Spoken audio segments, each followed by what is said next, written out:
ቼክ 1 2 3 ሙከራ 1 2 3 1 2 3 1 1 2 3 ሙከራ 1 2 3 ይህ የሙከራ ድምጽ ነው።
All right, thank you very much.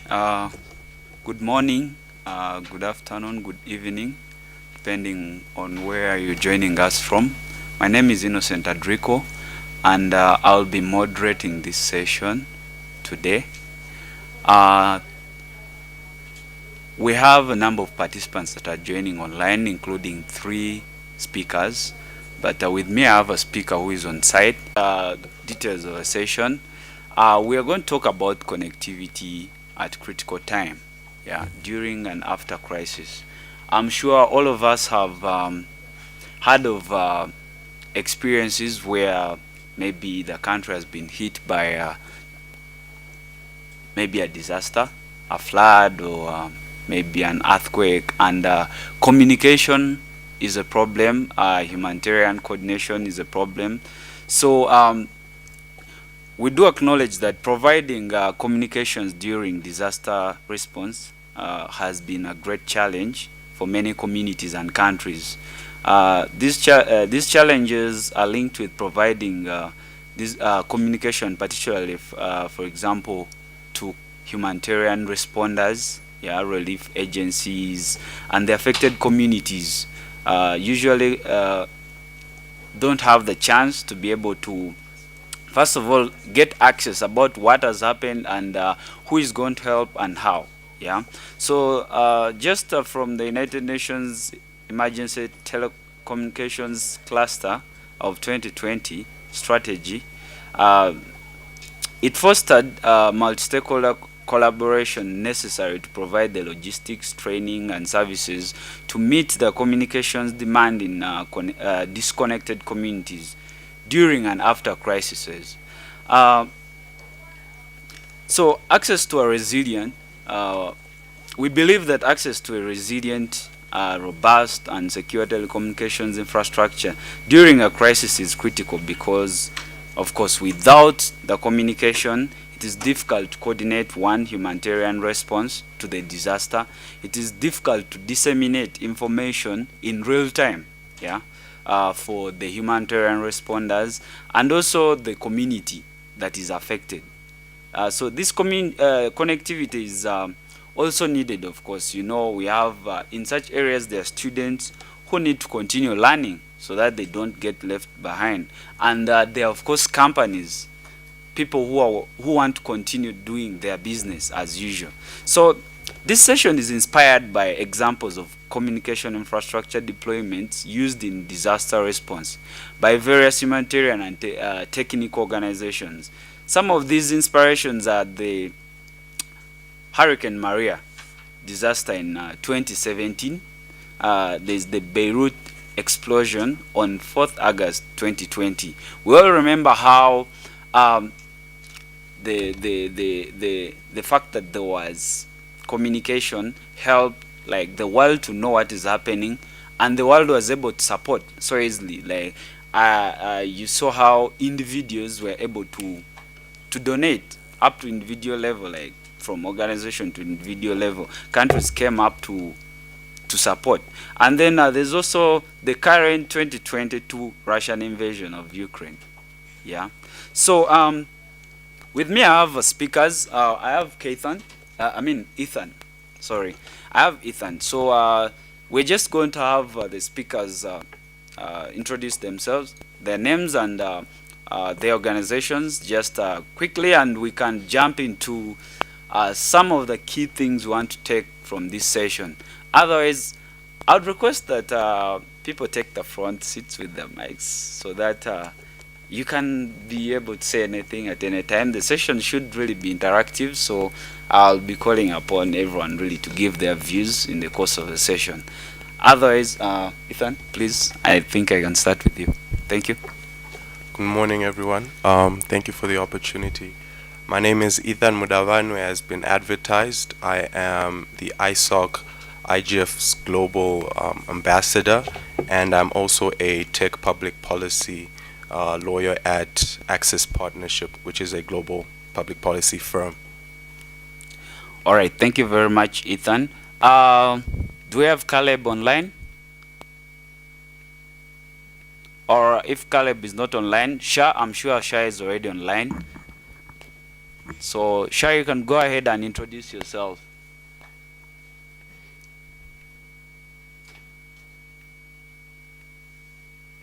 This is Shah. I hope you can hear me. Yes, loud and clear. Thank you. Thank you. This is Shah for the record. Yes, I am Shah Zahidur Rahman, participating this workshop from Bangladesh. I am a tech strategist and also working in policy developments currently affiliated with the UI host, which is the renowned hosting service and data service provider in Bangladesh. I am also an executive committee member of Asia Pacific School of Internet Governance, and I also some of the fellow of different organizations. I basically hold the technical community. So this is about myself. Get back to you, Innocent. All right, thank you very much, Shah. We have Eileen. Eileen, would you please introduce yourself? Thank you. Hi everyone. Good morning, good evening, good afternoon to everyone. I'm Eileen and I'm joining you from Kenya. I'm an engineer with a passion for internet governance issues, particularly those inclined on gender inclusion, digital inclusion.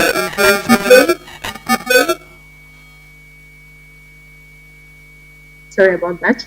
And today I'm glad to join you to discuss on this particular session, and I hope it will be a successful one. Thank you. All right, thank you very much, Eileen. We have lastly online, we have Anestina.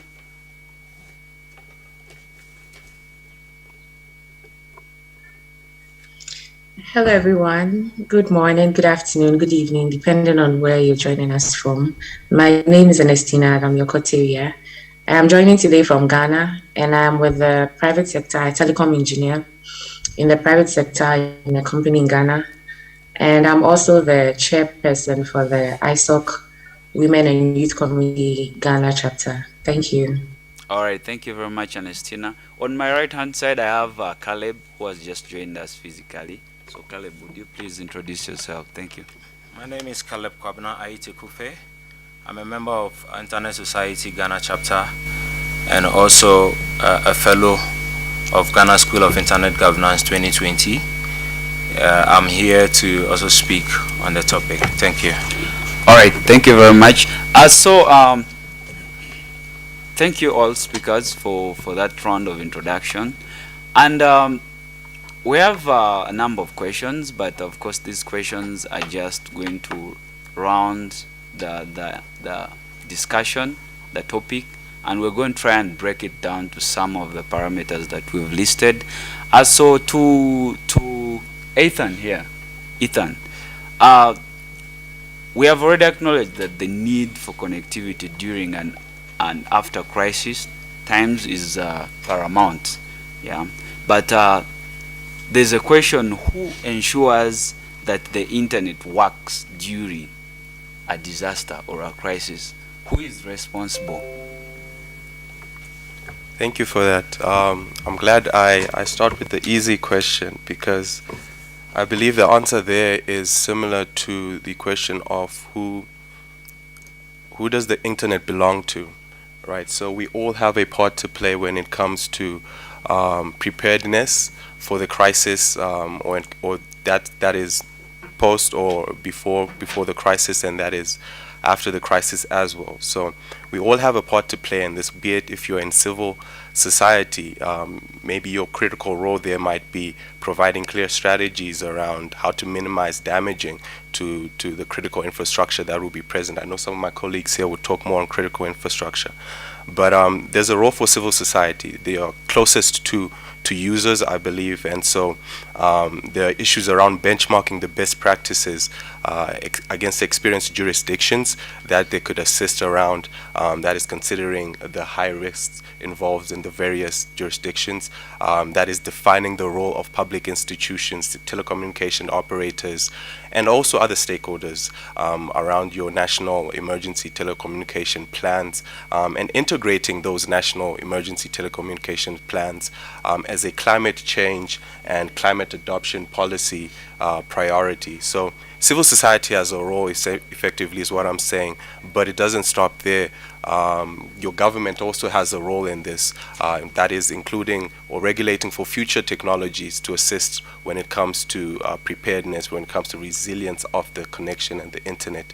And we can do that by envisioning satellite IoT as part of emergency systems, by enabling M2M solutions as search and rescue alternatives, and also prioritizing user-centered and wisely accessible solutions. So government has a role to play, but there must be forward thinking in all of this. And I suppose lastly I can go into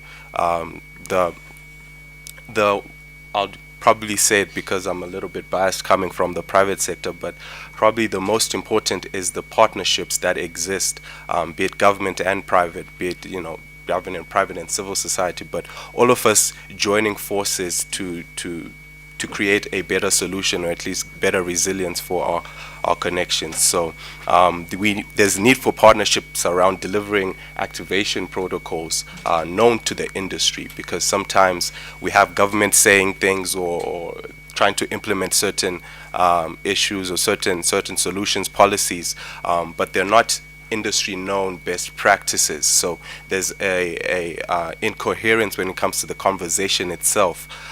So that's also including empowering or promoting national and international coordination and collaboration along those lines. And if I can just end by this, I'd like to give just practical examples of issues, or at least case studies, where we've actually seen partnerships between private-public partnerships along these areas, and it has actually worked to a large extent in mitigating some of the damages, and ensuring that, or at least there's a level of connectivity remaining. And one example was in Australia, where they had the STAND program, and you can all look further into this at your own time, but the STAND program, it was a disaster satellite service, and that was the first service to be rolled out through funding provided by the government, and it was strengthening telecommunications against natural disasters. As you mentioned, it's one of the crisis points that we face.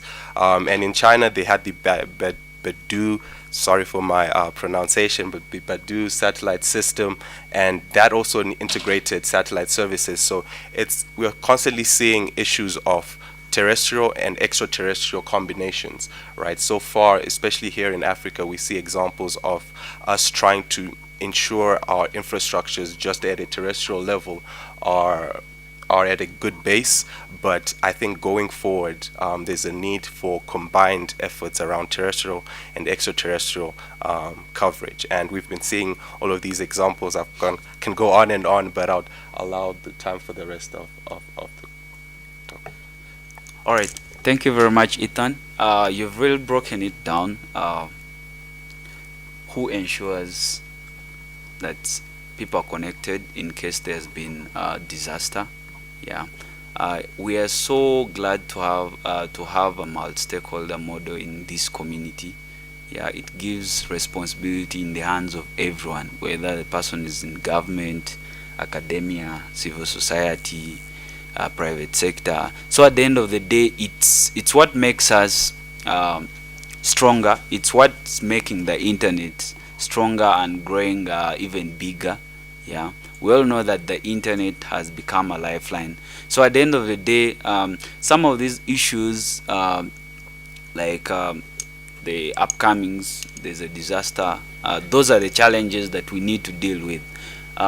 We have a number of people in the room here. I'm sure they have different perspectives on how these strategies can be laid forward, but of course, as we go ahead, I'm sure you're going to have a number of questions or a number of additions to what the speakers are saying. So please feel free to raise up your hand in the room, or in case there's any participant online, please not be sure to ping me so that we can have the opportunity for that participant. So With me, I have Caleb, but allow me go to the next speaker who is online. Just Caleb came in a bit late, so I just want to give him time.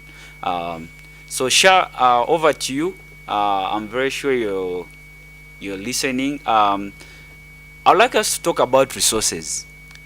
What resources are needed to deploy and maintain communication infrastructure during and after crisis? Over to you, Sha. This is Shah again. This is a good question actually. I will try to cover my answer from my experience. As I told you earlier that I had a work experience on that long time on that telco and ICT operations. So I think I can connect this question with the humanitarian perspective as well. So there is two parts of questions you ask. One is about what resources during need to be mobilized.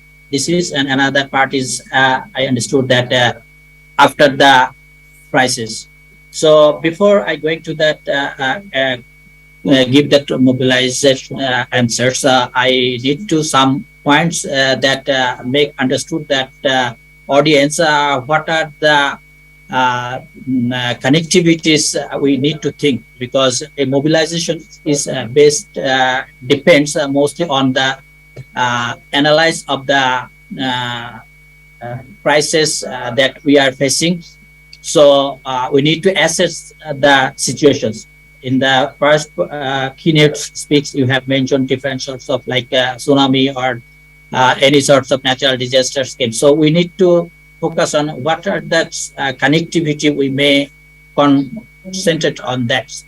Maybe we can connectivity can think of that national and local authorities, because they are the authorities, those who perform the role during the national disasters. Like any countries, there is a NDMA, National Disaster Resource Management Organizations. These management office included with that ICTs, ISPs, and humanitarian organizations and the civil societies. So we have to also think of that persons, and also we have to evaluate that connectivity relevant to the affected population, which of the areas is affected due to the disasters. This is also the consenting point for us, like internet connectivity solutions affected that populations, then we need maybe to design that deploy depending on each specific context, maybe considering the different needs like for human and socio-cultural, economic, and also the affordability, digital literacy. These are the infrastructure that we also need to be under the considerations. One of the main other things is like internet connectivity solutions, what we are going to provide. We understood that our context of the discussion is connectivity. So connectivity is now the thing basics is internet, and it's also included with the voice, SMS, and other data service. This is we understand that the basic things. So in terms of that service provided, we need to deploy different sorts of VSAT or some sorts of Wi-Fi accessories through the local partners, or if we have any others stakeholders from the international perspective, they might help us in our deployment process. Overall, we need to ensure that service is restored with the help of all the stakeholders. Then I come to that now point to what could be mobilized. As I told in this perspective, in a general consequence, we need to deploy first of all in that technical perspective, those who have the expertise, the basic expertise on the routing, switching, and that VSAT, because during the natural disasters, there might be affected the national ISP. So the emergency basis, we need to restore the service using that VSAT or the satellite connections. And also we need to make a hub. So wherever the disaster happens, so to make this hub, we maybe need some sorts of technicians, those who are also relevant to that power, because here one of the importance in these discussions, like when the disasters occurs, the power is most one of the important. So we need to think of that solar powers, and unless we have any battery, because it's difficult to get that battery backup on that times. And also we need to have a good portable service that may have a generators. These are the things I will indicate in this humanitarian context where the natural disasters occurs. Basically, in conventional way, when a ISP set up the network or the telecom operators with that different services that comes in a package. But during the crisis moment, we mostly focus on the basic needs. First, to deploy that infrastructures and to ensure a minimum of quality of service, so that we can ensure that everyone is connected. Those who are unconnected, make sure that that connected. Here I need to share that whenever the connections we can ensure in the disasters area, then there is a provision to in case the national level ISPs or the mobile operators affected, we have to be then take their, we have to give them also the supports or whatever we can make a good partnership. Then time to time we have to restore all the services. Basically, the mobilization process, it depends on what are the service we are going to giving these times.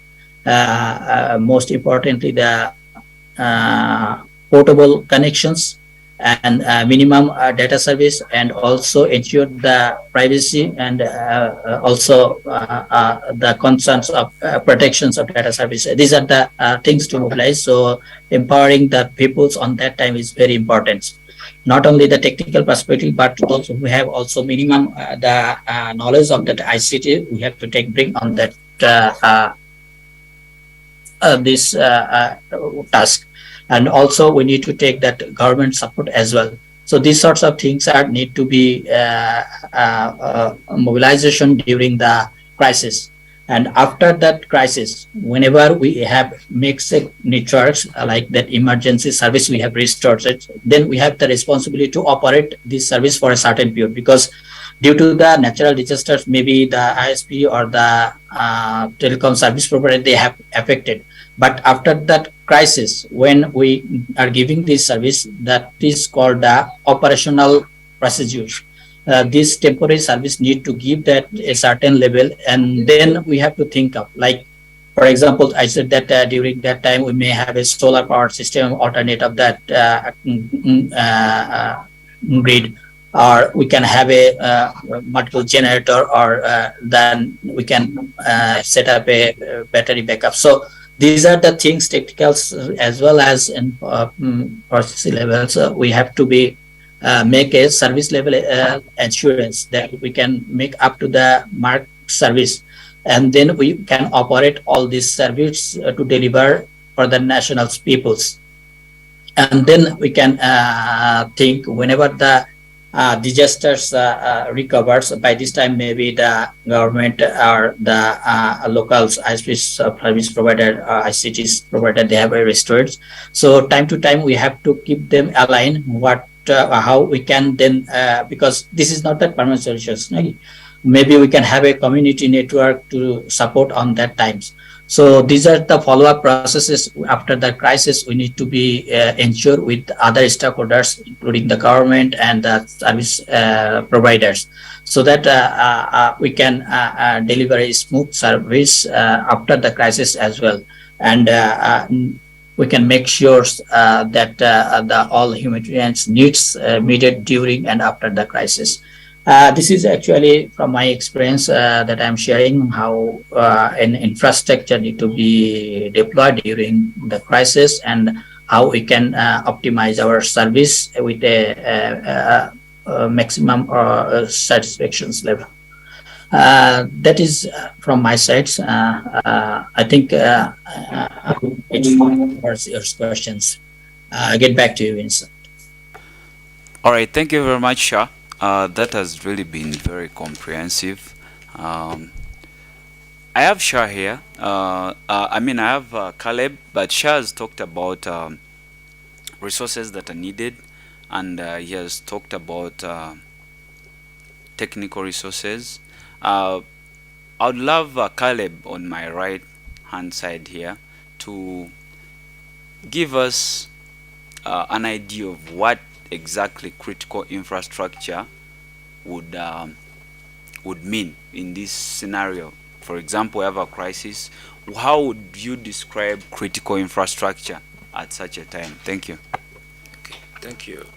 Once again, my name is Caleb. Critical infrastructure can be considered as a system and asset, whether physical or virtual, in our digital world.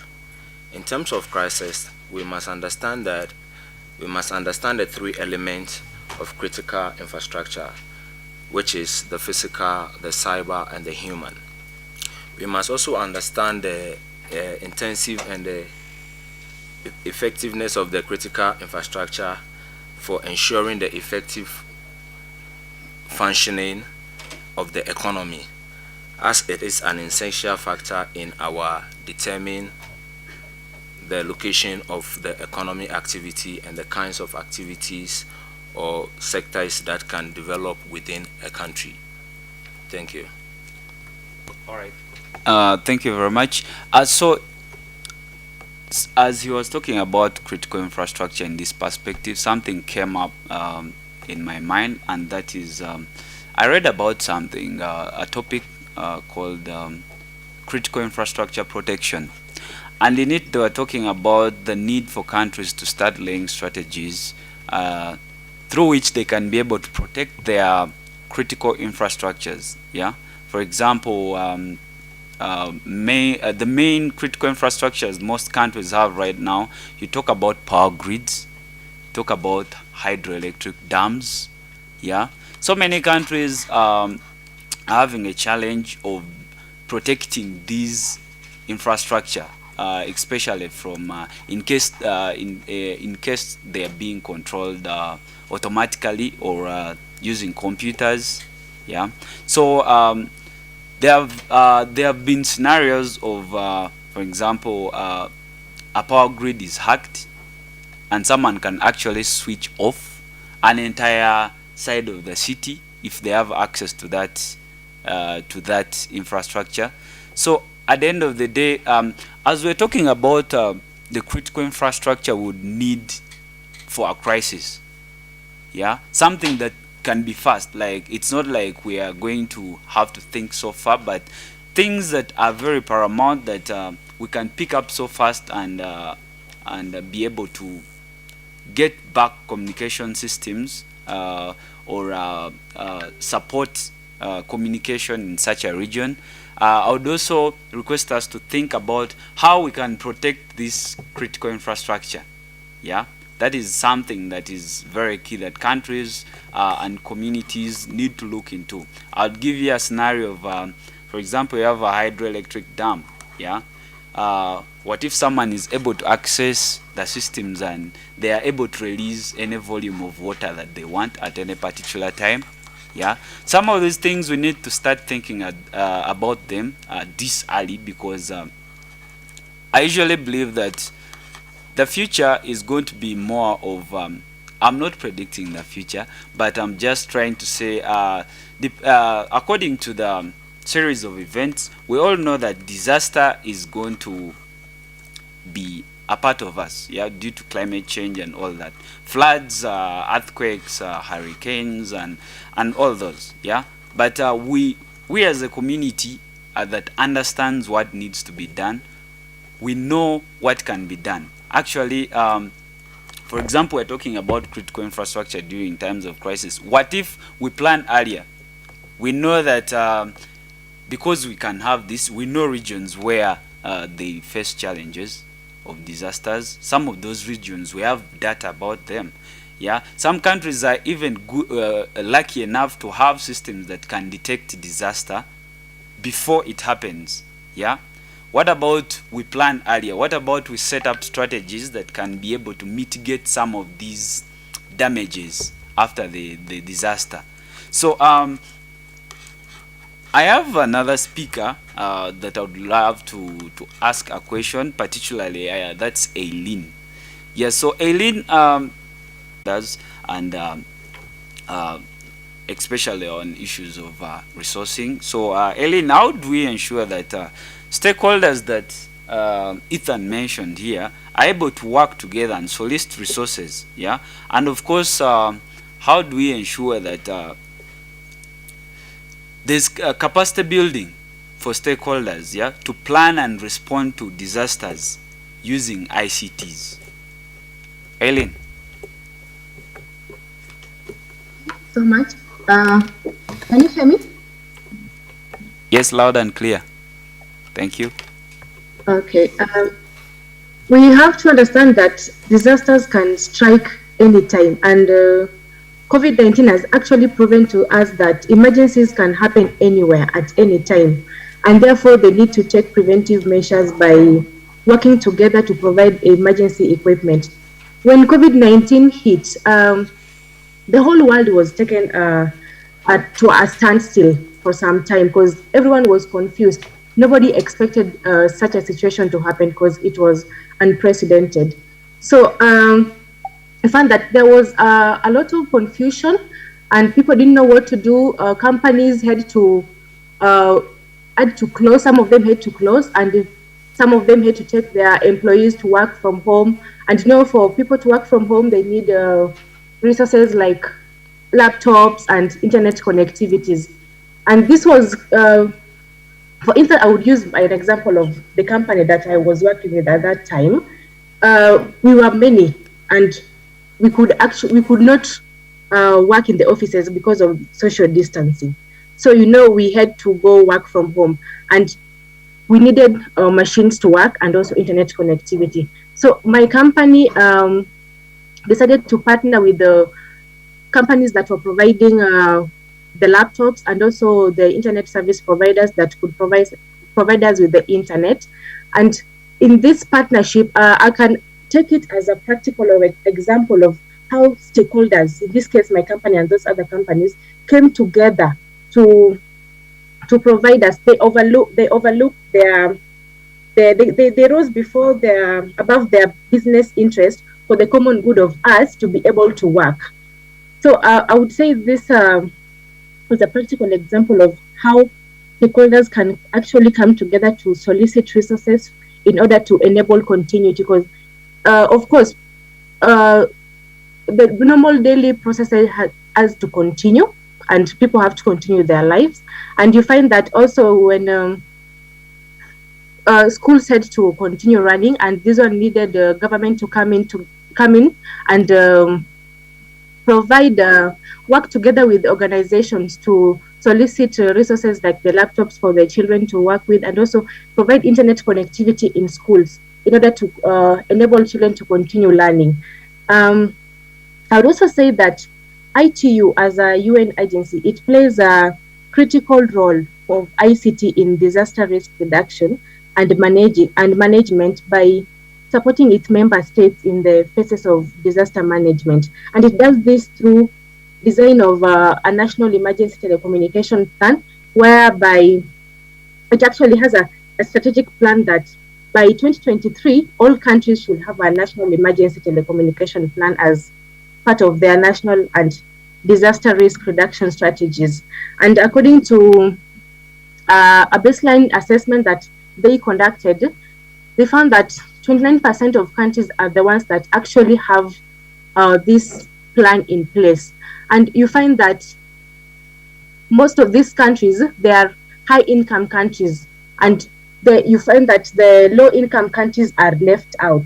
And according to studies, we see that countries that are prone to disasters are these countries that come from low-income areas, and they're the ones that are missing this emergency telecommunication plan. So it beats the logic Because if you really want to build resilience in managing a disaster and you don't have the plan, it will be a tall order for you to be able to manage this. So it is important for the government and local stakeholders to come together and ensure that we develop an emergency telecommunication plan for every country, so that when a disaster strike, we don't have to seek help from far. Instead, we can be able to help ourselves from within. We don't have to go far away to seek that assistance when we have the plan in place. And civil society can also come in place by creating advocacy. This is now the capacity building aspect. We have to train communities when a disaster strike. What is expected of them? So when you train a community on what is expected, they become aware and they are able to actually, when now a real disaster strike, they are able to navigate around and be able to see how to build resilience on this and also prevent future occurrences of a disaster. So for government, it is a disaster management should be a question of policy, working together with internet service providers to develop systems that can detect and prevent and even shield these communities from downturns of a disaster. It is a central thing to keeping the internet working around the clock. And also the stakeholders, as when they come together, they are able to source for funding. We are promoting the spirit of multi-stakeholderism. And of course, when a disaster strike, we will need finance. Finance is a critical aspect of managing a disaster, and it is definitely needed. So when the stakeholders come together to provide these finances, you find it will make it easy to manage this disaster when it strikes, and also in future they will be able to mitigate it. Yeah, I think that's what I can say about stakeholders coming together to soliciting resources and actually building capacity building to communities. Thank you. All right, thank you very much, Eileen. Eileen has talked about the community, yeah, the affected community. That's a very strong stakeholder that we should be looking at here, yeah. How we can be able to help these communities recover or prepare on how to mitigate some of the effects of a disaster. So we have a question. We have a question online, but just before I go to that question, I have another speaker, Ernestina, and Ernestina, basing or following what Eileen has just talked about, especially for the community, yeah, which that is a strong stakeholder that we should be looking at here. How can these communities or the organizations in such an area prepare to mitigate the negative effects of a disaster or a crisis, yeah, on the negative effects, especially on the critical technology infrastructures, yeah. Okay, thank you very much. So for first and foremost, we need to know the importance of technology infrastructures, of which the telecom sector is part.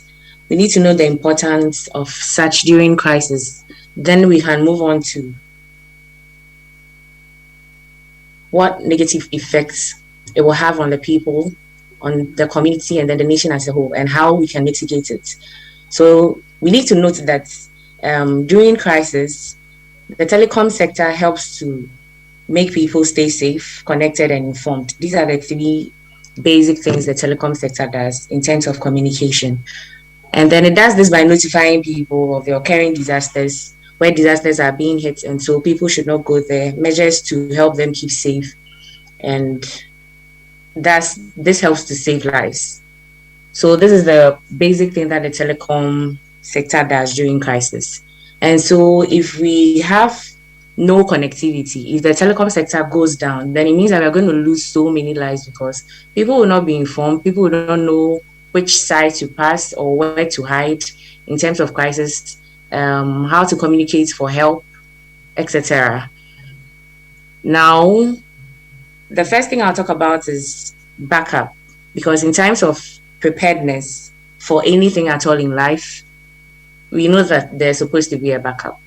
So, how do we have backups for essential infrastructure? So, when there's no form of communication and resiliency is not 100% in disasters, like I said earlier, lives will be lost. And then there's no form of communication that would be passed around during disasters. And we need to have multiple communication options ready.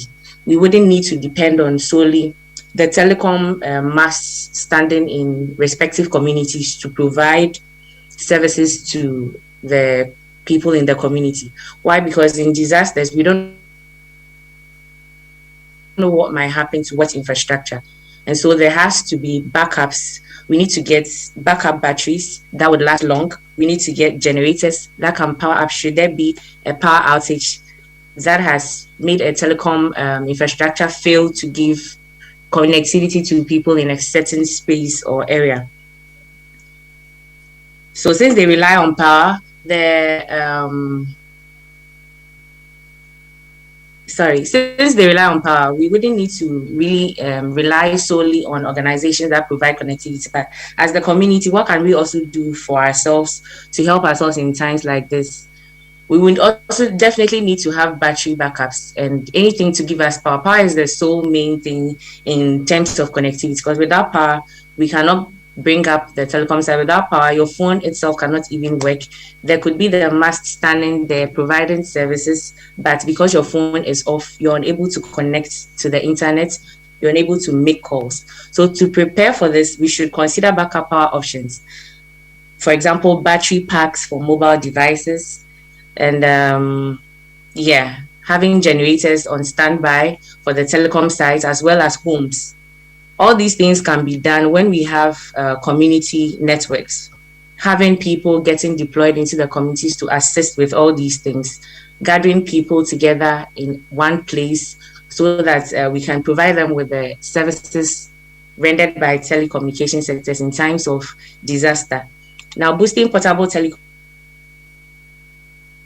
communication capabilities would help very much in times like this, where we have vans that carry communication services to, like I said, by gathering the people around, you can have a van there that provides communication services, that has infrastructure, like probably satellites communicating to one particular hub and then being shared to community members in a particular confined zone where they can have access to the internet, get the opportunity to communicate for help, for food, anything to save their lives.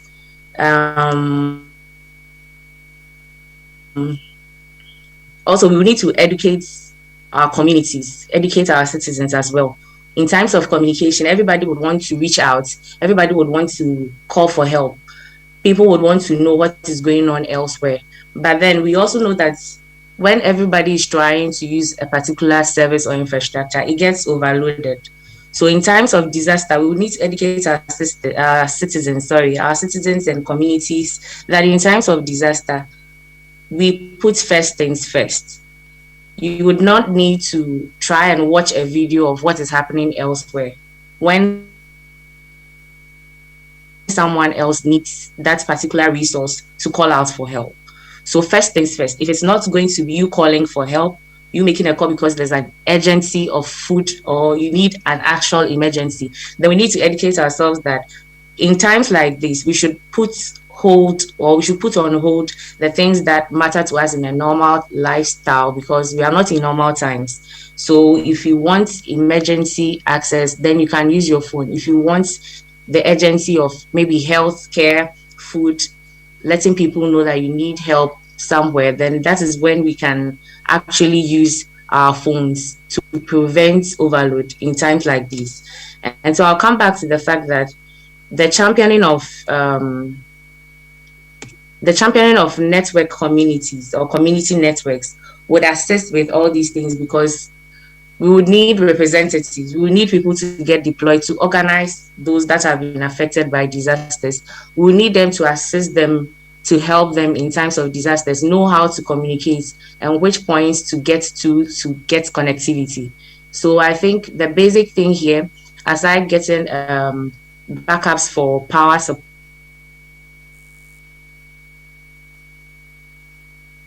networks and the deployment of volunteers would also go a long way to help mitigate such crises or in times of crisis. Thank you very much. All right, thank you to Ernestina for that submission. Online we have Shadrach. Shadrach has a submission on what has been discussed in the house so far. So I'll offer the mic to Shadrach just before I go to some of the questions that have been asked online. Yeah, and also if we have any questions in the room or any submissions, please you can let me know. Thank you. Over to you, Shadrach.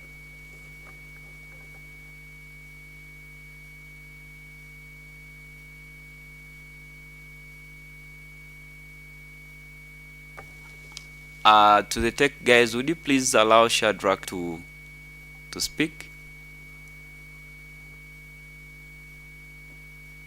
Hello. Yes, Shadrach. Hello. Okay. Yeah, thank you, Innocent, for the opportunity to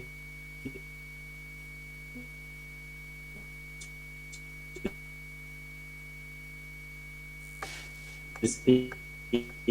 And yeah, so to add up to the discussion so far, mention a few stuff. Okay, so what are the infrastructure that we need to help the communities who are affected, and then the emergency responders. Okay, so first of all, when we talk about disaster, first we have to know the demands of the community. So we have to first assess whether the demand of the community is greater than the support that the community or the government can offer. That's when we'll be able to know that, okay, this incident actually is beyond the community or the government support. So then we have to call upon other international organizations and other actors. So in this case, if there is a disaster which the country cannot afford to hold that disaster, that means the government now calls upon international organizations like the United Nations World Food Program, the ETC cluster, where you have an NGOs like a network, you have organizations like Cisco, who are also coming together to provide support. Okay, so back to the infrastructure here. When the disaster happens, first we have to assess the disaster, do a survey, know the needs of the community. So is the community a mountainous community? Is it a flat community? So is it like a forest-based community? So all these things have to be considered. Then you know that, okay, if the community is a mountainous community or a valley, you have to know that, okay, if it's a mountainous community, then what are the resources? Are you going to use VSATs? Are you going to use radios like ubiquity, power beam, light beam? Are you going to use access points? All these resources have to be considered. So if it's mountainous community, so what's your backhaul? Where are you going to get connectivity from to the community which is affected? So now you consider first what's the need. First, are you going to use sat phones, that satellite phones, to be able to provide some form of communication to maybe the head office, so that they'll be able to provide these resources? So first, the emergency responder first would probably use a sat phone which can quickly communicate with the head office, so that with that they can provide some resources which can quickly provide some means of communication. So here the communities can rely on vegan, where they don't need any infrastructure. They just set up and then provide some Wi-Fi access point to a few people. Then when connectivity is established, then the community can now rely on other infrastructure which are a bit delayable. So for example, if the community wants to rely on VSAT, then they can have VSAT connected with radios. For example, as I said, the um, ubiquity devices which are on lenses. So with that one, they can quickly deploy these devices without requiring lenses for the government agency. So when this is set up, they can now relay connectivity to the community for them to have access to the internet. And this also calls for power to have connectivity. The community also have to have power. In this case, there are other means of power access. That's a sustainable energy means. So using, for example, solar panels, the community can quickly have access to power where maybe the national grid is destroyed. They can rely on solar panels to power their phones and then connect to the infrastructure. So these are some of the resources that the community have to have. But first doing the assessment of the disaster and then knowing which devices are going to be needed.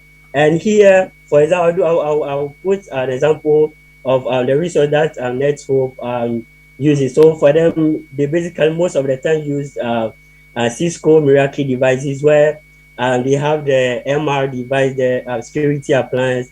They have the Cisco Meraki access points and the switches. So without those devices, they can quickly deploy hastily formed networks, which are quickly hastily formed. So without the community can quickly get access to the network without having to delay much on some of the licensing and other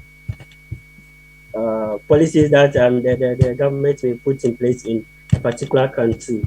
And also to touch on other issues like the stakeholders who needs to come together to provide the resources. Here we have the government, we have the private sector, civil society, and other stakeholders. So what is the government part when it comes to emergencies? Here the government can provide some spectrum to provide connectivity. The government can also provide other resources like computers, the routers, and other stuff to provide connectivity. Whilst the technical community can also help to train people to set up these infrastructure. Example is the community networks. Okay, whilst academia and civil society can also be doing some education regarding all these infrastructure. So basically, this is the little one that I'll be adding to when it comes to emergency telecommunication. So it's very important all stakeholders come together, bring their resources, then communities who are affected by disasters can have access to the internet, and then we all can benefit from the internet. Thank you. All right, thank you very much, Shadrach. That has been Shadrach Ankra from Ghana. Shadrach is the lead brain behind this session. That's why he had ample time to be able to give his submission. Online we have Elna. Elna has a perspective here. He says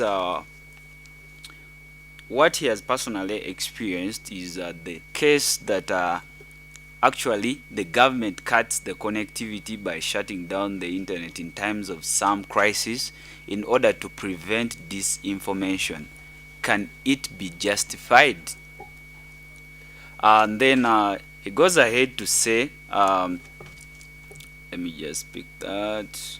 He goes ahead to say, if it is justified, how can we develop strategies without involving the government, which can sometimes be on the side of disrupting connectivity instead of ensuring open internet? Okay, Elna, one thing is that you cannot have a crisis in a country and work without the government. That is one thing I think everyone might can agree with, because the government at this point will definitely be strategic stakeholder or the lead stakeholder, even if the humanitarian agencies or people to provide support or kind of relief aid to the ones who have been affected, the government always has to take lead. Like through the office that is responsible for disaster preparedness, and of course the ministries that are responsible for such infrastructure that has been developed, that has been destroyed, and then also the private sector companies that could be owning that infrastructure.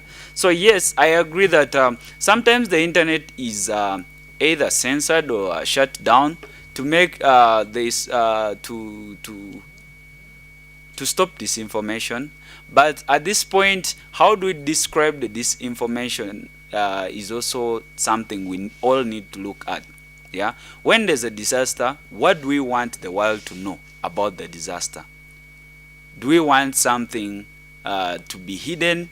Yeah. So at the end of the day, that is the politics that comes in during such kind of response, during such kind of response towards these disasters. But otherwise, I'm not a speaker, so I have Ethan here. I'm sure he has a perspective on that. Ethan, if you can say anything on that, trying to justify whether it's acceptable or not for the government to shut down the internet because it feels like maybe sometimes it doesn't want some information to go out there, or it doesn't want the actual numbers. We saw this during COVID, yeah, where some governments were intentionally trying to regulate the information that goes out there, what the world knows about the reality of COVID in their countries. Yeah, over to you, Ethan. Thank you for the question. I think just to answer it in sort of like a part A and part B. So part A, which was actually part B of your question, is whether we can do without the government. And I think on to your point, the government is an implementing body. So whatever policy or whatever strategy solution that we may come up with, at the end of the day, we need them to implement the ideas. So it's probably the spirit of this platform and this conference, but it's when we're talking about multi-stakeholder approaches, we're saying that these conversations are not easy to have because we're all speaking different languages and have different processes to adhere to, but we must still have those conversations. And I think that's the basis of the internet, but also moving forward and ensuring a resilient internet connection during crises. And then the other part, which is around, can it ever be justified? My political answer would be that should be a case-by-case sort of analysis. Sometimes there's less coverage that is produced or directed towards certain areas because, for example, if it's a natural disaster, that we need the resources to be channeled towards a particular area where there are victims or potential victims in those areas. So the situations vary, but in a general, I could say that we need to have an approach where we support an open internet, and that would be my general answer to that. All right, thank you very much, Ethan. So we still have another question. Thank you very much for that submission. Unless another speaker has a different perspective or something they'd love to add to that, we have a question from just speak out. Okay, from Wilma. Wilma asks what the IGF is doing about internet connectivity and accessibility for persons with disability. Okay, in this context, we do agree that whenever there's a crisis, there are always persons that are more vulnerable. For example, the PWDs. We saw this during the COVID pandemic, where most of the PWDs were complaining about access to information because sometimes the information was there, but it wasn't in their format. Like if I can't hear and you are broadcasting the information using sound, then I won't be able to hear. But of course, we also saw stakeholders trying to bridge up the gap, yeah, by trying to see that there was a solution to every aspect of the communication, yeah, from the pictorials to to the sound and all that. So here at IGF, how stakeholders are working to see that persons with disabilities are considered. We all know that right from the proposals of these sessions, there's an aspect of inclusion, yeah, where you have to show that the session is inclusive. If possible, you should be having persons with disability represented. I'll give you an example of, okay, I coordinate the Youth IGF in Uganda. This year's Youth IGF in Uganda, we had a number of young people living with disability. We actually gave them their own session to talk about accessibility in their perspective, yeah, to share their experiences with the audiences, just so that people can understand that during crisis or during disaster, they are usually the most affected, because even during the normal times, they are still facing challenges. Yeah, I hope that gives some light on that question. Unless there's a speaker who wants to add something, or anyone in the room that has an additional comment, or yeah. So I have another question for Ethan. Sorry, Ethan, I'm so much on your back, but I think this will be. Okay, Ethan, I guess you're lucky. We have a question or submission there. Thank you. Please go ahead. Thanks so much, Chair. Just a comment. My name is Talan Sultanov from Internet Society Kyrgyzstan chapter. I wanted to follow up on the point that you raised earlier, detecting disasters early. And I wanted to share one experience that we are doing in Kyrgyzstan in cooperation with Center for Theoretical Physics under UNESCO. It's using IoT devices and LoRaWAN communication technology to try to monitor climate change and to prevent disasters. And this is going to be a really interesting project. We received support from ISOC Foundation. We will be using IoT devices, and one of the speakers earlier mentioned that the power supply is key to these kinds of projects, and these IoT devices will be using very little energy, so they can last for long, and we're going to use them in mountainous areas of Kyrgyzstan as a pilot project, and we hope to then maybe perhaps at the next IGF we can report on the progress. The climate change in the past 2 years has become very evident in Kyrgyzstan, so we're having avalanches, floods, everything, and heavy rains in places where there was never rain. And now we're trying to use the technologies to kind of monitor and hopefully prevent some of these disasters. And to communicate the information from these IoT devices, we will be using this very low bandwidth frequencies, LoRaWAN. There is one challenge that we are facing, and I think it will be an interesting experience. We plan to use license-free spectrum. However, in some of the countries, like in Kyrgyzstan, even license-free spectrum is not readily available. So we will be trying to see how governments are open or flexible in providing spectrum access to these kinds of projects. I'll be happy to, in the future, share more information, and if there are colleagues who would like to learn more, we will be available. Thank you. All right, thank you very much for that submission. Yeah, detecting disaster before it happens is actually something we are looking at so much in this session. It's something that every stakeholder here should be taking back home, yeah, and if possible, we should be able to influence the responsible or the respective agencies to be able to put this in mind. Yesterday, I was talking to an officer from Uganda, from my country, and I was telling him about the need for them to plan. Yeah, sometimes it's not about waiting for something to happen, but you actually have an added advantage if you know that something is going to happen. There are some countries that are having access, for example, to satellite data and all that. So, meaning usually they are able to detect what is coming and the magnitude. Yeah. So what about we use such data to be able to plan? Yeah. You have a plan on ground that, okay, this is going to happen, but this is what we can do. And usually you'll find that when you have that plan, the impact might be serious, but then you might already be able to mitigate it, or you might be already ready to catch up like within the shortest time possible. So thanks very much for that. I have a question about, oh, please, we have a submission. Please go ahead.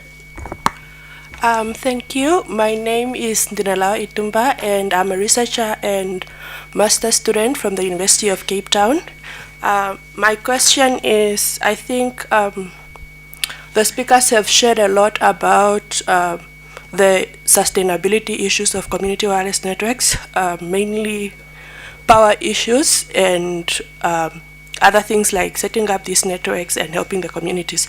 So my question is, what are your ideas or opinions on building community network resilience?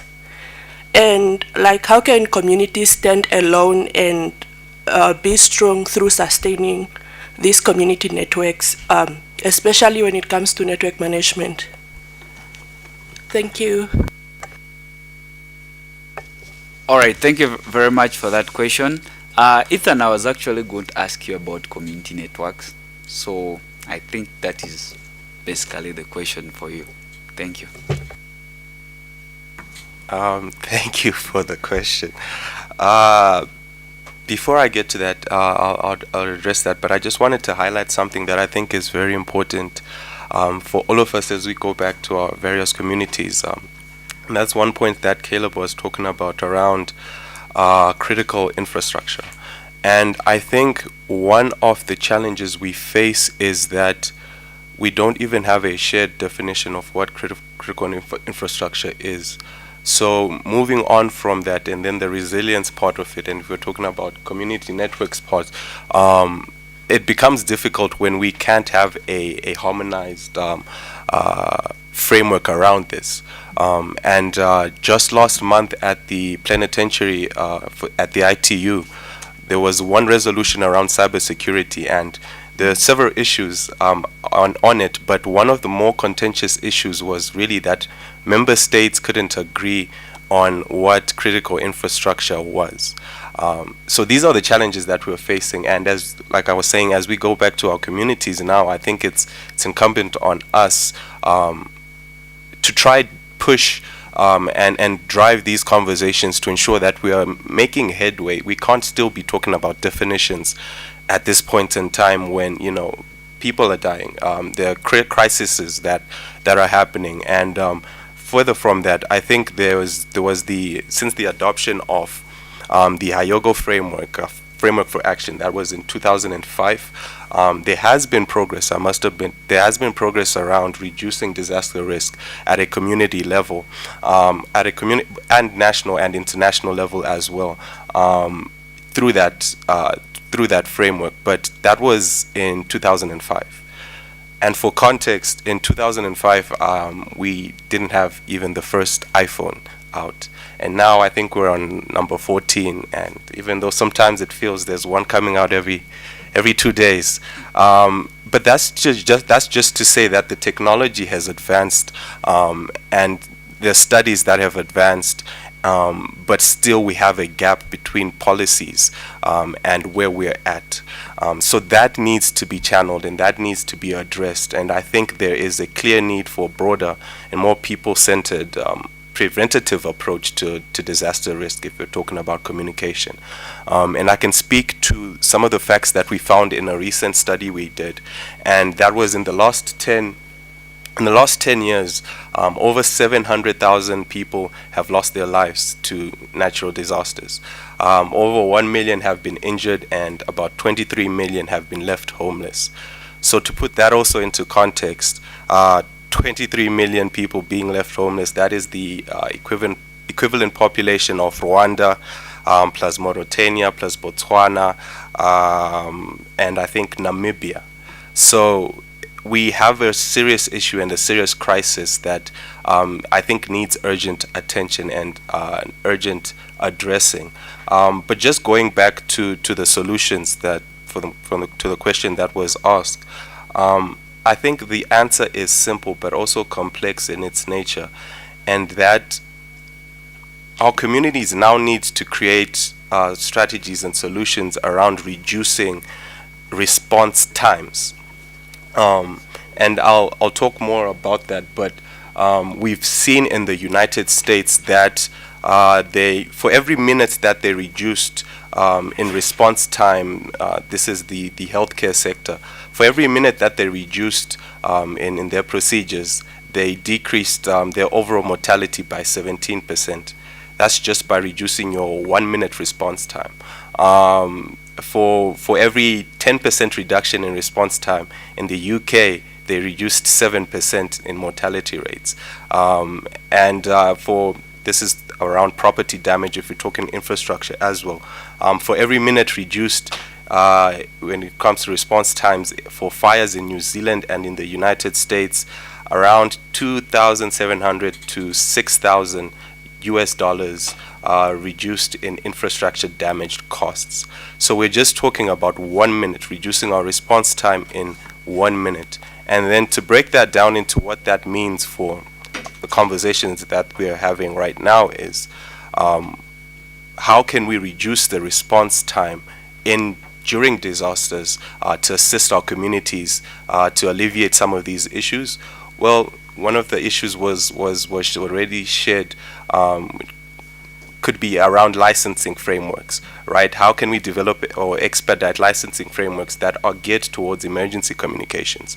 How can we better prepare, right? So preparedness in facilitating emergency response capabilities and planning in and factoring in, including the availability and access to all the necessary satellite equipment and training personnel to install and use it. So sounding like a broken record here, but I strongly believe in the combination between terrestrial and extraterrestrial work and collaboration when it comes to connectivity in these issues. And it's also guaranteeing flexibility when it comes to measures to facilitate emergency communications deployment. And lastly, one key thing that I've also briefly talked on, but it's facilitating good faith partnerships between all the stakeholders. So with all of these sort of like ideas and we can come together to ensure that our communities are stronger and are safer, and our infrastructures for community networks are more resilient in that aspect. All right, thank you very much, Ethan. So we have just 17 minutes to the end of this session, but we have some key issues that we'd love to discuss before those 17 minutes get done.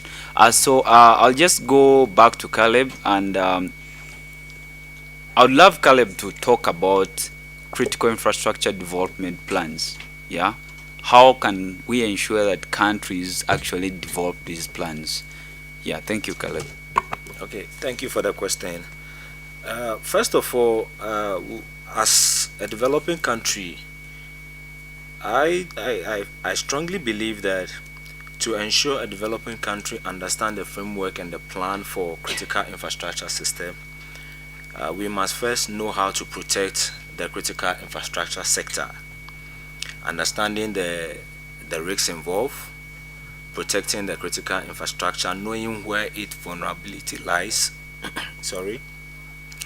Practice good cyber hygiene, secure the Internet of Things devices, take advantage of the technologies, establish emergency protocols. Also, the more the vulnerability it is, the more critical it becomes. A lack of alternative increases its criticalities. Also, I think collaboration between stakeholders like government, private sector, civil society, The government and the private sector can help with some resources like routers, switches, computers, etc., while civil society, academia, and the technical committee can also collaborate to provide trainings to deploy the telecommunications infrastructure.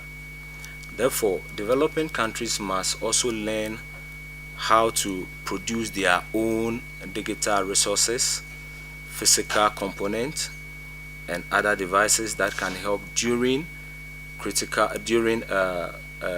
disaster. They must be able to resource personnel that can understand the emergency response, just as like Internet Society Ghana chapter collaborated with NetHope to train people in disaster management. I believe when we come together and provide resources for such people, we will be able to manage critical infrastructures.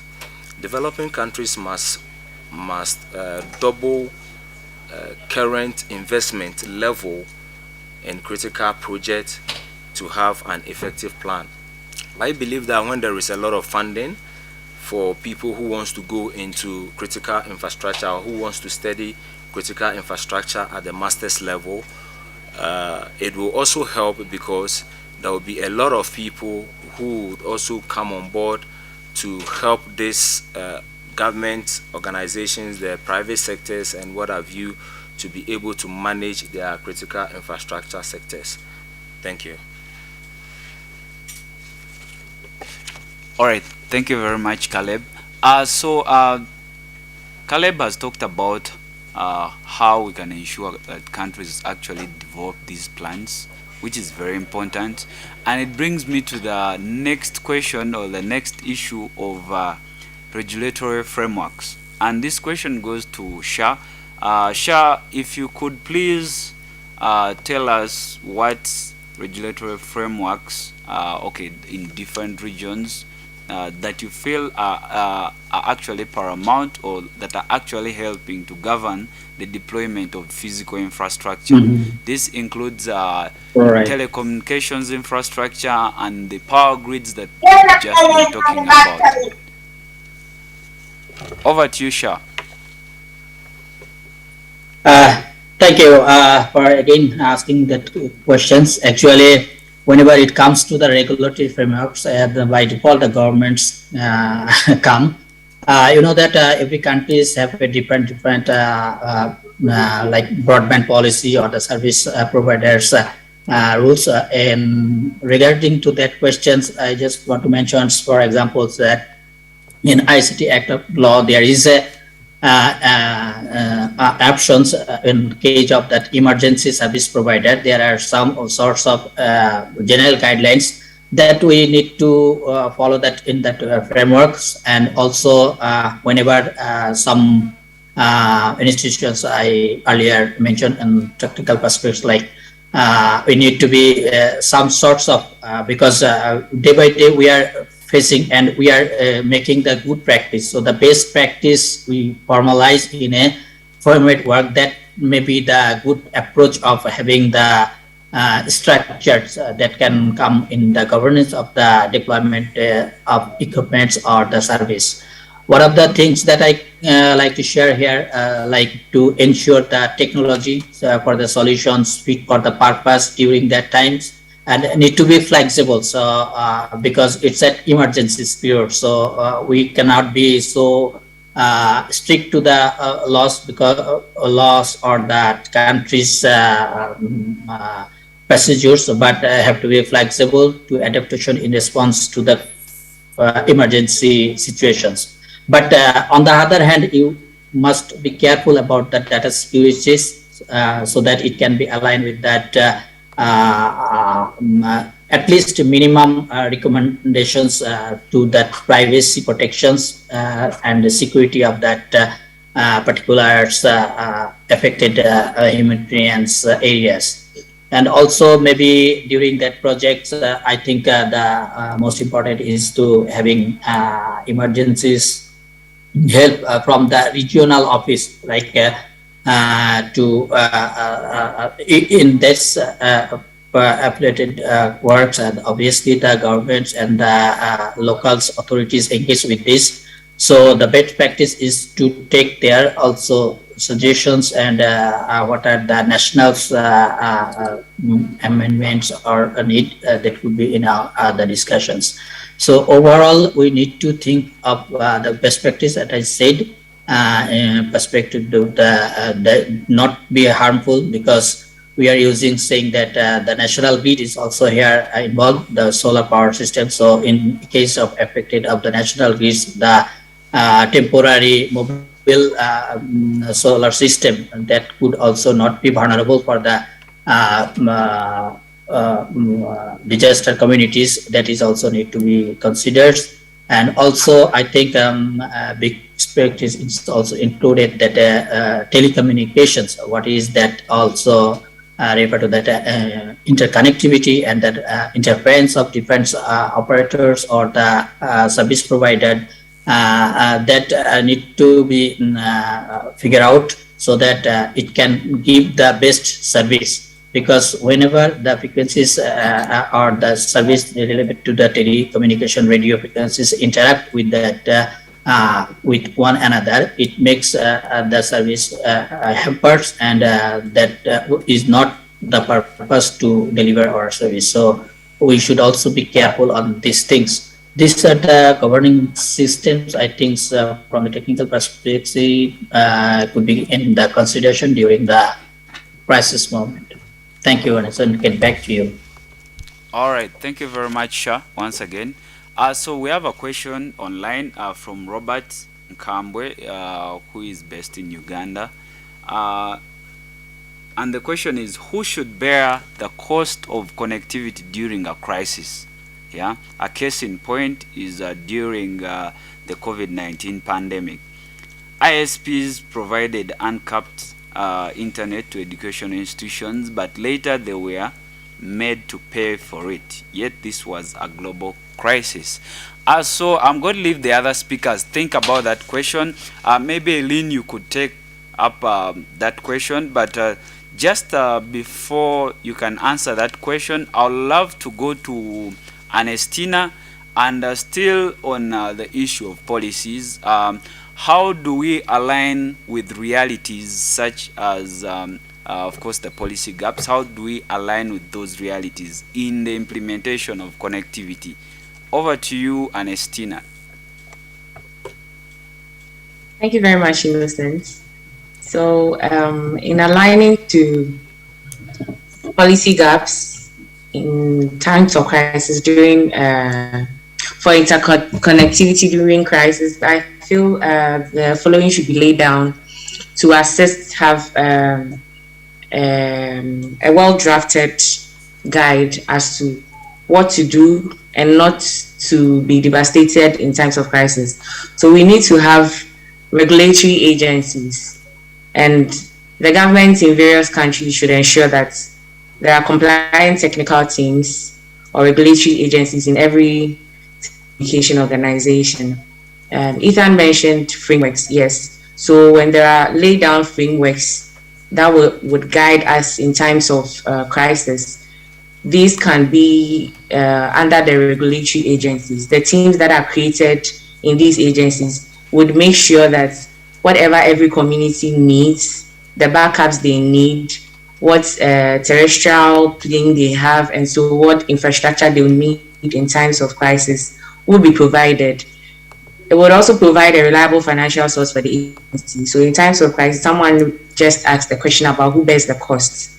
So if providing reliable financial source for the agency, we can partner with NGOs, stakeholders, because I feel it's a collaborative effort. So stakeholders, NGOs, the government, the private sector, all coming together to probably have funding for the agency, so that in times of critical issues, in times of crisis, we would not find ourselves wanting. For example, in Ghana, we have an agency called the NADMO, where in times of disasters, they get deployed out to help people who have been affected with food, those who need places to sleep, get places to sleep, those who need infrastructure like mattresses, those who need lights are provided with lights, food, etc. So this can also help. And then establishing an independent board of directors and running the regulator with a clear legal mandate would ensure that in crucial times they work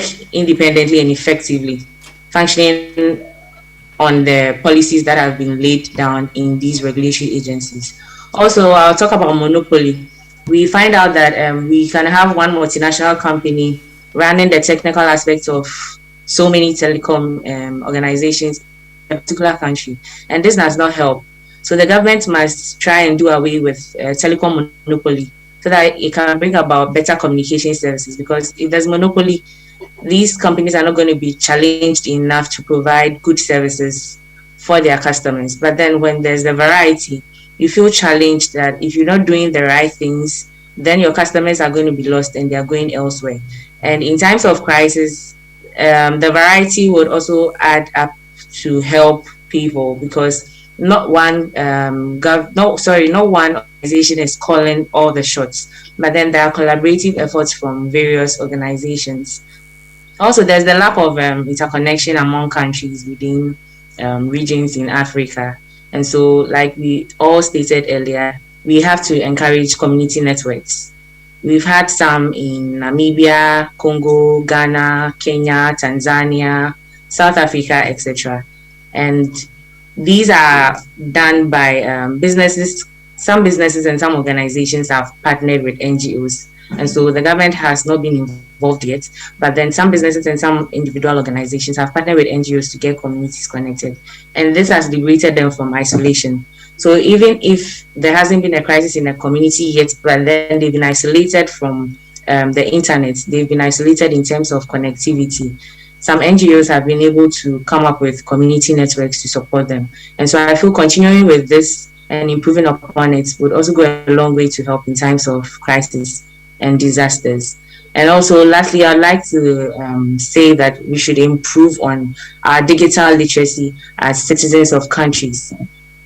Improving on this digital literacy would also help develop our digital resilience in times of crisis. That is, you know how your infrastructures are working in your country and how to go around it so that if you are there and you are not getting help yet, you can actually have an idea of what you can do for yourself before help comes to you. Thank you very much. All right, thank you very much, Ernestina.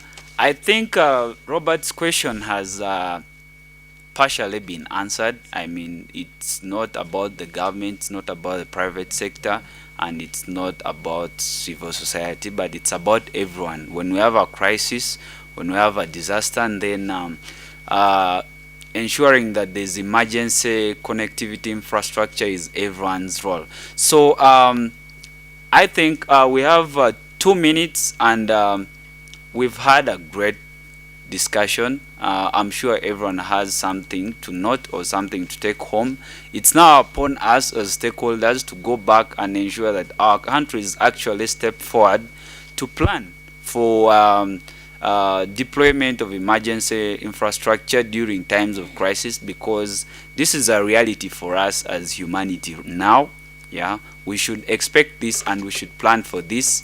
The gentleman there talked about how they're already planning to detect disasters just before they can happen.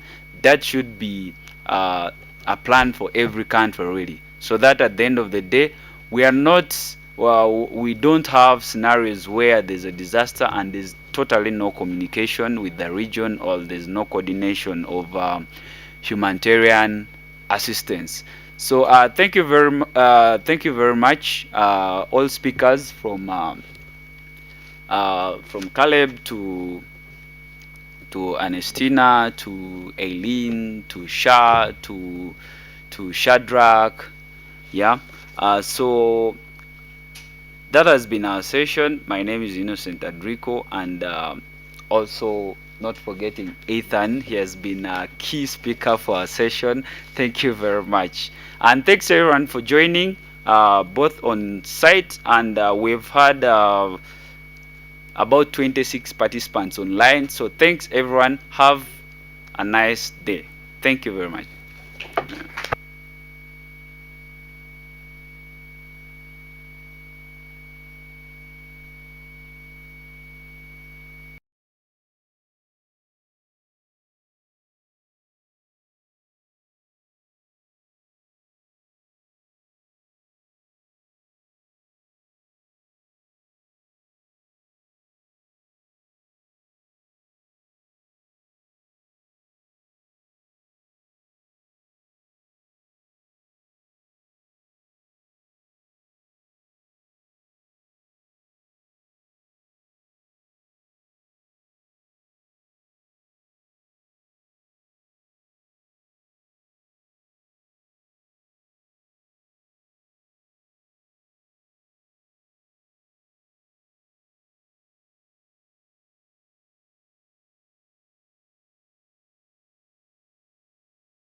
Hello, can you hear me?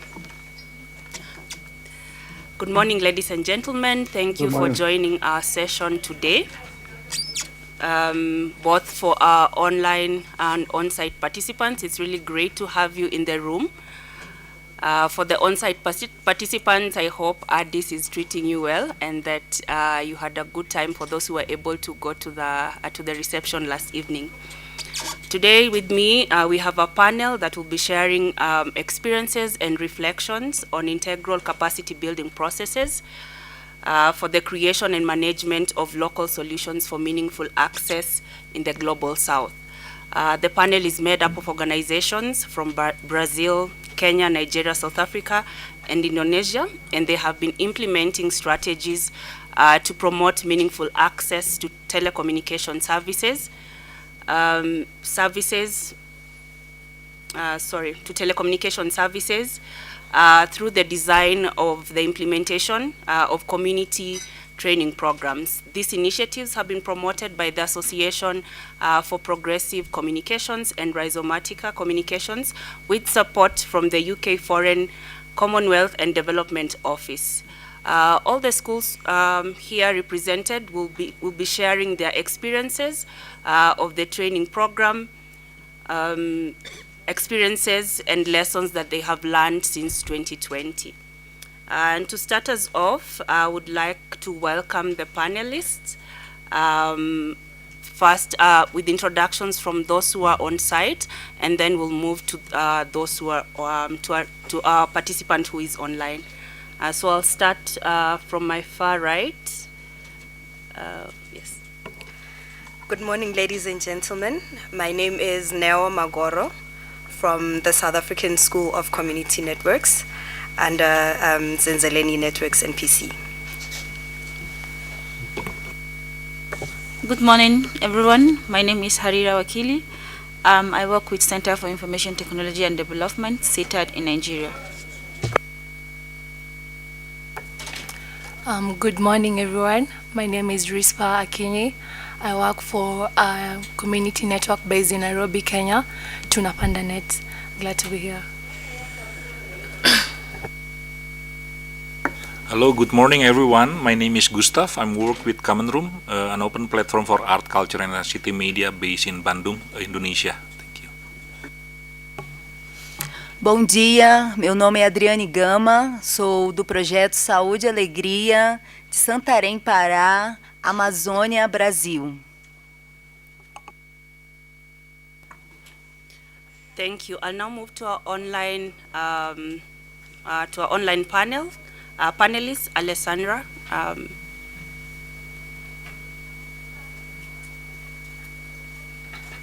Good morning, everybody. I hope you can hear me. It's really great to be here. I'm Alessandra Lustrati, the Head of Digital Development in the UK Foreign, Commonwealth and Development Office, FCDO. Thank you. Thank you, Alessandra. I'd like now to bring my colleague Carlos Baca, who will introduce himself and also talk to us about the objective of this panel. Carlos, over to you. Hi, good morning, everyone. I'm Carlos Baca. I'm here in Mexico, and I am the coordinator of the work package about mentorship and training in this initiative, GlockNet initiative from APC and Rhizomatica.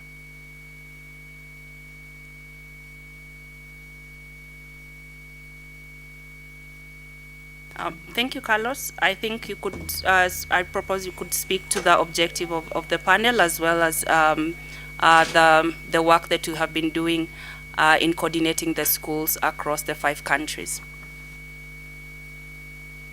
Thank you. Thanks, Josephine. Are you seeing my screen now? Yes.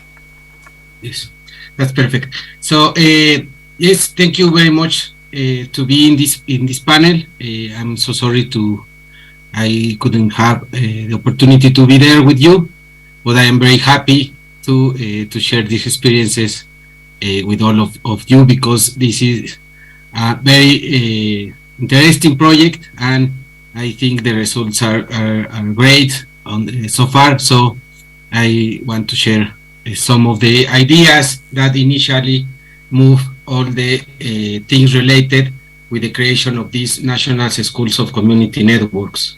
So the project started in 2020, and the main objective of this work package in specific, it was to develop a training machine to allow the training processes, to allow the capacity building processes in different countries that allows a lot of the things that are important to deploy and to maintain and to get some in community networks being sustainable in over time. So it was very important for us since the beginning to understand what are the needs, the training needs in the communities, what are the forms in the communities in which they obtain all the knowledge necessary to sustain the life in general, and then how to improve these ways of life through these capacity building processes. So the project it is made possible through the collaboration with FCDO from the UK, and there are 5 countries who are in this project. It's Brazil, Indonesia, Kenya, Nigeria, and South Africa. And in each of these countries, we have one MES organization whose representatives are there in Ethiopia now. And also we have in each of the countries 7 micro-organizations who have been trained in these different projects. I want to highlight in different occasions in this brief explanation that every school has different program, has different ways to do the things, methodological and pedagogies are very different between each other. So in this process, and I want to invite you to read this guide. We created a guide that calls technological autonomy as a constellation of experiences. This guide is the main goal of this guide is to have a manual to try to develop contextualized training programs. It's for community networks, but not only for community networks. You can use this guide for different type of training programs you want to develop, and it's based all this experience in one experience that we developed in Mexico since 2012 that calls Tequio Comunitario, and it is a training program for technical promoters in Latin America that we now do with in collaboration with ITU. So we can share with you after this panel the links to access to this guide, and a general overview of the main principles or the main values of this that are shared with all the schools.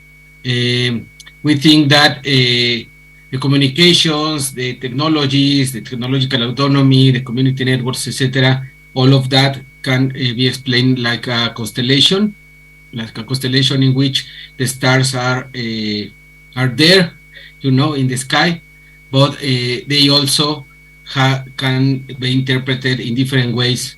And all the cultures have their own interpretation of the skies and the constellation.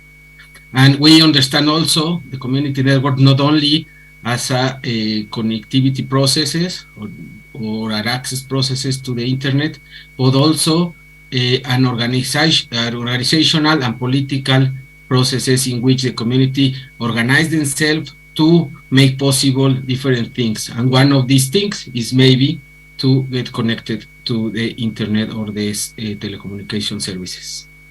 Training is very diverse.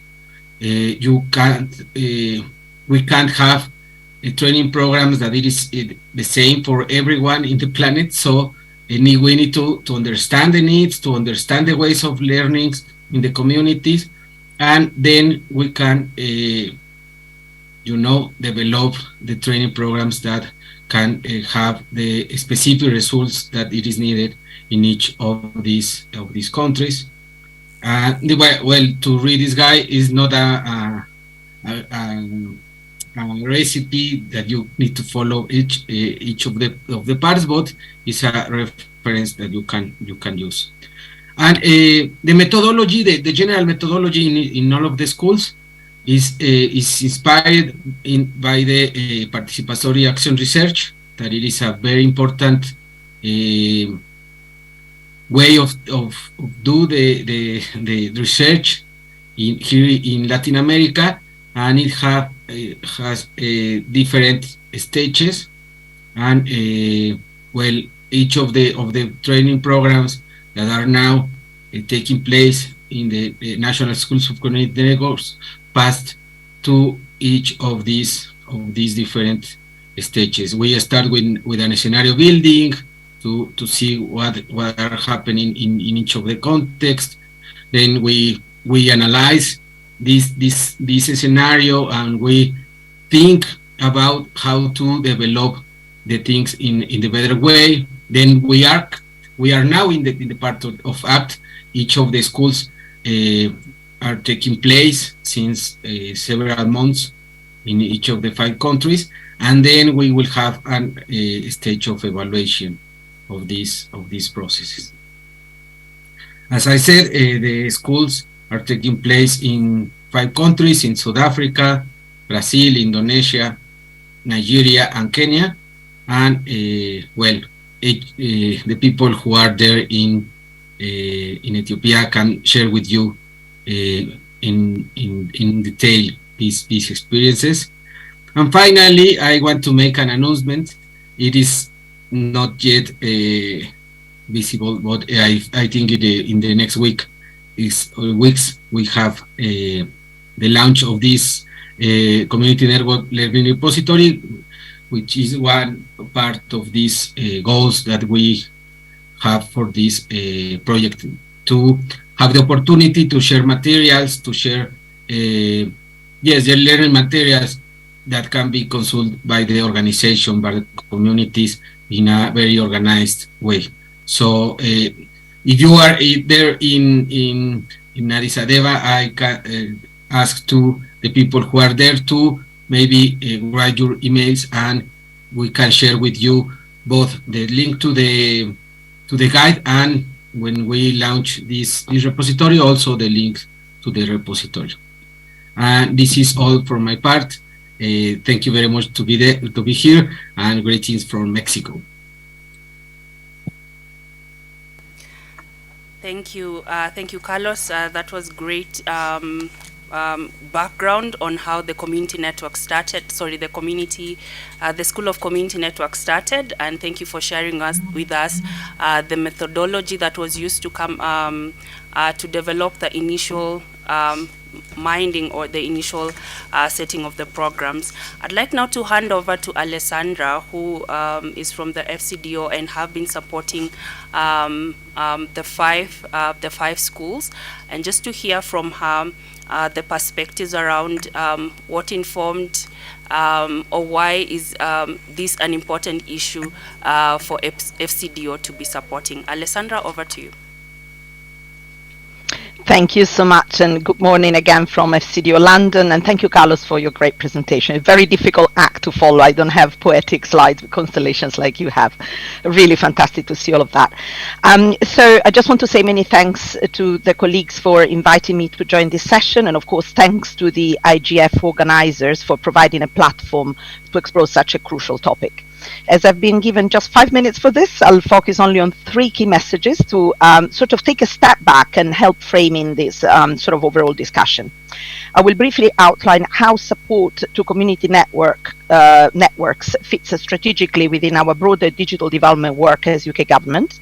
how we are leveraging specifically our digital access program to collaborate with all the partners around this table and beyond to try and help close the digital divide, and what key principles we aim to promote when we support local capacity building for inclusive connectivity. So hopefully that will be a useful kind of scene setter for the rest of the conversation that will follow. So first of all, I'd like to state that capacity building aimed at community networks and other local solutions for meaningful connectivity is absolutely central to our digital development policy and programming approach in the UK FCDO. Our focus is on supporting the inclusive, responsible and sustainable digital transformation of partner countries. Within the specific objective of digital inclusion, the foundational element of local connectivity is the basis for everything else to happen for underserved communities and excluded groups to be able to engage with the digital world and not be left behind. Secondly, we promote digital development through a broad range of policy, strategy and programming initiatives at international and country level. But today, I want to mention specifically the UK Digital Access Programme, or DAP. This is a flagship intervention, quite complex, but in a nutshell, it is focused on catalyzing inclusive, safe and secure digital transformation in 5 of the countries represented here today: Brazil, Indonesia, Kenya, Nigeria and South Africa, through supporting digital connectivity and skills development, cybersecurity capacity building and digital entrepreneurship and innovation. When we designed the DAP for almost 5 years ago, actually, with my colleagues, we conducted in-depth country diagnostics. We looked at the data and then we consulted with communities and stakeholders to gauge what the real gaps were, what was the missing link, especially in terms of the connectivity challenge. We understood that mainstream telecom solutions were clearly not going to push the market frontier enough to serve last mile rural communities affordably and sustainably. So we looked at alternative and complementary models, and we chose to support community networks development through a specific project within the broader DAP, which we co-designed with highly specialized partners like APC and Rhizomatica. That was the start of a great journey, including with the great meso-level organizations who are with us today. And this takes me to my last point. So fast forward to 2022, after more than 2 years of implementation of this project, after several program reviews and looking at evidence of progress, we are convinced that there is real value in following 3 main principles. The first principle is about scalability versus replicability. There's a bit of an obsession, let's say, on scaling up in the development world. Everything has to be, large and reach a critical mass. While in some cases, like for community networks, the minimum efficient scale is actually quite low, which is great. It's a good thing, because with relatively small investments, but really well targeted, context specific and fully focused on building capacity, the returns in terms of impact can be really significant.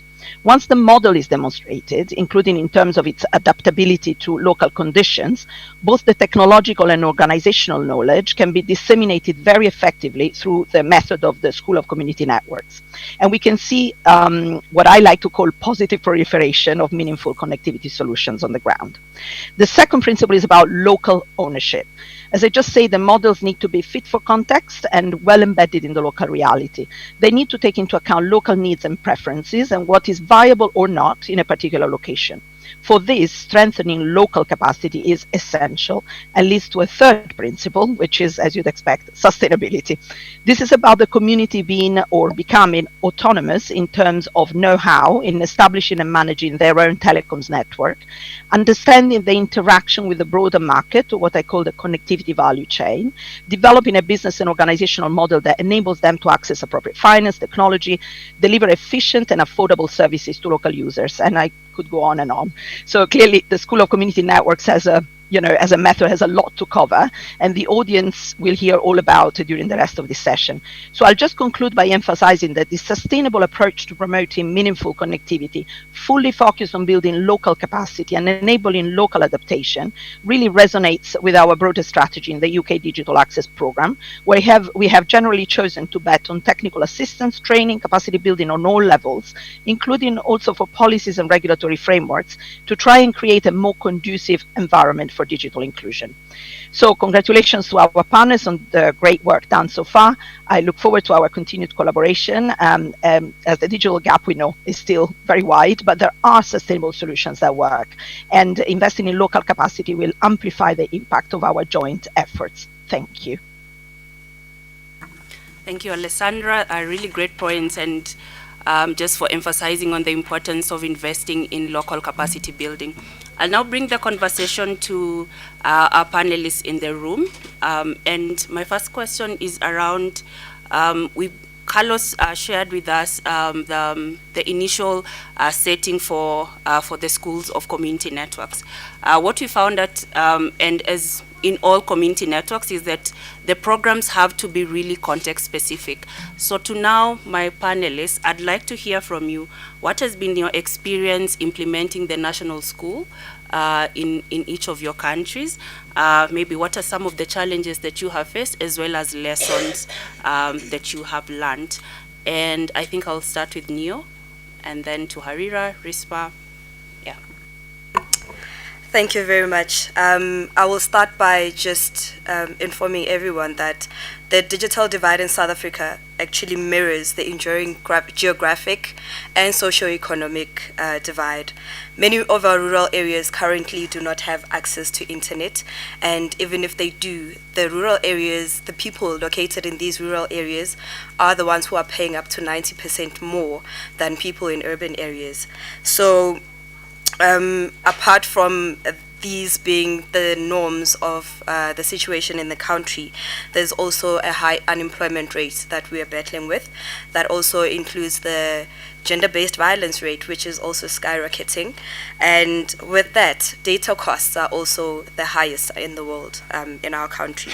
So to begin, the development of our curriculum was done by experts who understood the needs and the realities of these rural communities and what we aim to achieve as community networks. So we based the school's curriculum on 4 pillars, which are personal development, social development, technical development, as well as business development. We felt that these 4 pillars are actually the starting ground of building a community network. And in order to cater for the content that was built, we created an online platform, a learning management system where this content was shared, and also included an accredited course, a WISP course, Wireless Internet Service Provision, which was provided in partnership with the University of the Vaal University of Technology, trained with the traineeship of the Human Capital Learning Solutions. So some of the challenges that we've encountered are, first, being able to communicate with the participants. During the application process, some of these participants had borrowed cell phones from their family members, and that's what they used to communicate. So in order for one to be able to get hold of that person, you needed to go through a relative. So that on its own was a big problem and inconvenience. So we provided cell phones to all the participants. And then in this group that we currently have, 7 community networks from 5 different provinces within the country. And we have 6 languages that are represented, official languages that are represented within the group. So with English being the medium of communication and the method of instruction, there was a bit of a challenge for participants who have no higher learning experience. And so what we did in that case is we allowed for the use of home language. We reinforced and reaffirmed that it is okay to use your home language, and we found translators within the room. So that was challenge number 2 of many. And also one of the biggest things that we picked up was developing interest in interacting with technological devices for the female participants. And this was actually one of the biggest challenges, as most of the female participants would wait for all their male counterparts to first fiddle with the technology before they could go on and start using the devices or trying to see what they can do. So we encouraged a lot of peer-to-peer learning, and we divided people into smaller groups, and that is where people got comfortable with the technological devices, and they started sharing their experiences and their knowledge.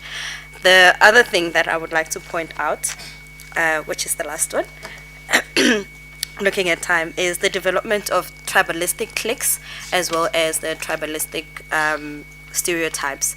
So this is where we started bringing in phrases that are in different languages, which would be used within the lessons. Thank you.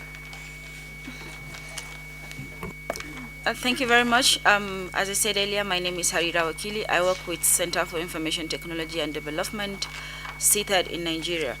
Connectivity issue is one of the big challenges Nigeria is facing, most especially in the northern part of Nigeria, where rural communities are being faced with challenges of being connected, not only connectivity, but also issue of education. There's less access to education, digital education in most of our communities. So it has been one of our aim to bridge the digital marginalization, along the gender digital marginalization in our country, because we are being in a situation whereby our women are being marginalized, not only in the rural community, but this the issue of gender digital marginalization is everywhere. And I think most happened in the rural part because of lack of access to education, lack of access to awareness in most of our communities on the importance of being connected as community. So one of the key issue we focus during the School of Community Networks in Nigeria is to create more awareness to people on the importance of being part of the community networks development, and as well as giving women the chance to participate in the space.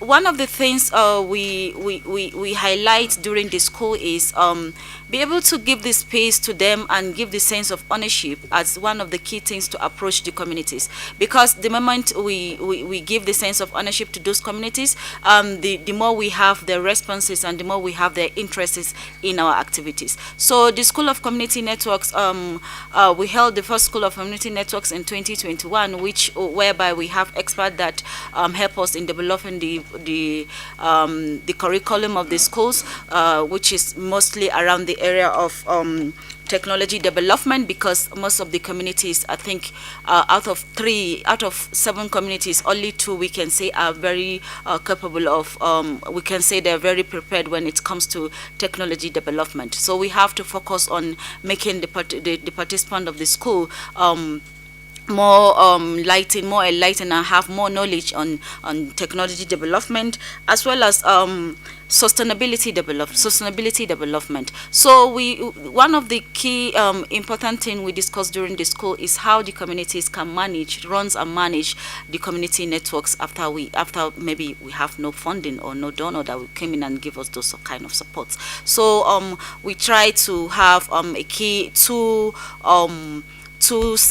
pace of the school, which is online, because we do a physical school online and physical school, and as well as after the school we follow up with an online sessions to help the participant with what they learned after the school, as well as designing a module for mentors. We have volunteer mentors in all of the 7 micro organizations. I forget to say that we were working with 7 micro organizations in Nigeria, 4 in Abuja, in the rural part of Abuja, 1 in Kaduna, and 2 in the rural part of Bauchi. So we try to connect these 7 micro organizations with volunteer mentors that keep on mentoring their activities after the schools. And the volunteer mentors were the one reaching out to, we have each volunteer mentors that are very close to each community, who are pay a kind of monthly visit to the communities to check on what they are doing and to support them in the areas of advocacy, areas of sustainability, technologies, and other relevant issues that are happening in the community. So I think the second thing, I think what we can say our challenges with regard to women participation.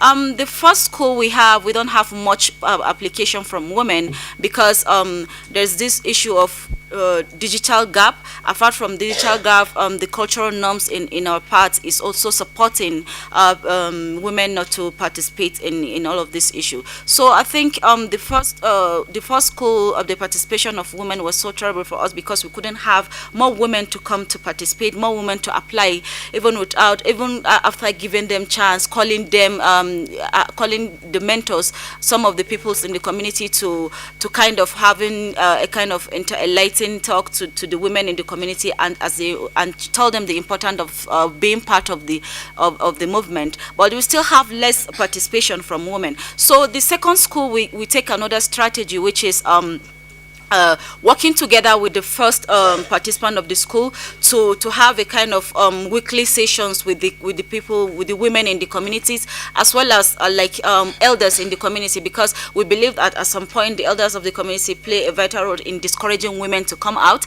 due to cultural norms and all of that. So the second school was a very success for us because we have a kind of 50-50 participation from both women and men, and the women participated actively, even though we face challenges of women being outspoken during the school. But we learned that after the school, after the physical school, the interaction from women, the calling, the sending text message, individual text message, asking some questions. So we believe that we need to do another thing differently, which is having a group which is mainly for women, whereby we create sensitization in the group for women to, like, if you have a question, go to the group and ask, interact with other men to see that, to see that people have a learning session together. So I think this is one of the things we do, and we did a session on gender and community networks, whereby even the men feel that at some point they are contributing to not supporting women to participate.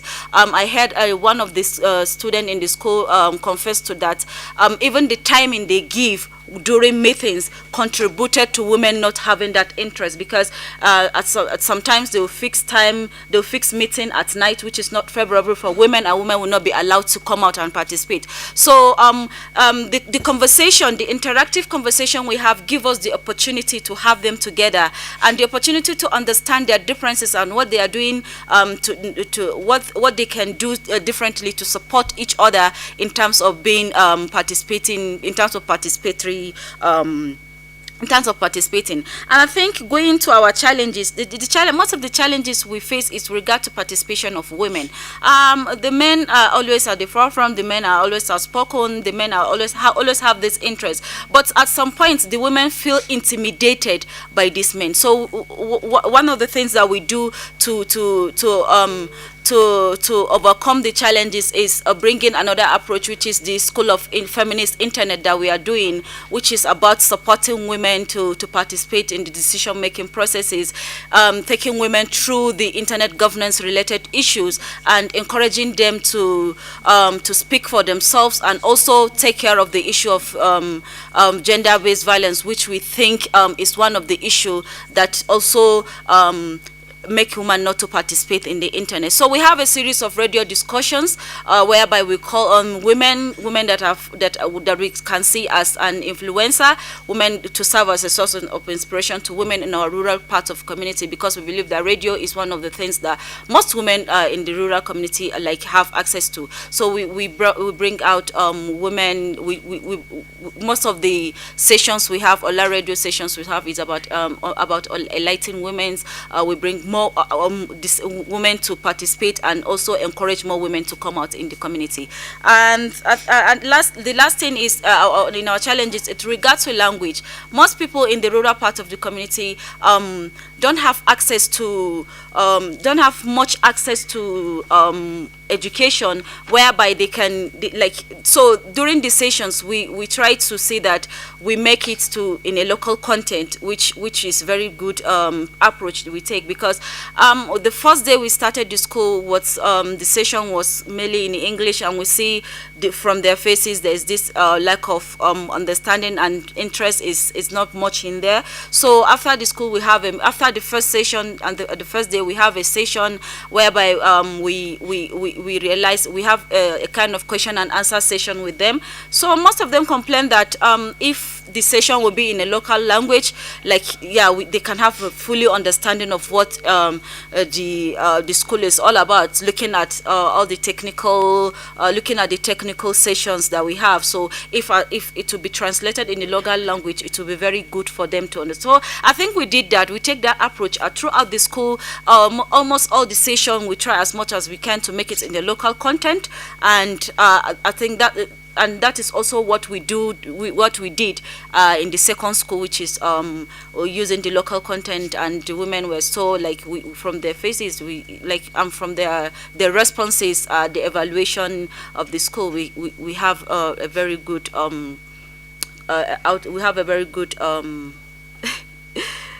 their responses was very good, and we begin to see where we have lapses, and we make sure that we cover those lapses during the online piece of the school. Thank you.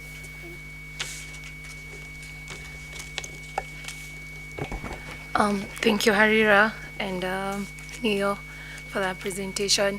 So for myself, I'll talk about our situation in Kenya. So the school is run by a community network called Tunapanda Net, which is the first community network in Kenya, and the community network's goal was to provide affordable internet access for the community, and really emphasize more on the connectivity being for, by, and with the community. And so the focus areas that the Tunapanda Net focuses on is first of all, community connectivity, where we endeavor to use the human-centered design approach in engaging the community so that the connectivity is autonomous, as well as digital inclusion that looks at after access, in providing meaningful access to the community. So this really sets a basis on the National School of Community Networks that Tunapanda Net leads, simply because from our experiences and realities, it really shapes how the community network engagement and efforts are brought together in terms of the trainings that we've been conducting.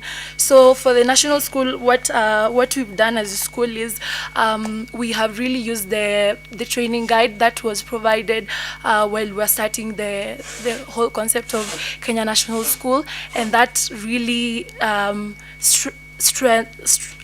it really underscores the importance of participatory action research, where at first when we started the school, it was more on scenario building, where we invited the community network that we had mapped out, which was 7 initially, to just understand what is the training needs, so that we are not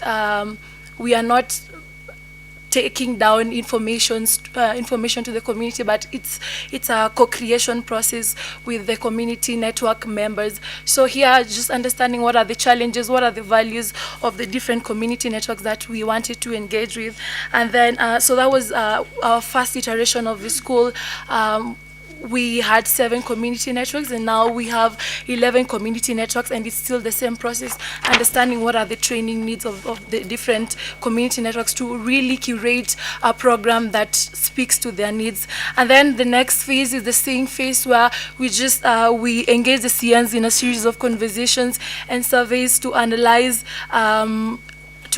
and curate the training with them, and also mapping out who are the experts in this space who are able to provide information and provide training with regards to these areas that we have identified. For example, for this school, the one for this year, the second iteration, we mapped out 3 key areas that we worked around, and these areas, we define them as community of practice, that is the network and infrastructure, just learning on what it takes to design and deploy a network.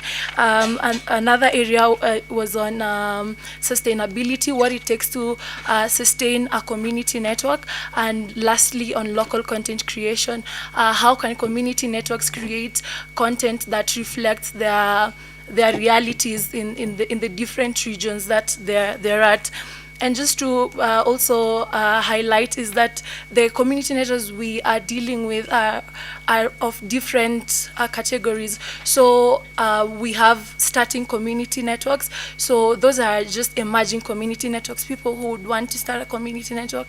And then also we have already existing community networks. So we try to create a space where there's a lot of learning exchange and peer exchange, and how you'd see our trainings are very, we try to bring the concept of community even in our trainings. So you would find in our virtual mentorship a lot being discussions around what are the different community networks finding on ground with regards to the different elements. If it's network and infrastructure, how does that topology look like, and what are some of the challenges that they are facing? And then so that creates some sort of exchanges. And then we have also learning exchanges, which are physical in nature, where we take a different community of practice to go and learn what different communities are doing on ground. So we'll take the 11 community networks, for example, to a community network based in the rural area, to just have a 1 week of sharing, a 1 week of designing a network or designing a hotspot that for that community. So that is more now the acting phase, where it's very hands-on and has like different layers, the virtual mentorship, the learning exchanges. And now we also have the National School of Community Networks, which culminates the entire conversation and also bring about different stakeholders. Like for they just concluded National School of Community Networks, we had stakeholders from the communication authorities, stakeholders from, we were very lucky to have a representative of UK DAP Digital Access Program, also USF. These are conversations that are very important to the CNs to just understand how they can plug into this already existing strengths that and also just have the conversation flowing, so that it's not community networks discussing and then someone taking it to the people who are making decisions. It's a conversation that is running between the community networks and the decision makers. So some of the challenges that we have faced is, for example, with regards to infrastructure. So we train this community network, especially for the emerging ones, on how to deploy a community network. But when they go back to their communities, then they don't have the necessary infrastructures, the equipment to actually deploy that that community network. So part of our resolution going forward is to figure out ways of resource mobilizing, especially for emerging community networks, and also leveraging on the already existing efforts, such as, for example, now the Communication Authority of Kenya is pledging to support 100 community networks in 2 years. So how can we leverage so that this conversation don't just stop in the boardroom areas, and who is making them accountable to make sure that community networks that are emerging are able to learn from the capacity building that we are providing, and also are able to deploy their networks in their specific communities.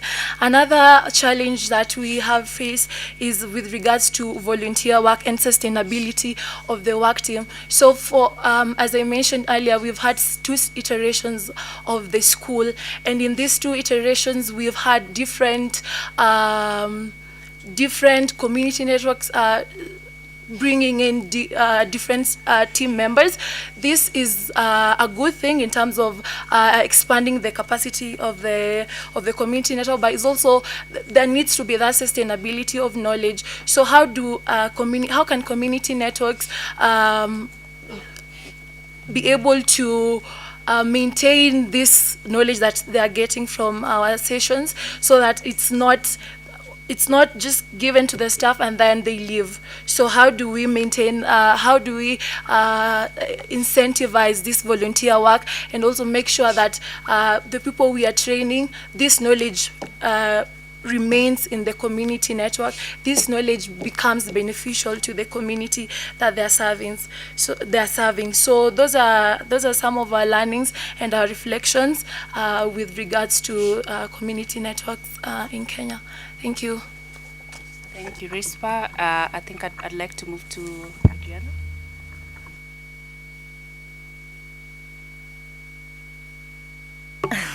Desculpa. Bom dia. Bom, com relação à nossa escola de redes comunitárias da Amazônia, passamos por uma desafiante atividades, né? Mas também com muitos esforços e com parcerias colaborativas. E ao desenvolver esse trabalho, o Projeto Saúde e Alegria, que já atua há 30 anos no interior da Amazônia, consegue trabalhar agora, fazer uma inovação de uma escola de redes, a primeira escola de redes comunitárias no interior da Amazônia. E ela... sim. So I'm going to share with you the information about the School of Networks in the Amazon. We faced a lot of challenges, but we were able to build on partnerships. Partnerships were key, and my project, her project, Health and Happiness Project, has been working in the interior, in the more distant areas of the Amazon for 30 years now, but now there is this innovation of creating a school of community networks. Isso. E de forma híbrida, né, tanto online ou presencial, conseguimos sair da nossa região do Pará e a gente começou a trabalhar em mais 2 estados do norte, Pará, Amazonas e Acre. So because of adopting a hybrid modality, we were able to go and expand our work beyond the state of Pará, where we are based, and now we are also working in 2 other states, Amazonas and Pará e Acre. And Acre. E estamos agora em 7 territórios, inicialmente, trabalhando com 3 aldeias indígenas, Puianaua, Marajaí e Solimões, uma rede de comunicação indígena chamada Rede Wairi, um coletivo de jovens chamado Guardiões do Bem Viver e o Grupo Formigueiro e também o coletivo Águas do Cuidar. I don't think I'll be able to repeat all the names, but you got the names. But just to mention a little bit of the numbers and the types of organizations that you just mentioned, it's like they are now able to work in 7 territories, 3 indigenous villages.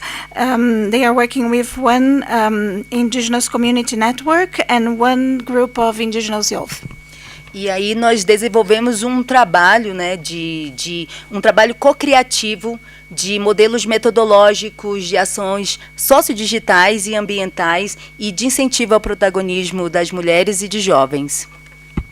So they co-created a new methodology that looks at social digital aspects. They also bring a lot of environmental concerns and also gender concerns. O mais importante das ações do Projeto Saúde e Alegria é sempre trabalhar inicialmente com metodologias de escuta. Então, a gente pode dar um exemplo de uma metodologia chamada Mandalas dos Saberes, onde buscamos, através desta metodologia, as comunidades elas puderam reconhecer e mapear o seu território, os seus desafios, as suas ações e suas estratégias de comunicação comunitária.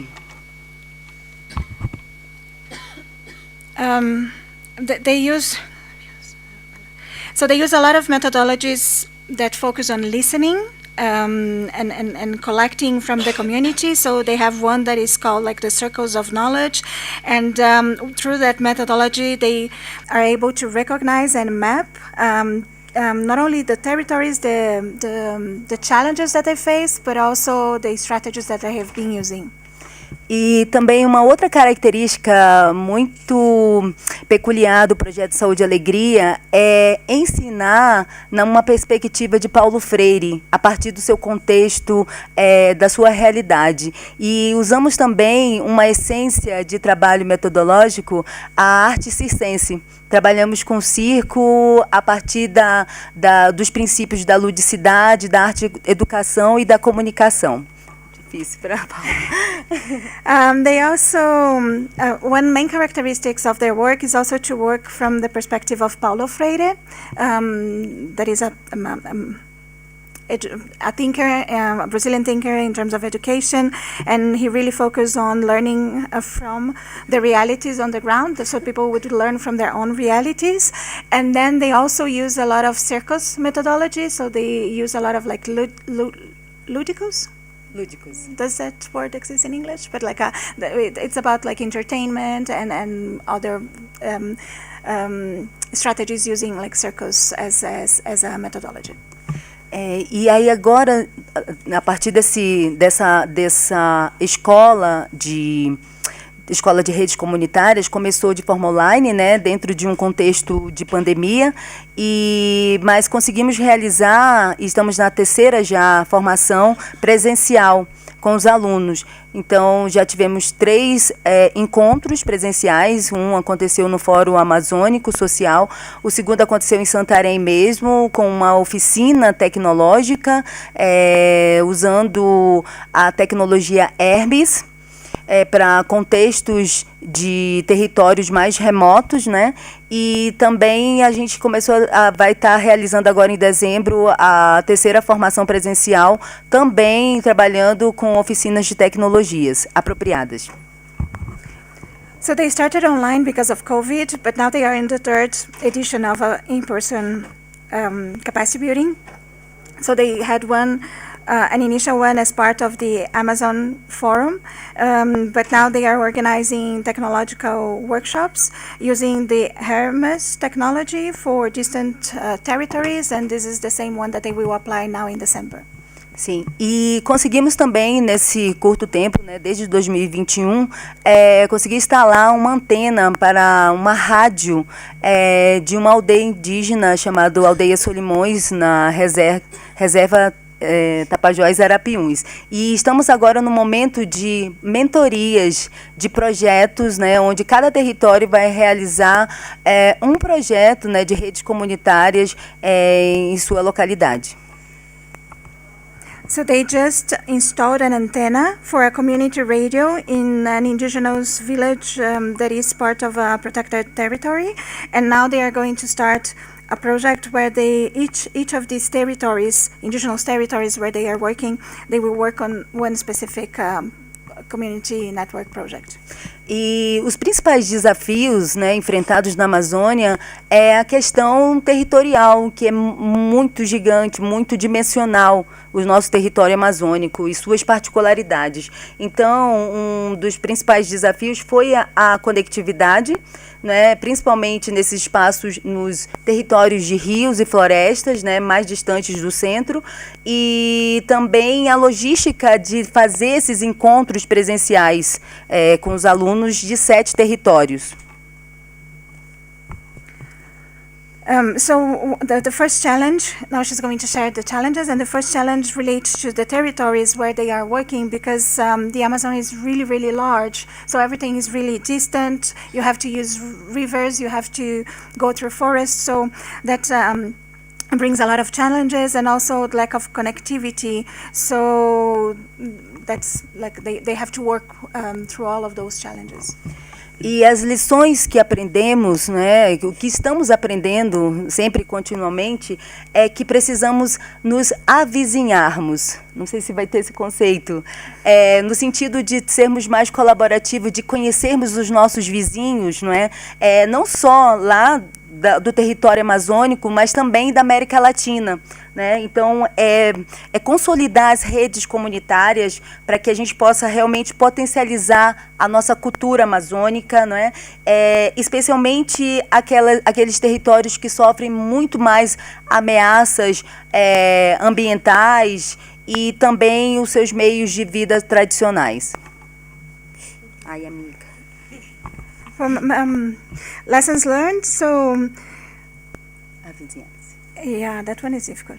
So we really need to work closely with our neighbors and learn more and work closely with our neighbors. That's really important, not only within the Brazilian Amazon, but the Amazon region more broadly, with the neighboring countries as well, because it's really key to protect the Amazon culture. These are territories that are often subject to attacks. There's a lot of issues concerning this territory, so there's also this aspect, and I think that's it. Sorry. E também o que aprendemos de lição é que, através de nossas metodologias, da educologia, da perspectiva freiriana, dos princípios do software livre, né, de usar tecnologias livres e apropriadas, isso ajuda a nos compreendermos melhor que tipo de tecnologias devemos utilizar para nosso contexto amazônico, né? E especialmente para que possa fortalecer essa comunicação comunitária, sua cultura, identidade e seu território. So the use of these methodologies that she mentioned before, and also the idea of free software, all of these methodologies have really helped us to think what are the specific types of technology that we need to use and bring to the work in the territories, with the idea of promoting community communication, but also protecting the culture and strengthening the communities themselves. E para finalizar, buscarmos mais parcerias locais que fortaleça os projetos comunitários, né, de cada território, e também buscar novos recursos como editais focados na sustentabilidade, numa economia sustentável, numa infraestrutura e sempre de acordo com as necessidades de cada território. So the last lesson learned is about seeking further partnerships. So they really want to identify more community groups with whom they can work, but also to look for opportunities for funding that could really allow them to work on these issues, but really having a look at the community economy, the economics of the community, and the infrastructure that is really adapted to the needs of the community. E precisamos também participar de mais formações contínuas, tanto a equipe da Escola de Redes do PSA, quanto também alunos, né, que a gente possa ter mais oportunidades de conhecermos outras realidades também e sairmos de fora assim, da Amazônia para que a gente possa compreender melhor dentro do nosso território. So the last point is really the need for continuous capacity building, not only of the team themselves, but also of those participating in their school. And they really feel that it's important for them to focus on the Amazon region, to go beyond and have learn more and exchange more with people in other contexts, so that they can have more ideas and bring those back to their own context. Sim. E fortalecer os grupos de jovens e de mulheres amazônicas, né, para fazer com que elas percebam a sua realidade, compreendam melhor suas leis, seus projetos, e que elas possam entender-se como guardiães protetoras do seu território de florestas de rios.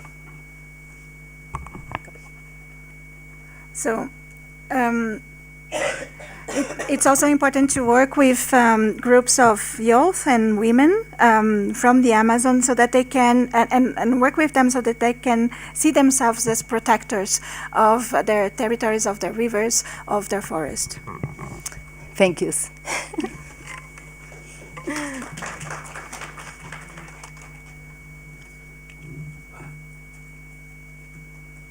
All right. I think there are many things that are already mentioned. That the COVID pandemic outbreak revealed a huge gap in many different areas. I think also in Indonesia, not only in digital divide, but also development gap in very broad sense.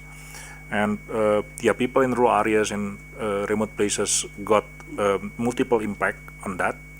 And in Indonesia, the challenge of digital divide coming with number of problems from very huge geographical challenges like in Amazon, electric supplies, devices, and so on. So in Indonesia, we developed a School of Community Network with a prototype in indigenous community in West Java in around 2019. And then based on the evaluation on that, we started to develop a training programs with guidelines from APC. So we start the whole thing in 2020. And then from there, we develop a advisory group in 2021. And we develop curricula that are focusing on brainware, software, and hardware, with the integrations with policy and regulations, technical capacity building, as well as various utilization in regards to meaningful connectivity. And the School of Community Network itself was launched during the Rural ICT Camp in 2021, and then the first training on trainers is organized in early 2022, and we release like a handbook that to make it more easy and accessible, with a specific framework how to make community network legal, safe, secure, affordable, and meaningful, especially for people in rural areas and remote places, that aim to increase the quality of life, especially for people that has no access to internet. And we use a specific approach. We call it 5L. It has to be low tech. The technology has to be accessible, low energy, because in many different places in remote areas there are very limited source of electric supplies. It has to be easy to maintain, so low maintenance, low learning curve. People has to be have access and easy to understand and to learn, as well as local support. And we also have many different learning experience, because we somehow understand that community network mostly context specific by nature, so it can be different from one another. So the implementation of community network need to be focus on research and observation on the needs and the rights of community. And secondly, meaningful access is celebrate multiplicity in micro scale. So local community has to find their own way to deploy and learn what is community network that are relevant for their daily life. In Indonesia, together with civil society, we develop multi-stakeholder approach, especially for policy advocacy with specific needs for long-term capacity building, digital literacy, special license for community network development, including tax incentive, because most of community network are not for profits. And at the moment, the community network development still has a long way to go, but I think it gives a new hope in addressing digital divide challenges, both in local and global context. And in the end, we somehow learned that community network strong foundation is basically on the network of people, open knowledge, and technology. Thank you.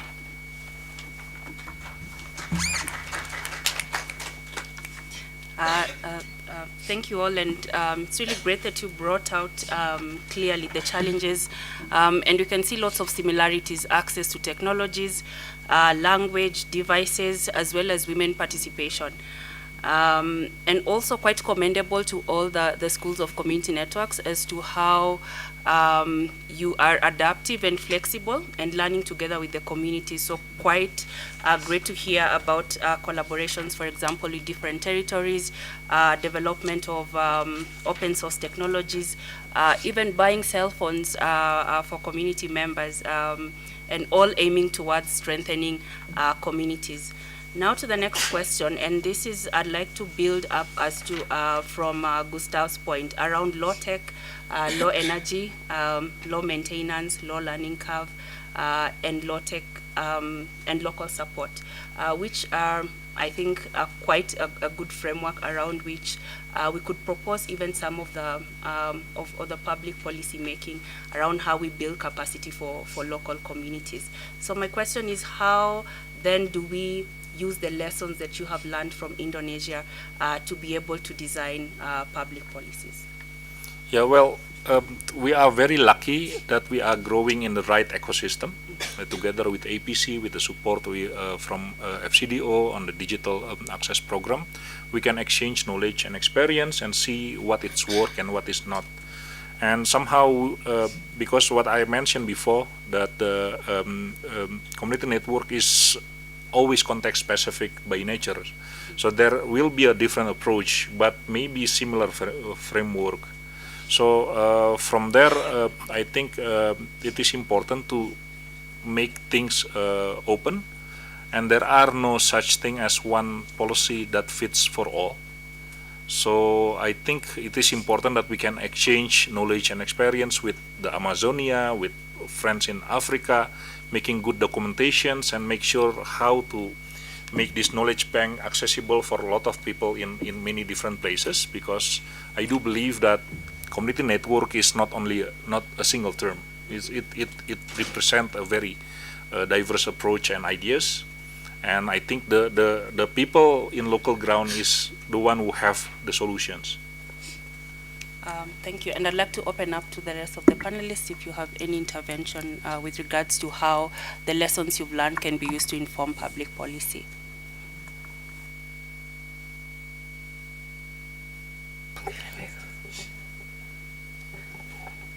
Yes, okay. And we have 5 minutes, so.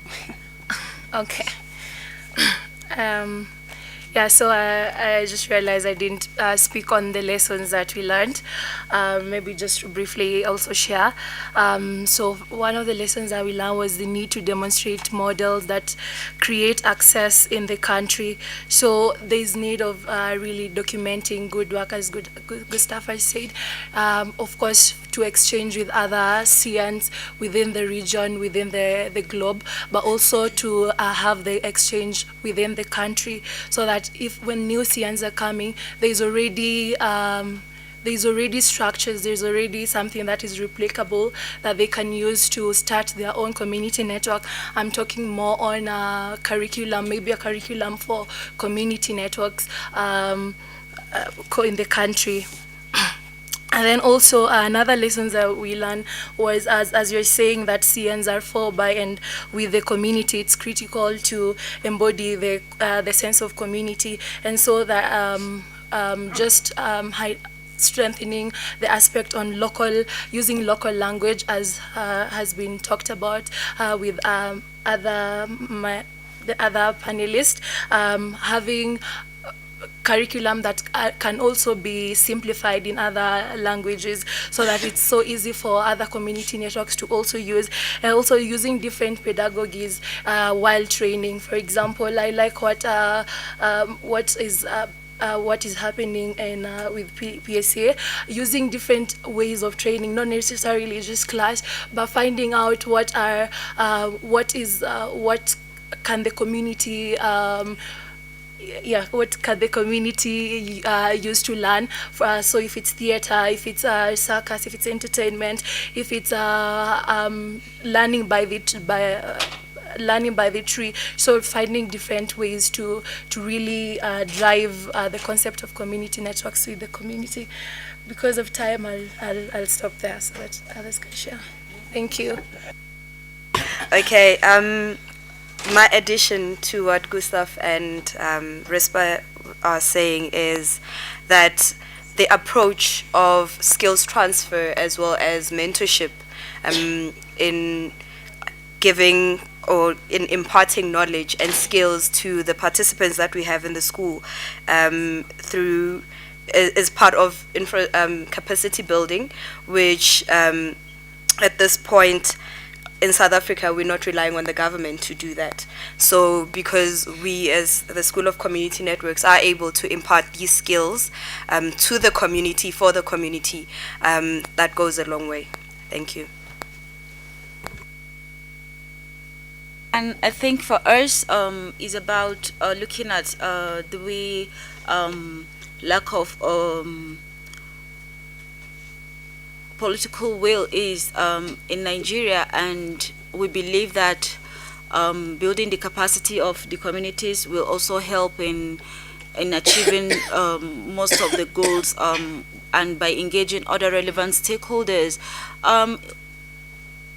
ongoing discussion is currently on with CTAD together with other regulatory bodies, with private sectors on how we can build the capacity of these communities in Nigeria. So I think we had a conversation about collaborating with Infratel Africa and other relevant stakeholders to see that both actors and non-actor stakeholders to see that we work toward building the capacity of the micros and also taking them back to where this infrastructure are, because we believe that there are other community networks that was owned by Infratel Africa in our region, and we are working towards connecting those micros to those community networks so that their capacity can also be, like, they can have the practical capacity. The capacity will be built practically on those aspects.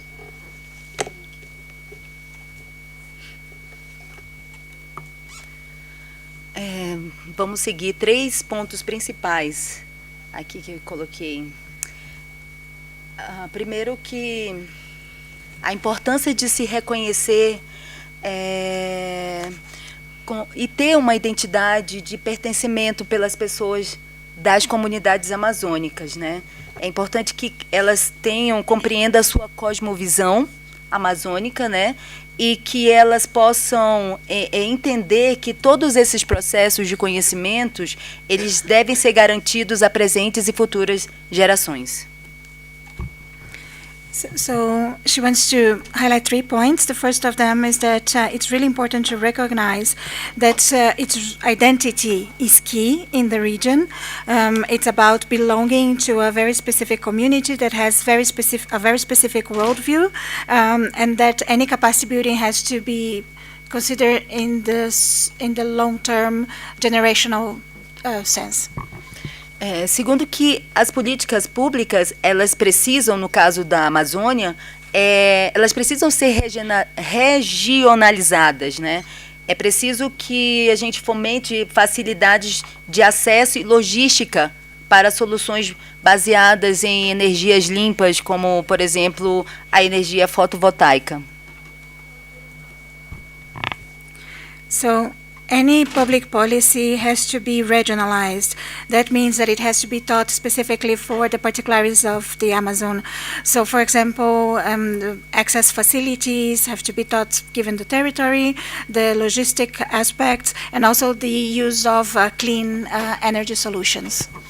E a necessidade urgente de fomentar e implementar modelos alternativos de enfrentamento aos deveres do Estado, né, que é ineficiente e que deve ter esse direito, as pessoas devem ter esse direito a implementações que realmente buscam produzir resultados e mudanças nos seus territórios.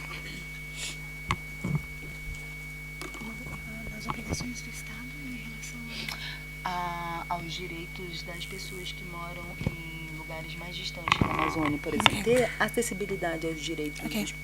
So it's also urgent there's an urgent need to rethink how the state looks at its responsibility and its obligations in relation to securing rights, especially of those people living in more distant regions in the Amazon, and thinking about alternative ways in which services and rights, como conectividade, por exemplo, like connectivity, and how you can implement those. Thanks. Thank you, Adrian. Thank you, Paula. I'd like to open up now. Are there any questions from the room? Yep. So because of time, I think I'll just take those 3. 1, 2. Thank you very much. My name is Said. I'm from Ethiopia, from Public University of Debre Birhan. My first question is for this capacity building, what are the target groups for your local capacity building? Are they public schools or private companies or institutions? The second one, when we work for connectivity or scalability, but there is another problem which comes together with this. I mean, internet is becoming a place for violence or abuse, especially for women and children. Then, therefore, what is your effort to mitigate this problem and safeguard the connected community, especially the children and women? The third question goes to Indonesia one, our brother from Indonesia. To ensure infrastructure accessibility, most of countries in global south have a problem of ensuring accessibility, especially in telecom or internet infrastructure. Yeah, because people living in rural area, they are live in fragmented way. Therefore, most of the telecom companies are accumulated in towns where they can get profit, and they are not willing to go to the rural area because if they invest highly a costly infrastructure in rural area, they can't get the return they want. Therefore, what is like your government effort or like institutions like you in your country effort to ensure infrastructure such that internet is accessible to all community? Thanks a lot. Thank you very much, Josephine. Talan Sultanov, Internet Society Kyrgyzstan chapter. I wanted to start by thanking APC for advancing the cause of community networks globally. We in Kyrgyzstan learned a lot from the partner community networks around the world, Latin America, Africa, Asia, Indonesia, Kenya, Tunapanda we visited. And we've launched a couple of community networks in Kyrgyzstan. The last one was in a village called Zardali. And what was interesting, we mentioned here the capacity building that we provide to local communities. What we also were really impressed with is local communities can do capacity building to us coming from capital cities. So when we launched this community network, the ingenuity of local community was really impressive. The very first thing they did was when they had internet connectivity is to send messages to the central government. Video messages saying that we are in this village, we have no road, we have no electricity, so you need to pay attention to us. So this was, and central government did start helping this community. Second was interesting how people started using it for e-commerce. We didn't, like, it was local invention. Just farmers would bring their animals to the Wi-Fi hotspot and just use the connectivity saying that this is my cow, I'm selling it. I don't need to go to a village which is 2 days drive, and they are doing like local e-commerce. And one really good lesson that we learned is that these local Wi-Fi hotspots become safe areas for girls in villages. It's a good excuse for them to come together and go to the hotspot and learn through internet. In conclusion, I wanted to mention that Carlos mentioned about this community networks learning repository. I think this is going to be a really useful instrument, and we in Kyrgyzstan also producing a guidebook for connecting communities to the internet for GIGA. It's a UNICEF ITU initiative of connecting all the schools to the internet, and would be really happy to share it when the repository becomes available too. Thank you. Thank you, Talent. Hello. This is Ashrafur Rahman from Bangladesh School of Internet Governance. As all of you know, the youth have more opportunities to contribute for the IG processes, but I think it's my opinion, especially for the whose young community living the South Asian continent, they're the less focused, especially though they are trying to contribute more. So I think we need more cooperation for that continent, because we are talking about the empowerment for the youth, but for the capacity building, if we cannot connect the whole globe, maybe we cannot achieve our goal. Thank you. Thank you. Yeah, thank you. I'm Michael Cañares. I'm a researcher studying data, digital, and social inclusion. At the outset, congratulations to APC and its partners for this fascinating body of work. This is really tremendously helpful, and I'm already scrolling through the guide that you produced, actually. So my question is about something which I think is which I think is not mentioned about in a lot of the presentations. In the work that we did in the research work that we've done in Southeast Asia, also in Africa, we've seen, for example, that capacity building processes and development activities at the community level does not really solve the underlying inequality that underpins the digital divide and the unequal access to and benefit from digital transformation. So I think my question may be too much of an ask, but I would just like to ask whether there were instances in the past that community networks are able to challenge existing oppressing structures that marginalize certain sectors of society, like the women, indigenous peoples, and the rural poor, for example. And I would like to learn about these stories because these would be interesting. Thank you.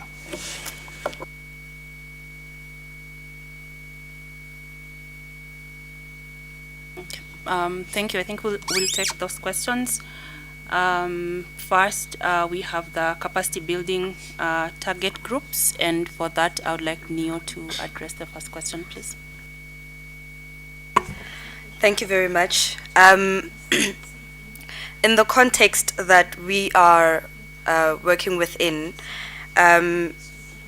we honestly do not have any target groups because we realize that these communities are based in rural communities where a hospital is kilometers away. Schools are also far apart. So we've created, in Zenzeleni, Mankosi in the Eastern Cape, we've created hotspots at people's homes. They've allowed for us to do that because they understand the vision and they understand that internet access is a need for them. So some of these hotspots are placed at the headman's house, for example. This is where a lot of people come and gather and have their meetings. There are also some rural representatives and leaders that are in the community, and they have allowed for their homes to be treated as hotspots. So target groups, it would be very difficult to exactly pinpoint where exactly we would like these to be in rural settings such as Mankosi. And it would work more in urban spaces for some of the community networks that we have in the school. So I hope that has answered your question. Thank you. Yeah. Thank you. I think Rispa will also take that the question on target groups, and then Harira on there was a question on just a minute, safeguarding. Yes. Okay. So Harira and Adriana will take those two, and then we'll get to Gustav. Thank you. So for in Kenya, the target groups are organizations, so already existing organization that would want to start a community network, because we work with already communities that already exist. So it's not us going to start a community network, it's plugging into already existing efforts. For example, if you're in a rural area, you're dealing with farmers, how does how does connectivity add into that? And in most cases, how we've gotten such target groups is by referrals. So from the trainings that we had 7 community networks at first, there were referrals to other organizations who saw the need to also be part of this the capacity building, to just understand how they can also have the impact to their different communities. Thank you.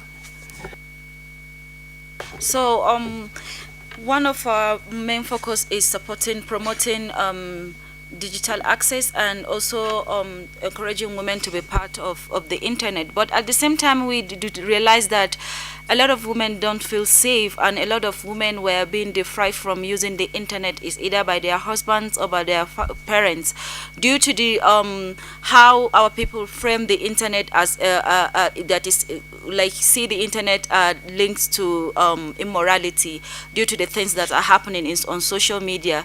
And there's this limitation of internet by our people. Most people, when you talk about internet, they limit their thinking to social media only. So one of the things that we do is when the feminist internet school came on board, we try to build the capacity of these women on how to protect themselves online. So we have, apart from talking to them about the internet governance related issues, we have a safety tips that we do, a session on safety tips that we do to women on how they can keep themselves online, or how they can report using the platforms, social media platforms. We also encourage them to report cases to the police and other bodies that can help them to stop that kind of abuse. And another strategy that we took is we try to have conversation with the victims of gender-based violence online, whereby they narrate their stories about how they were able to overcome these challenges, which is serving as a way of encouraging others to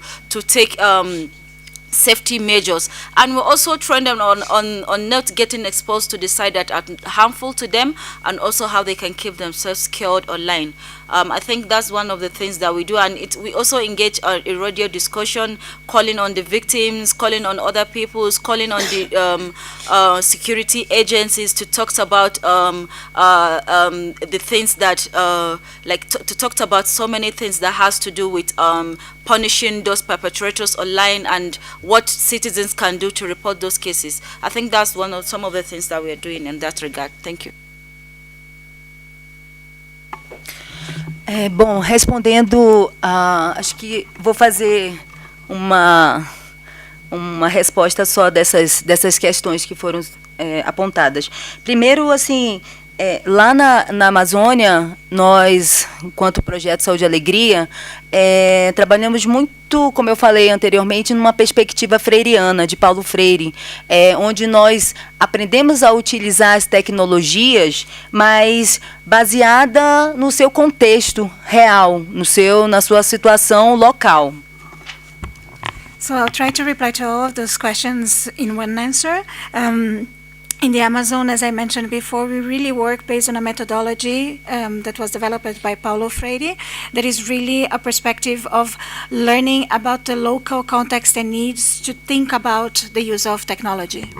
E então trabalhamos nas comunidades que mais necessitam de serem atendidas e ter esse direito de políticas públicas que chegue até lá com uma conectividade, né, e as tecnologias.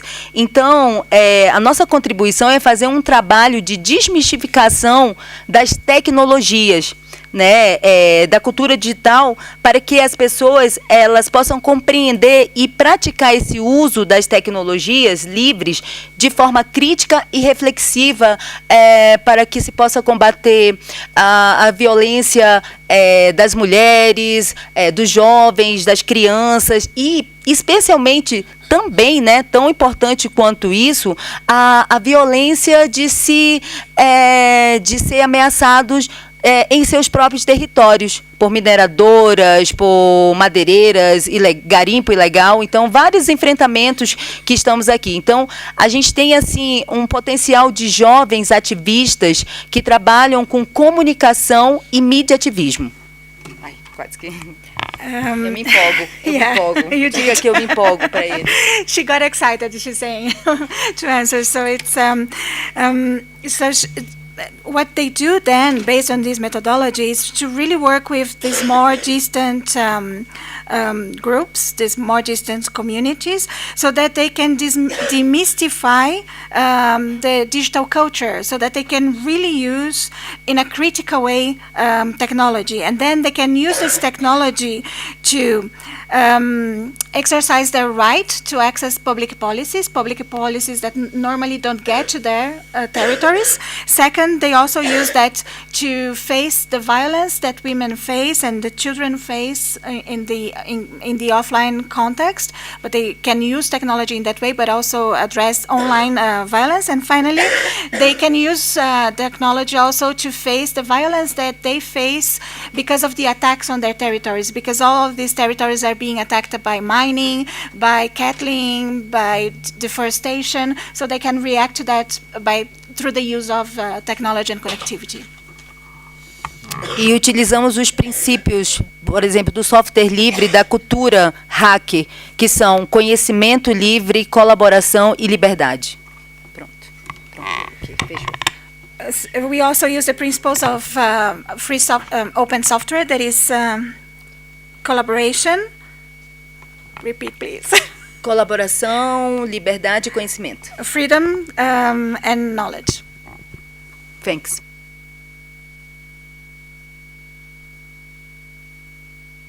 Okay, so community network developments always needs a multi-stakeholder collaborations. We call it a total football approach, where we should involve government, business sectors, non-profit organizations, academia, tech communities, and diverse community group. And there is no easy way out. Capacity building and understanding has to be developed for each stakeholder, so we have to talk and discuss. And this is a long-term process, and there are no such thing as quick win. So it's almost impossible to develop community network 1 year, 2 years. It has to be planned in a long-term process. For sustainability and scalability is also the same. Only we see that community network is need to seen as infrastructure that are dedicated to local communities and no expansions to larger group, because it will compete with big companies, corporations, and so on. And it's not a war that we're going to win. And community network infrastructure also need to be localized and contextualized business models that run by communities and invented by local communities. And the last thing that is also for us is important, that unintended consequences of internet and digital technologies like harmful content, violence, and so on, it is a lifelong learning process that need an ongoing capacity building, digital literacy, education, affirmative policy and regulations, law enforcement, etc., etc. So as long as we use the internet, the whole process need to be embedded in our daily life. Thank you. Thank you all, and that brings us to the end of our session. I would like to thank you all for joining us today. It was great to have you. It's not easy to fill a room in the IGF, so many thanks to have all the seats filled to the end of the session. I'd like to thank all our panelists, Alessandra and Carlos, who joined us online, and here Adriana, Neo, Harira, Rispa, and Gustav, for all your great contributions. I wish I could be able to add you more time, but unfortunately we have to leave the room for the next session. And also thank you so much, Paula, for being our interpreter. We really appreciate.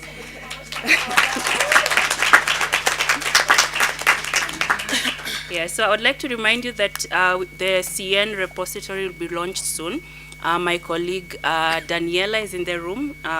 If you'd like to share your emails, and then she'll share more details with you. And I also invite you to subscribe to the APC newsletter to receive more news on community network. So thank you once again. I wish you a pleasant stay in Addis, and all the best to the rest of the IGF.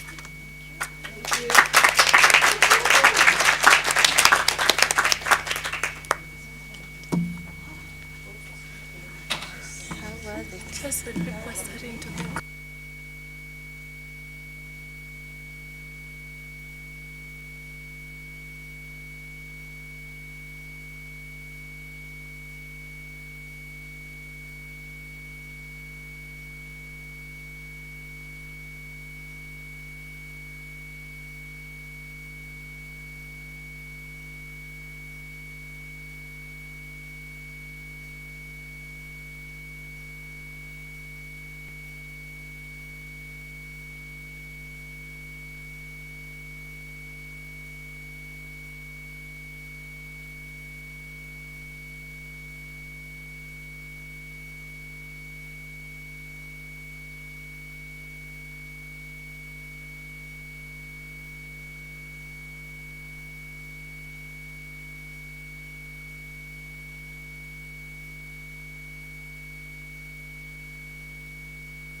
Hi,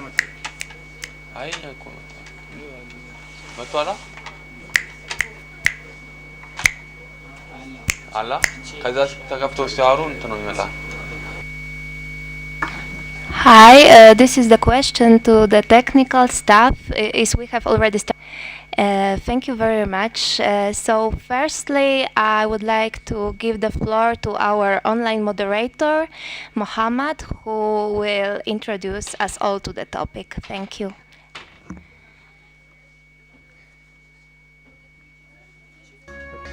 Today, we are here to talk about the interplanetary networking and the future of the internet in general.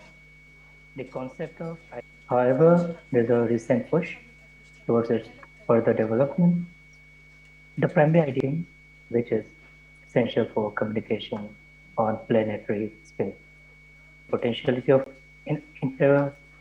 interplanetary networking, the challenges associated with it, both technologically, legally, geopolitically, and everything. And besides that, we will also talk about the future of the internet in general, like how the direction, in which direction the future is going to. And we would like to hear our speakers in general. So first, I would like to introduce you to our speakers. Our first speaker who kindly agreed to actually speak in this session is the person who needs no introduction in this hall, internet that we are celebrating today. However, to remind us all about his pioneer, I will just briefly introduce him. We all know Vincent Cerf is there he contributes to the global policy and business development and continued spread of the internet. And the father of the internet, he was the co-designer. He is the co-designer of the TCP/IP protocols and one of the brain behind the architecture of the internet. Served in executive position at the Internet Society, the Internet Corporation for Assigned Names and Number, the ICANN, the American Registry for Internet of National Research Initiatives and Defense Advanced Research Projects Agency, the DARPA. He has been awarded multiple awards and fellowships. He is a fellow of IEEE, ACM, American Association for the Advancement of Science. He has also been awarded the Best Trading Award in 2004. And just to wrap up, he has been awarded 29 honorary degrees as well. Once again, we would like to thank him since he has agreed to speak with us, to talk with us youth, and we welcome him in the session. Our other speakers is Veronica Piccolo, Mauricia. Mauricia is a lawyer by her background and is currently a PhD candidate in law and economics from Ca' Foscari University.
She has been involved a lot with the youth IGF involvement. She has been awarded the ISO Youth IGF Ambassadorship in 2020, and she is currently holding the chairperson. She is the chairperson of the Internet Society Standing Group. Mauricia is the CEO of DataWorks Communication, a consultancy enterprise in the education sector. She has a background in communication, gender studies, and psychology. She also works closely with the internet governance, primarily related to the youth and Africa-related initiative. Nicholas is a software and networks engineer at Technic and he is currently a board member of Youth Coalition on Internet Governance. Well, he has 3 drafts in the IETF about IPv6 and routing security and has previously worked towards the development of technology. Now we shall start with the session.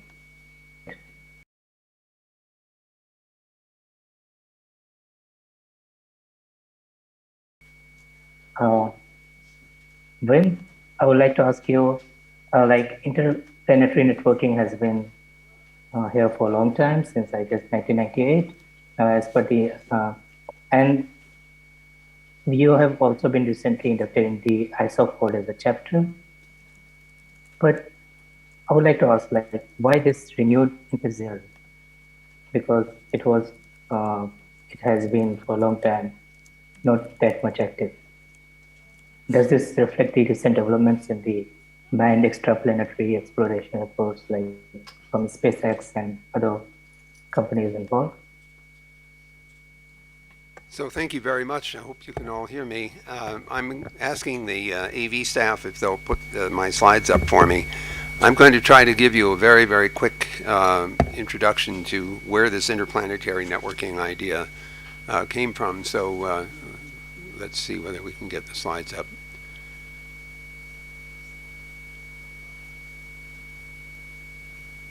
Well, while they're working on that, let me say that the project got its beginning in 1998, just after the Pathfinder project landed successfully on Mars. I wonder if we can close the door. We're getting a lot of noise. Some of you may know that the first landings on Mars were in 1976, Viking 1 and 2. For 20 years after that, nothing worked. Everything crashed or missed the planet.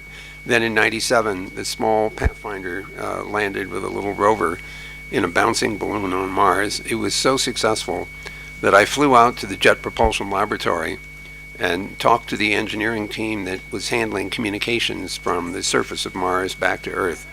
Some of you may know that there is a deep space network that was built in 1964 or so.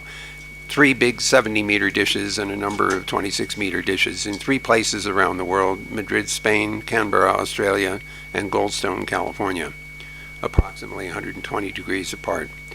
So as the Earth is rotating, those big antennas can see out into the solar system. The successful landing caused us to, at JPL, the first, you can go to the next slide, please. Oh, I've got a clicker here. How about that? Okay, and then we landed again in 2004 with the Spirit and Opportunity. So the team that I met at the Jet Propulsion Lab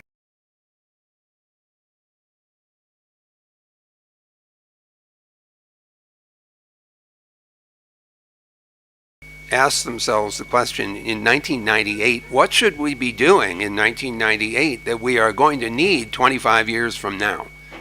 25 years from then is 2023. It's next year. So we decided to start working on an interplanetary backbone network. And the first thing that we thought was that we ought to be able to use TCP/IP. It works on Earth. Why wouldn't it work on Mars? Do the math. And it turns out the distances between Earth and Mars, closest together, it's 35 million miles. At the speed of light, it takes 3.5 minutes for the signal to go, and of course 3.5 minutes to come back. When we're apart in our orbits, it's 235 million miles. That's 20 minutes one way, 40 minutes round trip time. The TCP flow control system does well with a 40-minute round trip time. There's another problem. The planets are rotating, and we know this, and the planet rotates. After a while, you can't talk to it until it comes back around again. Same problem with some of the satellites. So what do we have? We have a variably delayed and disrupted communication environment, rather different from the parameters of the terrestrial internet. So we started developing a new suite that we now call the bundle protocols. Oh, there's another problem too. Think about doing domain name lookup. You're on Mars, you do a DNS lookup on something on Earth. 20 minutes later or something, you get an answer back with an IP address that isn't valid anymore because whatever it was just moved to a different, Wi-Fi interface. So we started working on the bundle protocols, and there are several features of it. The most important one is it stores data in the network, which the internet does not do. Now, the internet was designed in 1973 when memory was very expensive, and the idea of storing information in the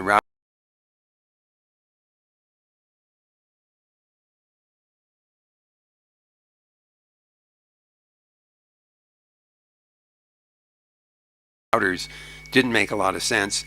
And besides, with the low latencies, you just leave it stored at the source and retransmit if necessary. Imagine that you're transmitting from Earth to Jupiter, and you get to the relay on Mars. The last thing in the world you want to do is to throw the data away after it got to Mars because you don't happen to have a link yet to the Jupiter destination because of planetary motion. So you store the data in the network at the relay on Mars. So that's one of the features of the bundle protocol.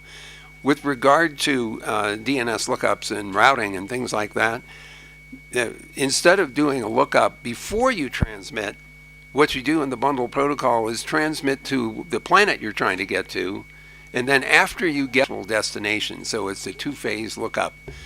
One to get to the right planet. So we set up a group of people to standardize the bundle protocols, which we have been doing in 2 tracks. The Consultative Committee on Space Data Systems, CCSDS, is made up of all the spacefaring countries around the world. They produce standards, the International Standards Organization, and are ratified there. At the same time, we also started up a similar group in the Internet Engineering Task Force. And so we have parallel standardization of bundle protocol. It's now version 7. So we've been iterating, finding our mistakes and fixing them. And I realize I'm running out of time here. What was very exciting and interesting is that after we started our work in 1998, we had prototype software terrestrially. Then Spirit and Opportunity landed on Mars in January of 2004. The plan was to transmit data from the surface of surface of Mars back to Earth to the Deep Space Network at the blazing speed of 25 or 20.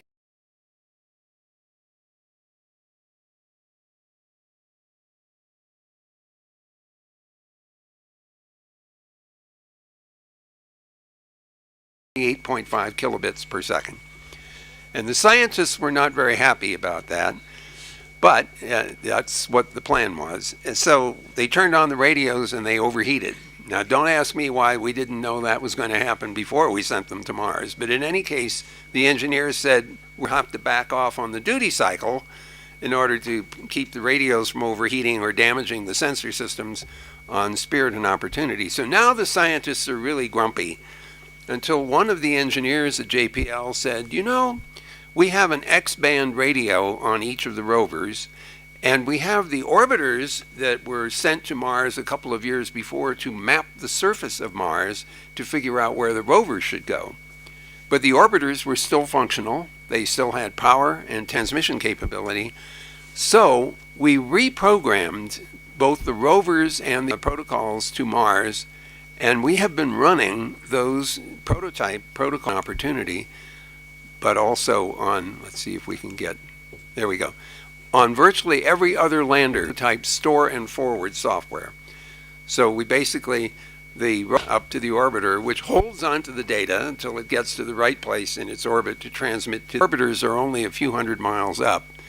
The data rate going from the rovers to the orbiters is 128 kilobits a second. And because the orbiters are outside of the atmosphere, have more power and bigger antennas, they can transmit data back to the Deep Space Network at 128 kilobits a second. So we got 4 times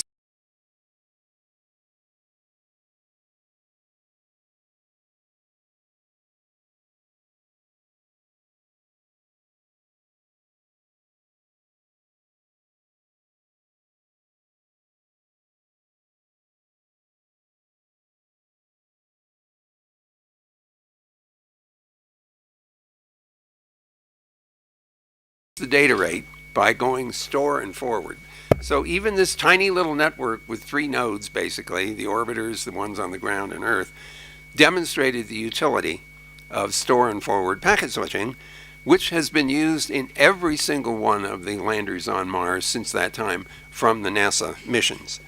So we are at the point today where we've been operating these, every one of these examples, but we wanted to test whether these protocols would work in real time as well as dealing with a highly delayed environment. So one of the missions let's see if I can find where it was, in 2012, we had an astronaut in the International Space Station using the bundle protocols, steering a little robot in Germany in real time using the bundle protocols. So the point we wanted to make there is that even though the protocols really delayed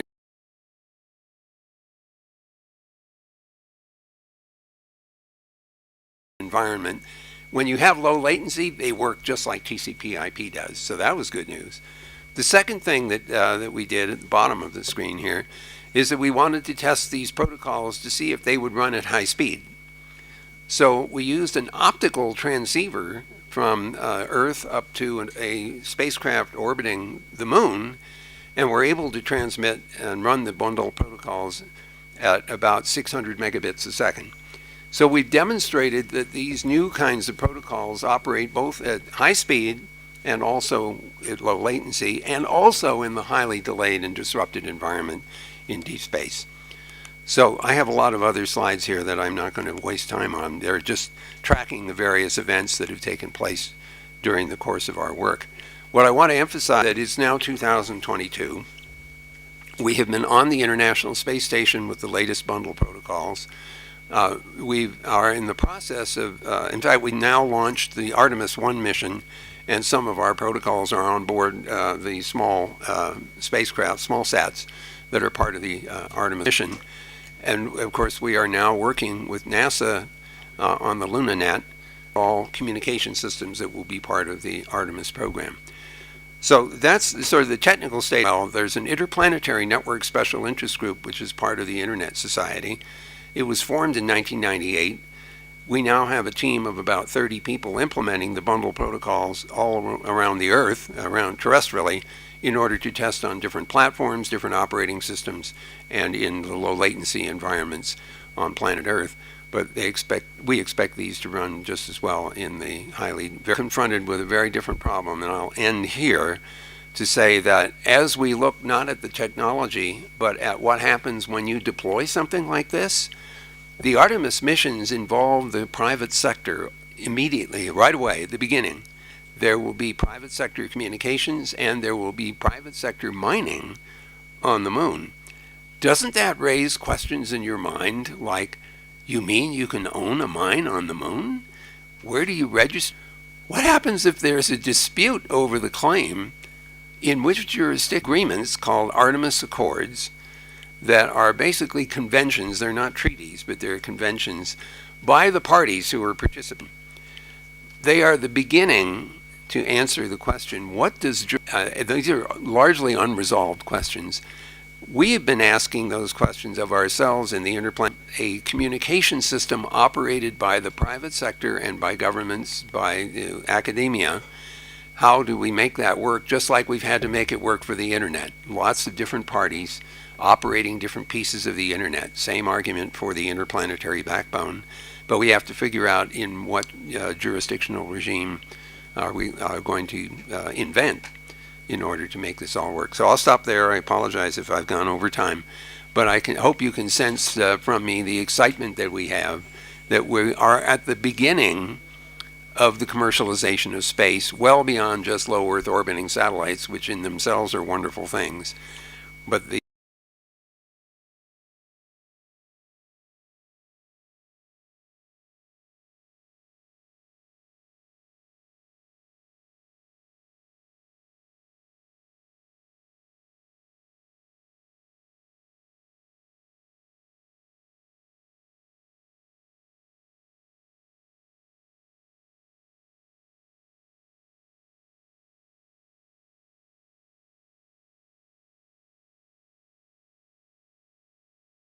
excitement I feel like I'm in chapter 2 of a long science fiction story, and I won't live to see the last chapter.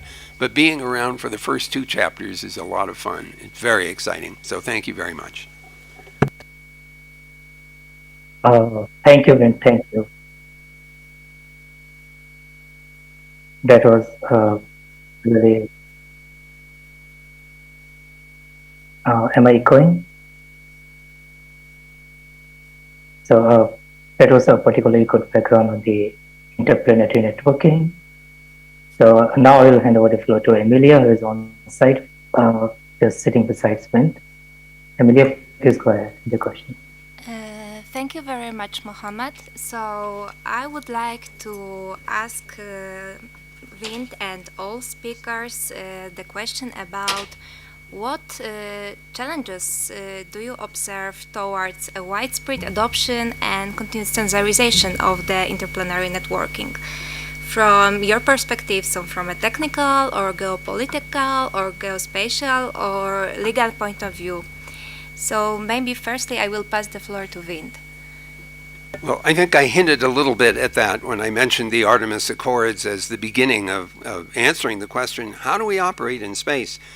I'll tell you one thing that I am deeply concerned about. All of you, I'm sure, must be well aware that huge investments are being made in the low Earth orbiting satellites, Starlink being the most dramatic example of that. But there are lots and lots of other satellites already up there.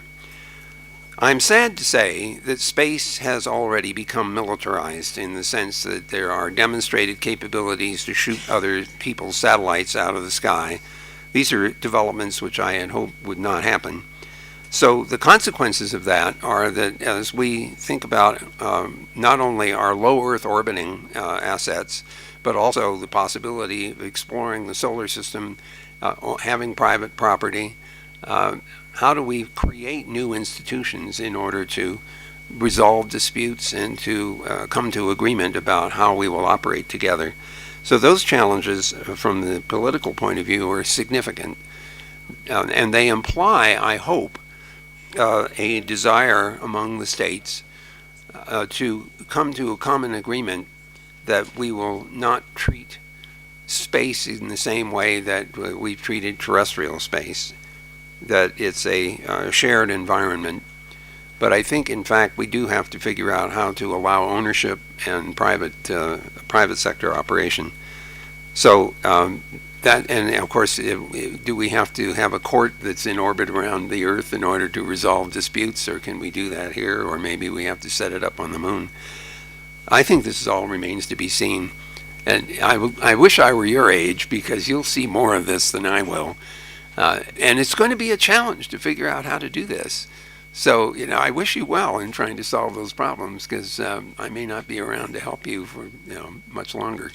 On the other hand, that's what youth is for. It's for solving the problems that the old people made. Mistakes that the old people made, you have to fix them. So good luck. Okay, I think it is quite a good conclusion to that. Nicolas, would you like to comment or add your input? Yes. Hello, Nicolas Fimarelli from Uruguay. I work at LACNIC at the regional registry. One doubt that I have about the jurisdiction of these networks, right, is which RIR these IP addresses will part of. So maybe we can think in having an additional registry for interplanetary things. And the other comment I have is there are geostationary satellites. These kind of satellites could be in some of the regions, so yes, that way we could be allocated as some of the RIRs. What are your opinion about that? So this is such a timely question. We literally, the IPNSIG group was talking about this last week. First of all, I'm not persuaded that we want to try to use a single IP address space for the whole solar system, because I'm afraid that Earth is going to consume IPv6 faster than we expect, and I don't want Mars to be starved because Earth ate all the IP addresses. So I'm suggesting that if we run internet on the other planets, that we run independent internets, lowercase, multiple of them, and that we use, to connect those together, we use the bundle protocols end to end. So that's serving the same purpose as TCP/IP did for multiple networks on planet Earth.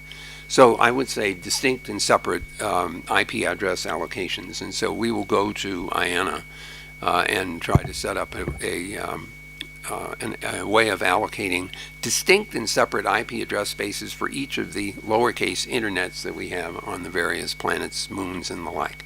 So that's one thing. The second thing, though, is that we also need identifiers for the interplanetary bundle protocol. So we're now in the process of setting that up as well. We will almost certainly copy the autonomous system idea from the internet, except that the autonomous systems in this case might be on different planets. We're also considering the possibility of putting satellites up in libration points around Earth and some of the other planets. And there's some thinking right now about a possible solar orbit series of relays, so that no matter where you are in the solar system, you might be able to see a sun orbit relay in order to get to other parts of the solar system. What I find really interesting about all this is that routing in this environment is much harder than it is in the internet, because sometimes the links between the various parts of the system aren't there because of planetary motion.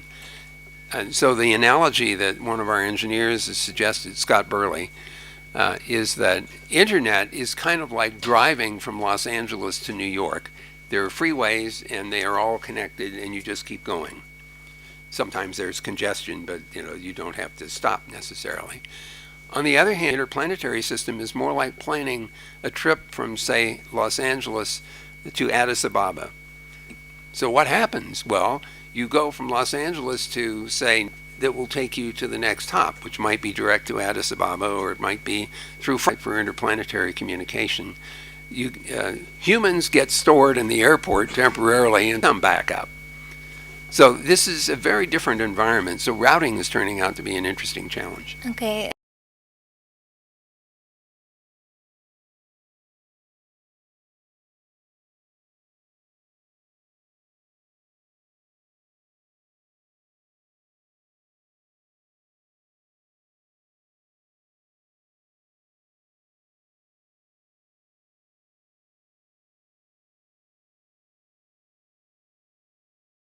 Nicholas, do you have another comment or? No, I think the idea was very clear. Like, I imagine like when the human want to go to Mars, normally we need to wait until this motion happens. So there is the close distance between the Earth and Mars to send these spaceships, right? So the idea of routing in these terms is, I think, is a very good analogy. Yes, for sure. I can tell you there's another big problem. It's congestion control. Think about this for a minute. In the internet, packets get thrown away if there's no route to get to the destination, and so that's, in some ways, that can be treated as a congestion control mechanism.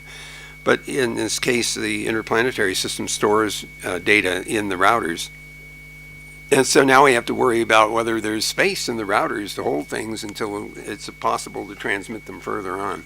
Figuring out how to do the congestion control in a system like that is harder than the internet that we have today. There's a man named Leonard Kleinrock, who is at UC's dissertation in 1961 at MIT on the subject of queuing theoretic models of store and forward networks, to see how packet switch nets would work and what mathematical said, we have this interplanetary backbone idea, but it has rather different characteristics than the classic terrestrial internet. And he came back with several pages worth of fairly hairy mathematics and said, this is a hard problem. So if any of you are looking for a dissertation topic, see me after the conference, because you have a tough one to follow. This is just so fascinating. Didn't notice. Thank you very much. And also previously in your inputs, we also have heard some legal aspects like jurisdiction of the IPN networks. So good that we have a lawyer with us. It's our next speaker, Veronica Piccolo. Veronica, the floor is yours. Hello, everyone. I hope you can hear me well. So I would like first to thank Vince, because this session is gold for all of us. And we, for the first time, at least for myself, this is the first time that I actually came across a very specific and technical aspect of interplanetary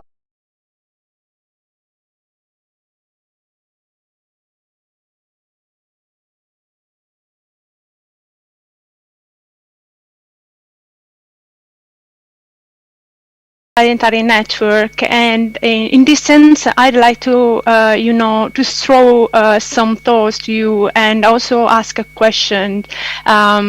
So I'm a lawyer. It's not my role to comment on technical aspects of this, innovation. But as a matter of fact, there are some legal aspects that have everything to do with open standards. When I graduated, I did my master's degree on patents and standard essential patents, and I came across this metaphor that Carl Shapiro is a professor of economics from Berkeley University. He used to describe cumulative innovation, and he used the metaphor of the pyramid. He said that now the research is built on top of the previous one, like in a pyramid. And in order to scale the pyramid and to place a new block on top, you have to get the permission of each person who placed the block below and which supports yours, right? The problem is when there is a patent, Vince, you mentioned that there is also, private companies involved into the deployment of and deployment of interplanetary networks. When private company come up with some funding, they usually tend to patent those findings, and when this block of new knowledge is patented, you have to pay handsomely to lay your block on top of it. In the ICT industry, there's a huge amount of patents, and some patents get included into standards that we call what we call SEP, standard essential patents. And when something like this happens, it creates a bottleneck where all the market operators have to pay to implement the standards, and it gives the patent holder a huge power because he can foreclose the market and stifle, the growth, the development of that innovation. And this isn't just theoretical, because we have a consistent case law of antitrust and court litigation, both in the European Union and in the United States, concerning 4G and 5G technologies. And we are talking about millions of dollars worth antitrust disputes. The reason why a patent become a SEP, are many. Sometimes market driven. Some other is because the standardization process is not very transparent. The fact is that when a private company usually join like a standard setting organization, they should be obliged to disclose their patents and allow, in order to allow the SSO to find an alternative to proprietary technical norm. And in case no alternative can be found, they should commit, to front royalties, like we call. But not all the SSOs provide for mandatory disclosure. Either they provide penalties for violation. So this is my question to Vint. Is Internet Evangelist, and Google is one of the main internet players now, but he is also one of the most outstanding personality of the technical community. How in order, to better to have a better use of interplanetary network from a market perspective, how can we keep into consideration also this kind of process when it comes to multi-stakeholder model and standardization in order, to develop open standards when it comes to interplanetary networks? So this is a very timely question, so thank you for formulating it so well. First of all of the standards associated with the interplanetary system are open standards. They're completely free. They are strictly voluntary. They're available online in the Internet Engineering Task Force archives. They're available from CCSDS and from ISO, although I haven't looked to see whether ISO is charges you for access to those standards, but they're all the same. So the community that's doing the interplanetary work believes in open standards, and we generally tend to reject things that have patent constraints and restrictions on them. Distinction between the protocols and the architecture, which is entirely open, and someone to build an implementation and ask to be paid for its use. This is not too different than writing a piece of software and expecting to be compensated for allowing someone to make use of it. So, we don't reject the idea of patenting a piece of software. Although, to be quite blunt and frank with you, I think patenting software is a big mess. And it's probably, I wish that the decision that had been made to patent software had not been made, just because the open access to software has been so important and valuable. Just a small example of that. Everybody will remember, well, some of you anyway, when the first World Wide Web was announced in 1991, which is really hard to believe that was 30 years ago. Some of you might not even have been born then. But the idea there was that Tim Berners-Lee gave that away. Basically, he released the HTTP protocol, and he said he did that because that's what Bob Kahn and I did with the TCP/IP protocols. But look what happened after that. He also invented HTML. And so web pages started to pop up. And the cool thing about the browsers of the day, including the ones that followed Tim Berners-Lee's original one, had this feature where if you thought this was a cool website, you could say, what was the HTML they used to make the website? And so you could do show. So the job of webmaster, which didn't exist before 1991, copying each other's HTML and then modifying it. So that's a perfect example of innovation. So I'm a big fan, generally speaking, of these things, but I accept the point that if someone has invested heavily in a piece of software or a piece of hardware, they might want to patent it. I will say that I've had more success with openness than anything else, but then you could make other arguments. At Google, for example, because we didn't want to have to pay extensive royalties for video, we developed two alternative open source versions, VP8 and VP9. And so I think that they're with the open source model where we can. Exchange of comments. So now I would like to pass the floor to our fourth speaker, Mauricia. Thank you so much for passing the mic, Emilia. Really much appreciate wherever you are based in the world. Thank you. A big thank you actually goes especially to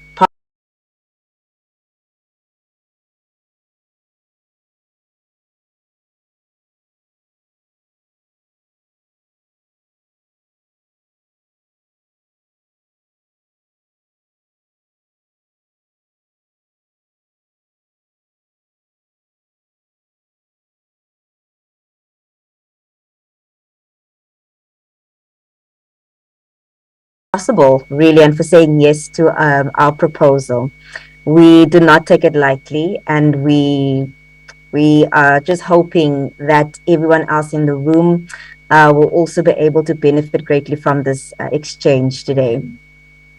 You will notice further on in the session as well that all of us come from various backgrounds, and so we are dealing with I can say a multi-stakeholder approach really to addressing perspective, or I'd really like to focus on the social challenges that I'm quite concerned. Just in South Africa, if I should mention numbers, about 47 million of our people in our population are currently using, and when we look at this disparity in our rural communities, male gendered population in our country, and I wanted to ask how this will, the fact that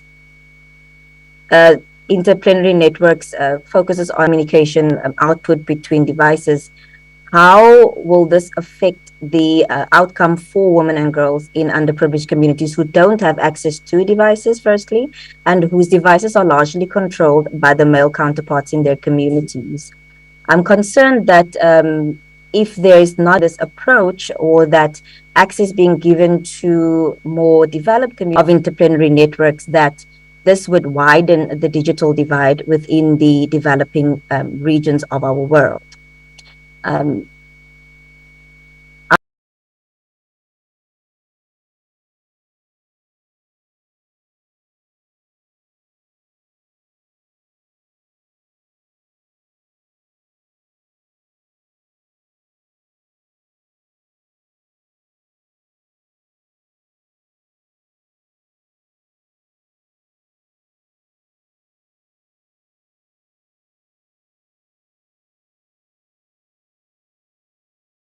I would also like to ask you about universal access. As you might be aware, we also, within the Global South and also within largely underdeveloped communities or developing states, we have a myriad of languages.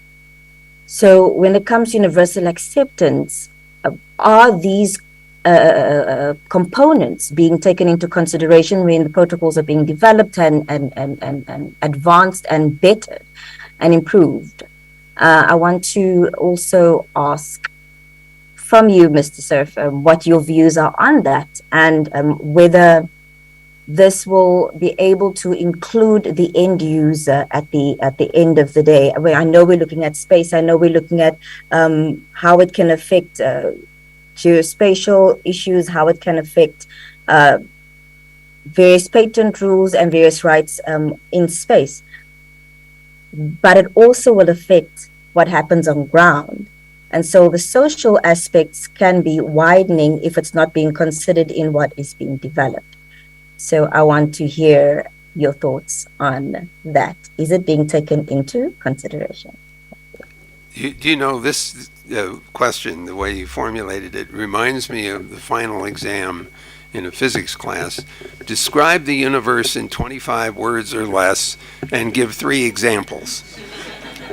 So I'll try to unpack the question a little bit. First of all, the protocols, as far as I can tell, are gender neutral. They don't notice who is using them.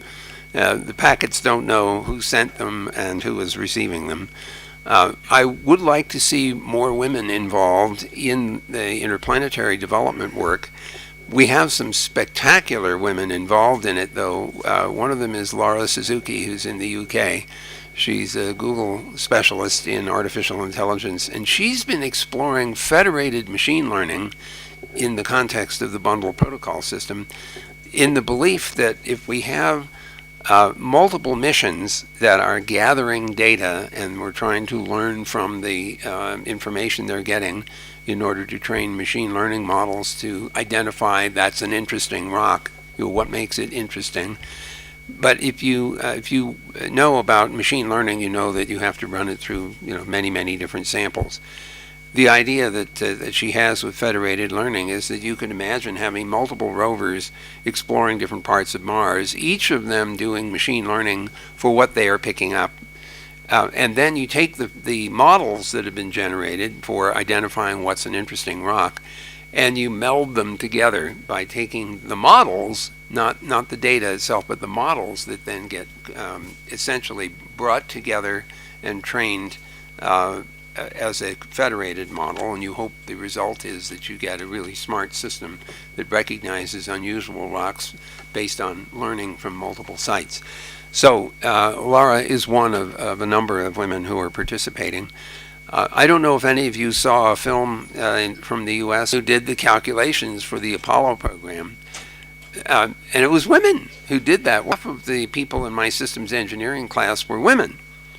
And some of them weren't even math majors. They were history majors and English majors from IBM. They said, well, why are you bringing people in from, yet? And so they don't have to unlearn bad habits. We want them to program the IBM way. Of computer science classes and math classes has declined from the 50% level, less than that. I think a lot of that has to do with sociology.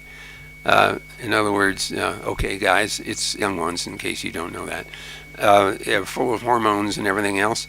We need So I want to encourage more women, and I'm so happy to see a number of you here in this room to pursue this and insist on your place at the table.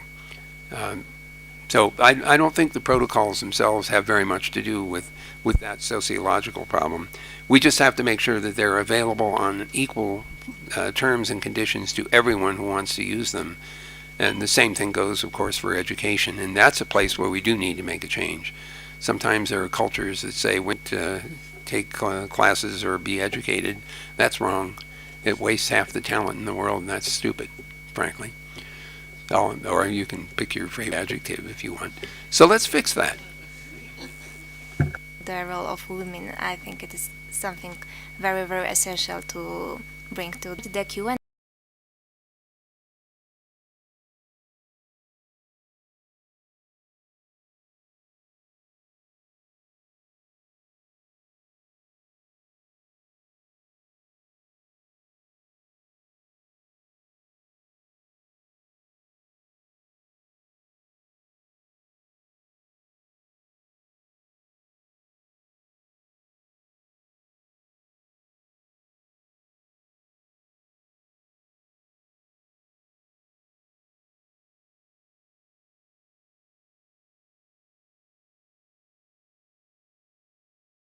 Part. Firstly, we have a question from the chat. Then there will be time to have the question from the audience here on site, so you can prepare your questions. And now I will read the question from Bohan. It is the question to Vint. Can you talk small business alliance which are willing to constrain their own behavior? This is the question.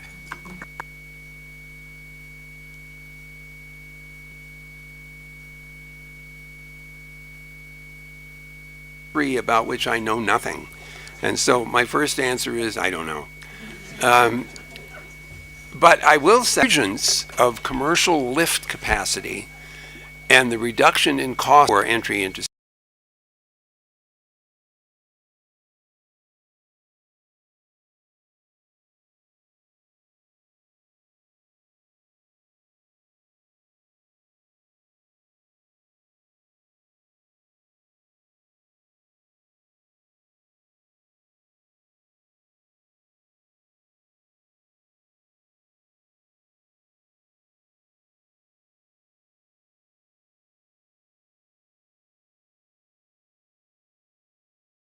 space.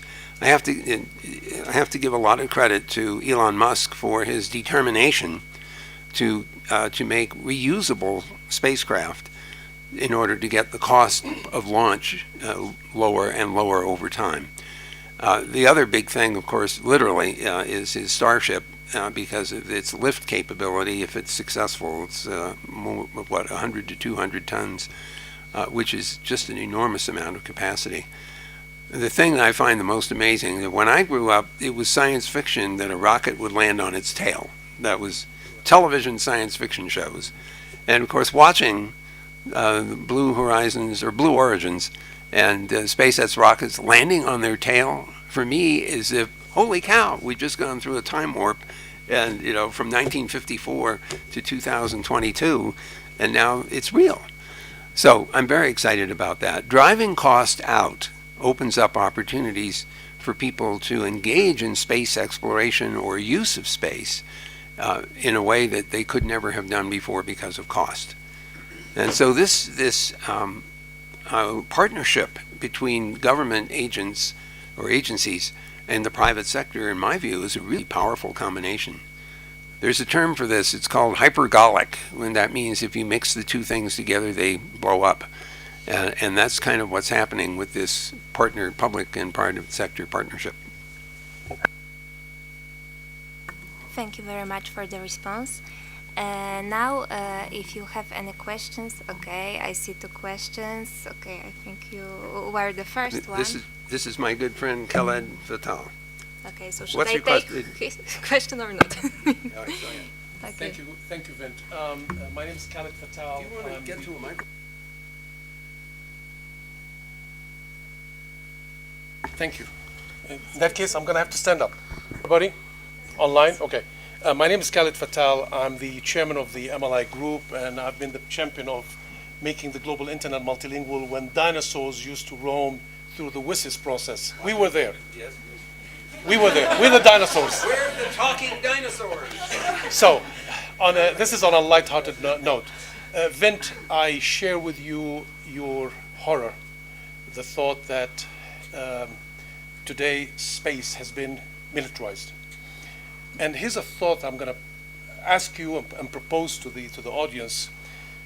In the process of developing this interplanetary internet, to avoid that space becoming militarized, what if we recognize that part of the fact that it got militarized is because the satellites belong to either organizations or companies that belong to a certain sovereignty? Like it could be US companies that have satellites, Russian, Chinese, etc. And therefore, they become part of the geopolitical problem. Here's my proposition, and tell me if you agree, and it's for the debate for everybody. What if we were to announce that all development to do with interplanetary internet is to serve humanity and the extraterrestrial species we might discover? If we make it about serving humanity, you'll laugh at this, but you see why I'm going with that.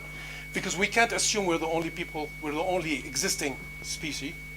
Plus, if we make it about serving humanity, and we get all of our political leaders to acknowledge this, then we take it away from being militarized. Well, it's just a thought. Something for us to consider. What do you think, Vint? Well, here the two. Now you've claimed that I'm your friend as well. So. Yes.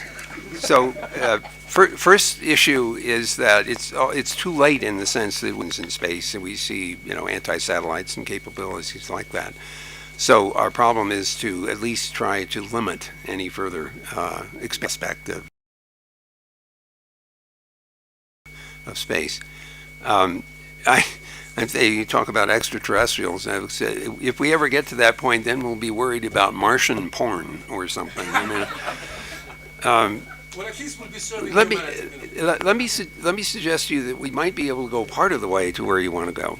Think about the law of the sea, and think about the practices that we have adopted to recognize boundaries of national control and areas that we consider to be in international waters. Space could be treated the same way. It's not impossible for us to imagine private property on the moon. We have a lot of questions about where do you register and how do you maintain that ownership? Who do you pay? How do you make a claim? But it's not incompatible with adopting policies that are compatible with your idea. It's the decisions about salvage, the high priority of rescue. I mean, if you're out on the high seas and somebody's in trouble, there's an ample vessels in the area to respond. And so the idea that we might build a space-based, we might not have to go as far as you are suggesting to get an environment where there is more space, but that the assets are still literally collaborate and share. And so you see a lot of joint missions. The International Space Station is an of multiple relays. In the current Mars communication system is a mix of satellites from the US and Europe. Opportunity to go in the direction that you're suggesting, Khalid, and try to adopt that as our primary principle. Big and vast that we need to collaborate and share our resources if we're going to make good use of it. And I really do think there should be private players and public players, and they should be able to work together as they do in the internet. There are private pieces of internet, there are public pieces of internet, there are academic pieces, and they all play together because they adopted the same standard technical protocols. The same argument could be made for the interplanetary network. So I hope it comes out that way. Quick follow-up, and I'm glad it resonated with you. The challenge is along the same line of the experience you had when you joined IBM and you saw so many ladies who were there because IBM wanted to train them because they have not picked up the bad habits.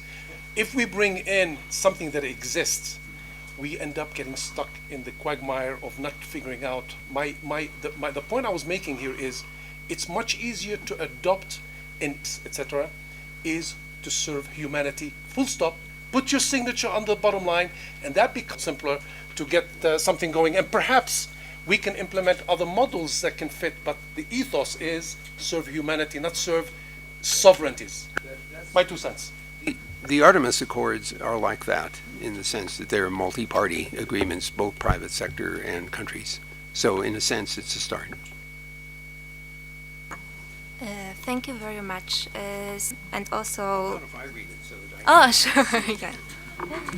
It is here. Store and receive packet switching, or store and forward actually, have an application relevant bulk communications about safety and everything else. And at the same time, if you could just do the final remarks for Sure. the session. And mix that together. Okay. Yes, we believe that there are definitely ways to use these store and forward and store in the network delay tolerant protocols.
They actually work in mobile environments where you have intermittent connectivity.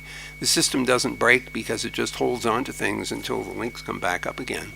So the protocol doesn't get excited about it like TCP would.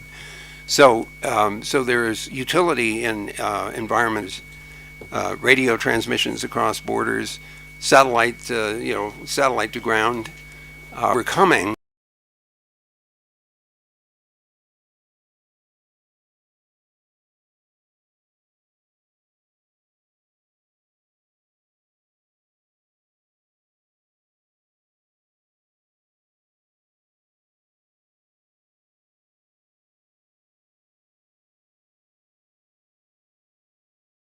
'A deliberate attempt to shut down the internet. I have to say, though, that before you get too excited about that, that if you are using the internet when your country doesn't want you to, even if you're using a dish that's talking to a satellite overhead, you are going to radiate signals. And if the signals are detectable, then they are potentially locatable. Thinking that just because it's a satellite-based system or just because it's delay tolerant, that somehow that the delay tolerance and disruption tolerance will be useful in some applications. Sensor networks in particular. There are reindeer herders up in the northern part of Sweden and Norway, in the northern part of reindeer for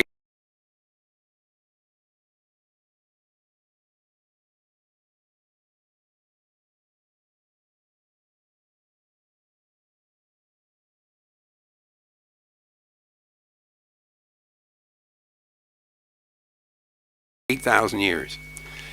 And a team at the University of Luleå decided they were going to use delay and disruption tolerant networking to track the reindeer by putting transmitters on around the necks of the reindeer, and they wander around, and sometimes they're in radio contact and sometimes they're not.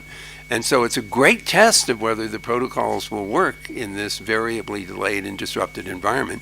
So they have been running this DTN system for about a decade now, together with the Sami reindeer herders. And so there's an example of a very practical thing. You can imagine devices that are doing doing sensing of forest state, for example, or maybe there are sensors that are concerned about Earth. Those sensors probably won't be in continuous connectivity, using the DTN environment and protocols in order to service those episodic and sporadic communications. So I think there really are useful applications on Earth. I'm just hoping that some of you will get excited enough about this to go to ipnsig.org, Interplanetary Network Special Interest Group.org, and join the group there. Follow what's going on and maybe even contribute to it. There's a project working group that is implementing these protocols on all kinds of different platforms, and it would be fun to have the IGF folks a part of the program. So I welcome you to do that. Thank you a lot, Muhammad, who is the online moderator and also the initiator of this session. So the reason why we are all here today. Muhammad, the floor is yours. I'd like to thank all of our other user speakers as well. You have been very kind to accept the offer invitation to speak to this session, and it was indeed very meaningful. This is a quite technical.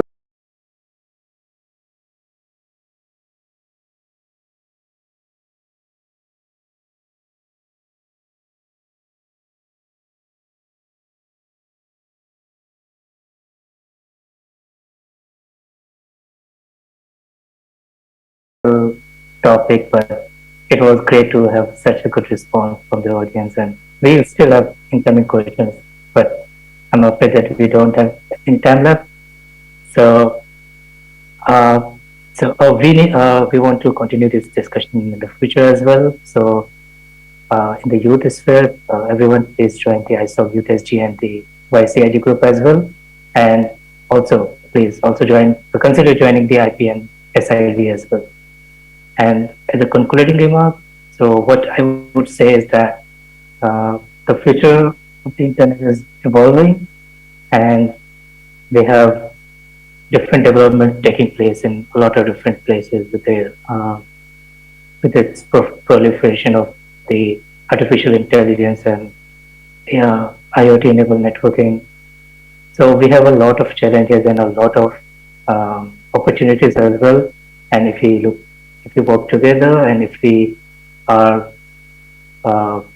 collaborating well with each other, we can definitely bring good out of it as future. And we hope that we'll have continued discussion on all these topics, and we hope to see you.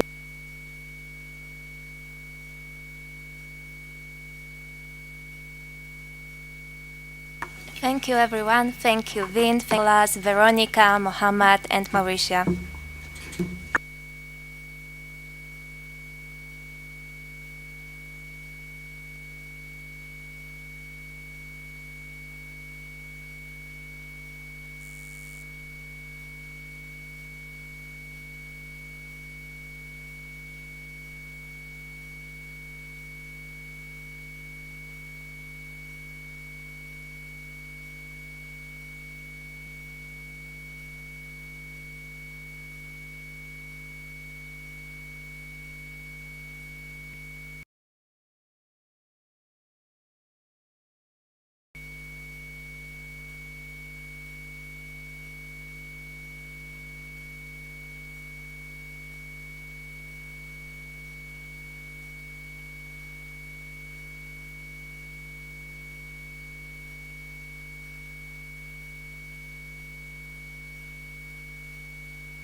Recording in progress.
Okay, so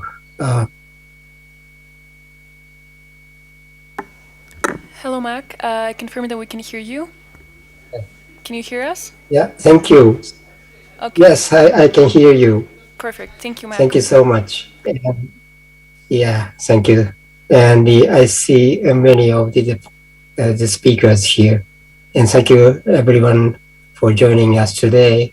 And good morning and good afternoon and good evening. Well, so my name is Maki Yokozawa, if you may know or not. So I will be the moderator, and we will be waiting for Mia coming in the room. Yes. And she is. We will start in a few minutes.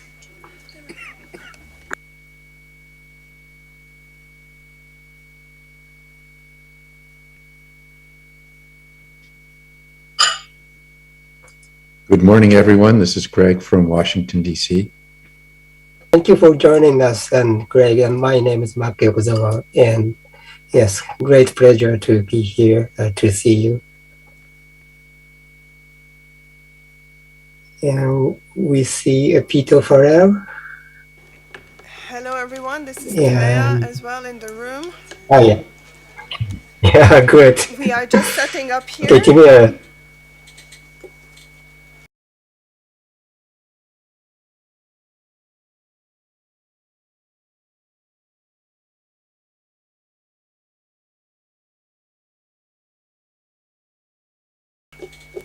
Yeah. Please give us 1 minute until we make sure that we are set up here in the room as well on site. And we'll get started shortly.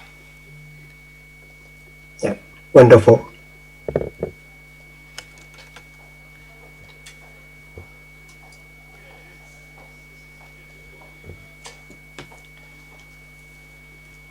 Do you want panelists to be on camera the whole time or just the person speaking? I think it would be nice for those in the room to see you on camera, if you can.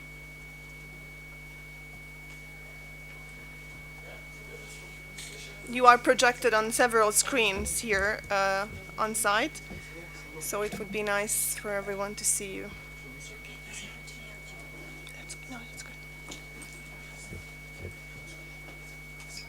Hello, everyone. Just to say hi and to check if you can hear me well. Yes, I can hear you. Good, Thank you. wonderful. Thank you. Hello, Miriam. Hi, everyone. Hi, folks. Hi, thank you.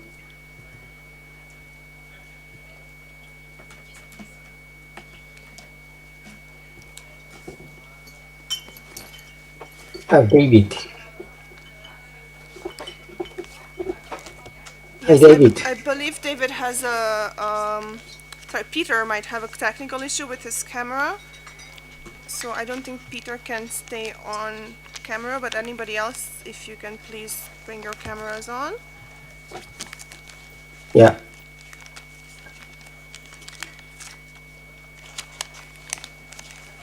Here we are also with Marit in the So room. just yeah. Just for who will be wondering that Mr. Yoichi Ida from Japan will be a little bit late to join in this session. So he will be at 4 p.m. at the latest.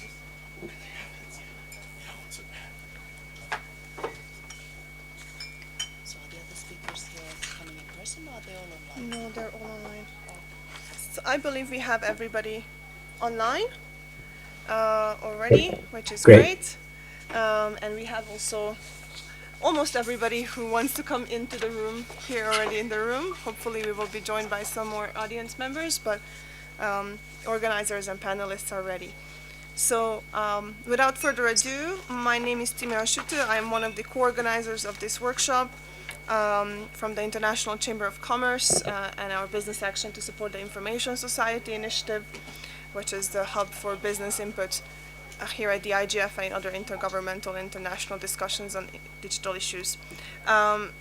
If you are looking to be in workshop number 254, Trustworthy Data Flows, Building Towards Common Principles, you are in the right place. This is conference room number 3 and online. and nice and select panel with us, quite a few experts and quite a big agenda to go through. So I wanted to make sure that we are ready to kick off here in the room, and with this I will hand over the Kozama from Japan, who is a senior research fellow at the Center for, is also our ambassador to the Asia region from the International Chamber of Commerce Global. Yeah. Okay. Thank you, Timea. This is a great opportunity. And what we government access to data held by the private sector, which is relatively new issues many of us are facing recently. So I hope this session will have a great impact in the policy making process and and protect our business as a business sector. So thank you everyone for joining us today. And for the mind of time, and I will immediately start the beginning session and welcome session for you. And I will call the participant here today.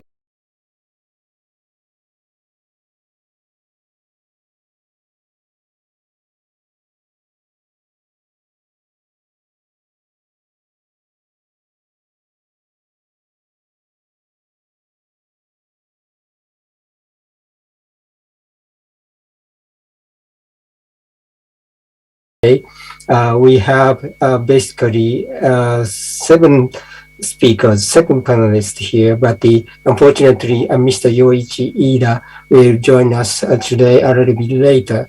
So we will begin with Mr. Peter Farrell, who is a global privacy director at Unilever. And Mr. Yoichi Ishida, New York, I apologize if I don't pronounce very nicely, but he is at the Security and Surveillance Project at the Center of Democracy and Technology. And also Ms. Paolo Vitra, and she is the Director of Regulatory Affairs and all. And the 6th person is Mr. David Pendo from Microsoft, and Senior Attorney Law and Enforcement and National Security, Privacy and Strategy. And the Ms. Carolina Rossini of the Department and Director at the Brazilian Data Protection Authority. So we are very happy to start our first session, which is the introduction of topics, and invite Ms. Carolina Rossini and then Mr. David Seans for the discussion. And we will reflect the role on the importance of economies. And as you might know, a DFFT, data flow with trust, there's something we are very much taking care of. And the G7, G20, any opportunity to talk about the data flow. So we are very happy to, and the governments and the civil societies can take. I would like to give floor to Ms. Carolina Rossini, role, functions, and the value of data in today's economy and societies. So, Carolina. Mac, and thank you so much, Timea and all the ICC team to have put this panel to join you today and discuss data flow and also principles around data flow in a related panel around internet fragmentation and how a core element really leading to a lot of which was born to support free data flows.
we like to use the word trust, but we also like even more to use the word, the phrase rights respecting.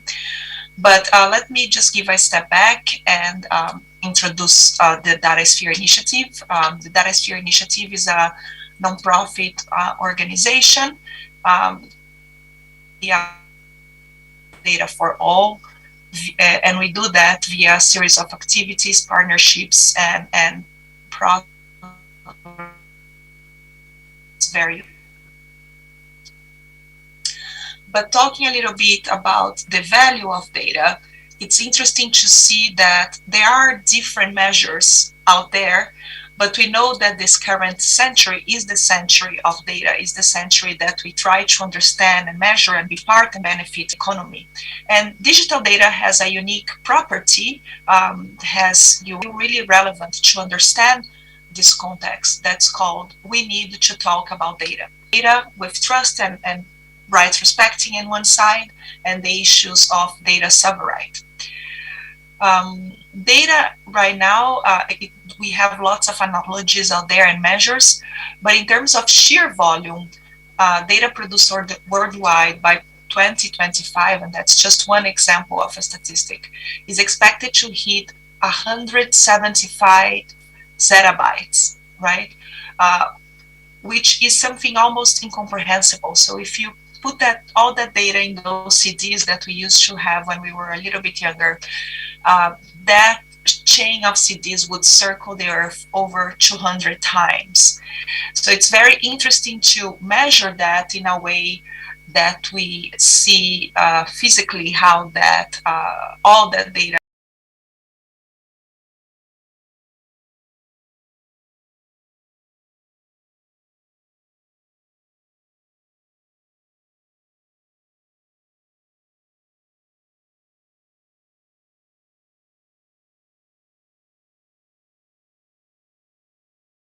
get expressed nowadays. And of course, it's not only about personal data, it's also about non-personal data. If you think about the Internet of Things, if you think about agriculture, health, manufacturing, environment, and transportation, which are all data that without access to that data and a trustworthy access and a rights respecting access, none of the sustainable development goals could be accomplished, right? Both if you think about data has a core infrastructure or statistical data to support policymaking, but actually to improve all the economic sectors and collectively fight global challenge such as global climate change and the pandemics, so forth and so on. It's interesting to see how even today is so hard to bring COVID data together to do research, and to track the effectiveness of treatments and vaccines, so forth and so on. And when I say let's understand why data is unique, I have a couple of messages here, and then I can wrap up. Is beware of analogies, right? When devising policies to access data, especially data carried by the private sector, there are analogies everywhere. Data is the new oil, data is the new currency. We've heard actually even that data is the new avocado. And while these analogies might be useful to start approaching unfamiliar situations, we cannot take them too literally to make real policy choices. We need to understand what data is really about, how it behaves, how it impacts people, how it impacts business, right? How it impacts our ability to exercise our civil rights in some countries. The world of data is growing and diverse, prone to complexity, not only on the increasing number of norms, hard law norms on data, from trade to privacy issues, but also in the ever-expanding number of organizations working around the issues of data governance, for example. Another resource I want to share is our data governance atlas, where we mapped almost 300 organizations working in this space in a more holistic manner that goes beyond, for example, issues of privacy and cybersecurity, which are, of course, core for our discussion. Goods and services, they are non-rivalrous resources which can be replicated and combined. Education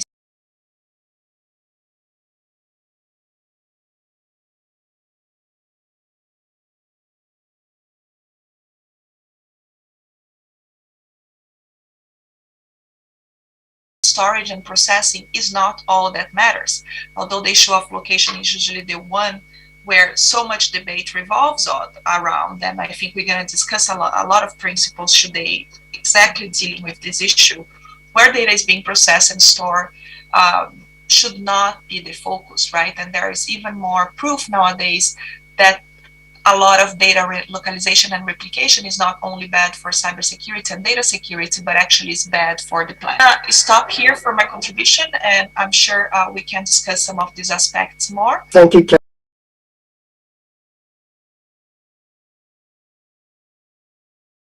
Carolina. That's wonderful to introduce our thoughts.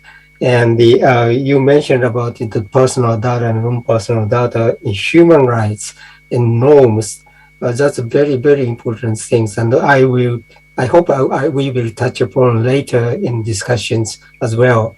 So, okay, so let's move on to the next second panelist, who is Mr. David Pendle from Microsoft. I hope we can hear from him about his trust, which is my favorite word, and the trust in the data flows, and the trust, what is eroding the trust. So, David, you can please take floor now.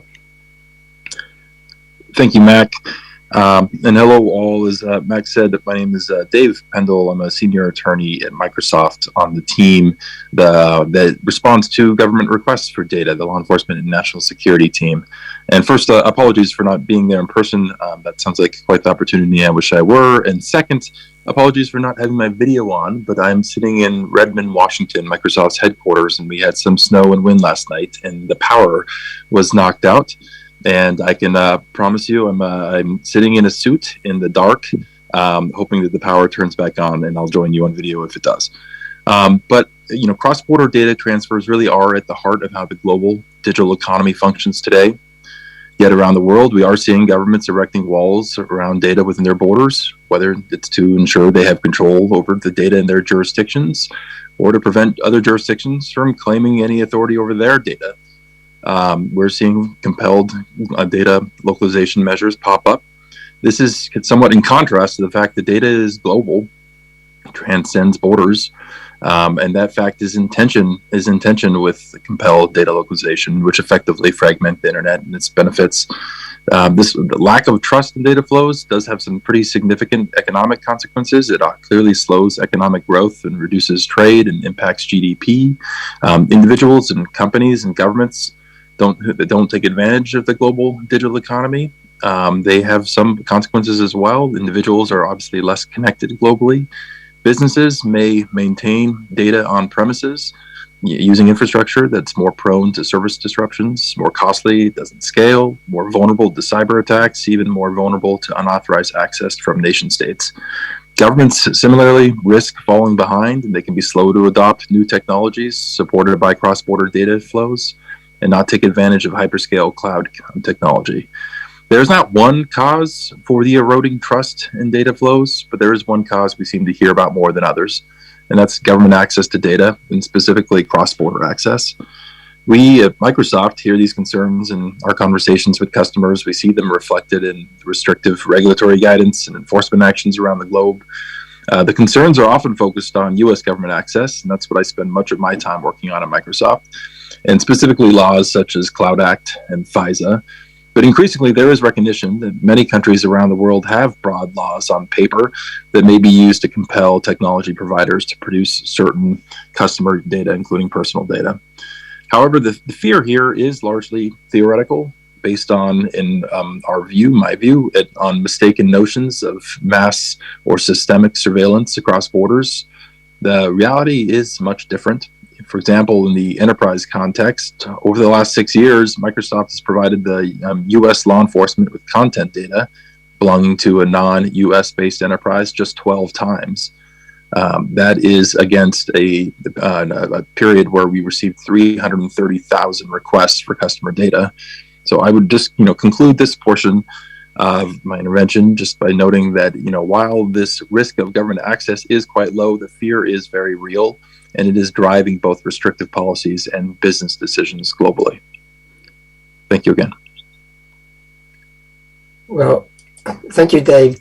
That's a wonderful speech again, and you talked about the government access and how the data flow is important for us. That will actually run the economy for the next decade, and maybe the very essential resource which we have to take care about.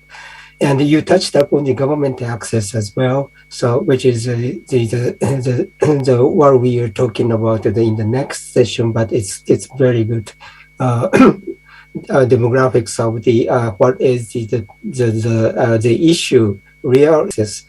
In my mind, that the government access is some balancing issue between the who will take the primary role in data governance, and some country is thinking that the country and government is the primary stakeholders in the governing the data governance.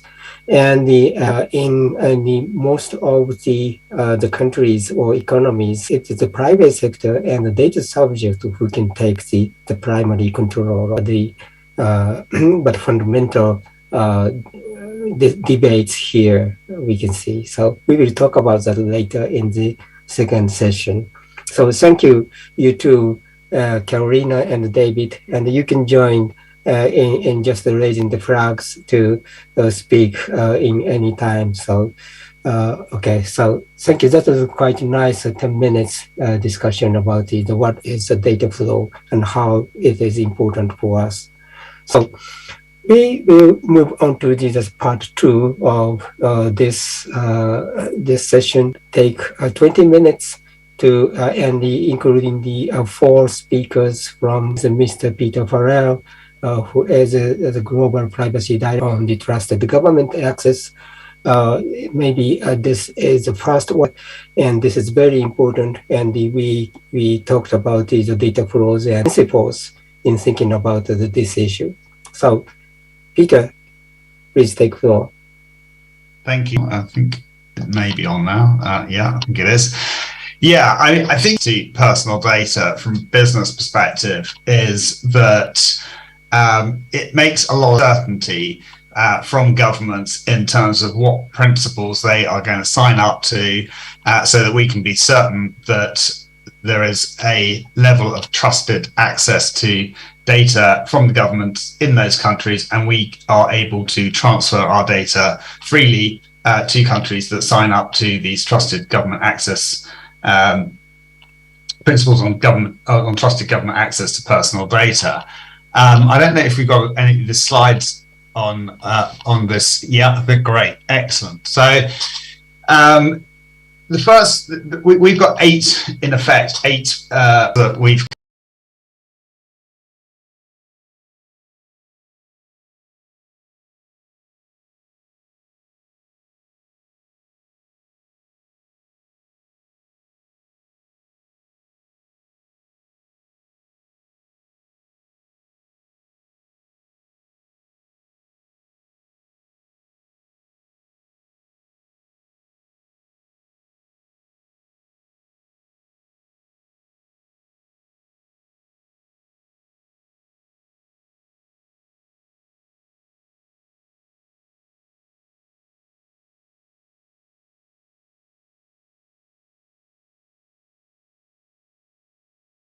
come up with, and the first one is the legal basis for the transfer, and we think that that there should be international agreements, and I guess this is a multilateral approach, so that we have across all of them. That's really important in terms of getting some kind of certainty.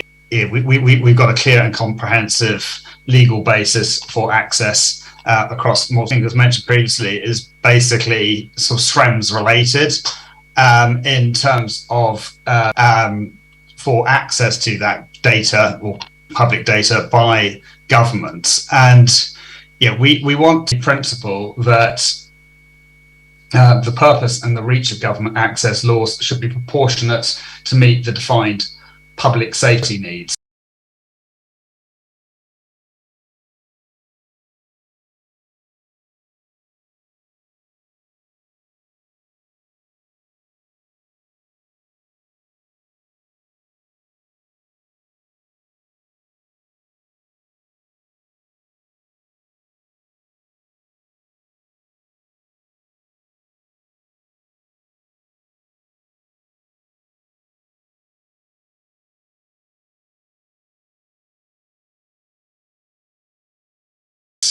and authorities should not be employed to acquire commercial advantage or data held by foreign governments or the public sector. And we also want to ensure that the authorities will have safeguards in place to prohibit unfair and discriminatory treatment. So, yeah, if we start to get those legitimate aims, that sort of gets us around one of the sort of key issues of necessity and proportionality of government access to data that's raised by the Schrems case. But also, obviously, access to that data is restricted so that it is necessary and proportionate to the infringement of people's privacy rights, is proportionate to what they're actually trying to. In most cases, some prior judicial approval before there's any significant interference by the government with personal data. However, we accept that there are going to be some cases where, due to national security grounds, they're going to need to access that data very quickly in certain situations. And I guess, some of those situations that we would accept is, for example, if there was an ongoing terrorist attack, you would expect the authorities to be very quickly be able to use location data from telecommunication networks to identify where people are, and that what has been used in previous terrorist attacks. So we accept there's some kind of proportionality there, but there are going to be periods, there are going to be specific things where actions the governments need to take to protect the safety of their citizens and national security without prior judicial approval. So if we move on to the next slide, can we move on to that slide? Yeah, thank you. So in terms of actually accessing the data, and again, this comes down to another sort of strength. Although they may need to access data, there has to be an element of data minimization is proportionate to what they're trying to achieve, and also they only keep that data retention limits. And again, that also goes to some of this of seeking that data minimization, which leads into the sort of proportionality. Transparency in terms of demands for access, and that basically means of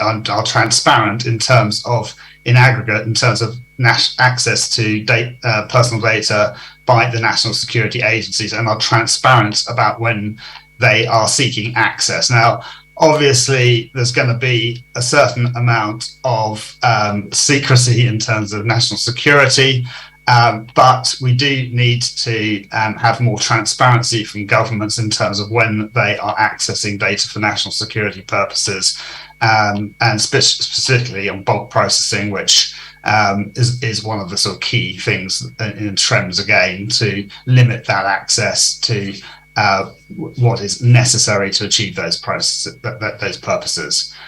But then coming on to one of the very, very key elements of the Schrems case is independent oversight of access to by the authorities. And this is something that is absolutely crucial, that whilst government has access, it should be subject to independent oversight by a separate judicial or authority or tribunal that is not appointed by the government, and it has an element of independence from the government. That is a very important principle in order to meet the requirements of upholding fundamental human rights. Can we go on to the next slide, please? And then, in terms of the mechanisms for effective redress, that is something that we want to see those redress those effective redresses mechanisms that can challenge unlawful or inappropriate demands in front of an independent authority. And again, this is one of the key areas in the proposal for the executive order from the Biden administration in the US, where he is setting up an independent authority to look into any complaints of access by the US security agencies to access to a person's data, and there's an independent tribunal that can look into that and remedy any unlawful or disproportionate access to data. Now, that is obviously something that is really important between US and Europe, and it would be great if we can get sort of general principles that there are going to be those independent redress mechanisms across multilateral countries rather than just a bilateral arrangements between the EU and the US or the UK and the US. It's very important for companies that we have clarity on that from government signing up to those principles. And then I think there's the conflict of law in terms of multiple jurisdictions. We do have this conflict of law situation where at the moment a lot of the data privacy legislation and government access to data legislation is extraterritorial. And again, that is one of the challenges where there are these conflicts of law, and frankly, citizens don't have necessarily the rights of standing in foreign jurisdictions such as the US, and that's one of the where if you're not a US citizen, you don't have the constitutional protection as a US citizen in the US. We need to get where there are these conflicts of laws and difference in laws in terms of enforcement. We need to have a framework to international agreements that minimize those conflicts of law. Also extraterritorially to data held in another country by a company or that is operating in that jurisdiction of the authority that or country that is requesting clarity there in terms of for resolving those disputes, so that companies are not and individuals are not caught in the middle. So that's a sort of a brief overview of the 8 principles. But why do I think it's important for business? One of the challenges that business is having at the moment is it's all of these things in transfer impact assessments and make determinations as to whether or not countries have similar mechanisms to the 8 principles in place, so that we can determine whether there is equivalent protection between the country that is exporting the data and the country that is receiving the data, or the company in those countries. And that it's incredibly challenging for governments to come up with those kind of assessments. It's incredibly challenging adequacy assessments between the Europe and the US. It negotiations to get there, and we've got another 6 months to go. So it is incredibly complex.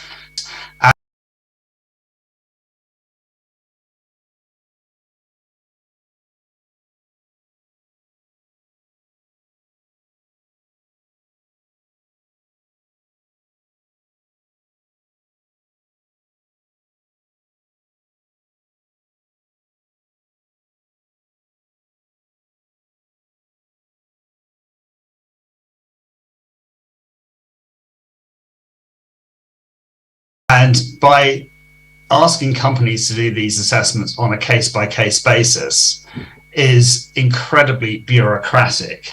And the challenge with that is that by asking companies to make these assessments, we're going to increase the friction in the free flow of data, and that is going to impact trade and the digital economy. Just pause for a moment, ask if anybody's got any questions, or perhaps we can move on to the... Well, thank you, Peter. That is wonderful introduction of the ICC, where the guidance for everyone to think about the not only the government access to the flow of data itself, and for your information, and this is quite important, personal data protection now requires to explain the status of the government access to the country's personal data will be transferred.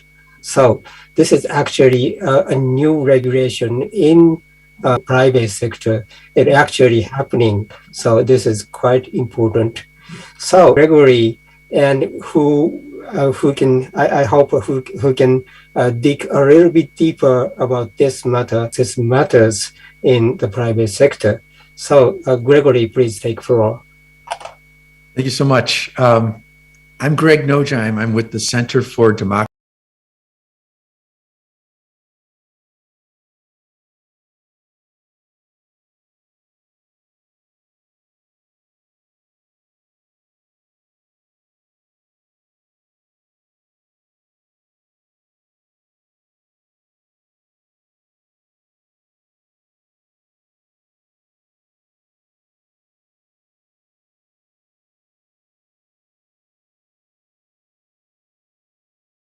And Technology in Washington, D.C. We're a nonprofit organization dedicated to protecting freedom on the internet. I think it's important to step back a little bit and to think about the processes that are in place for resolving what the rules ought to be on government access to data, particularly in the cross-border context. We keep talking about data.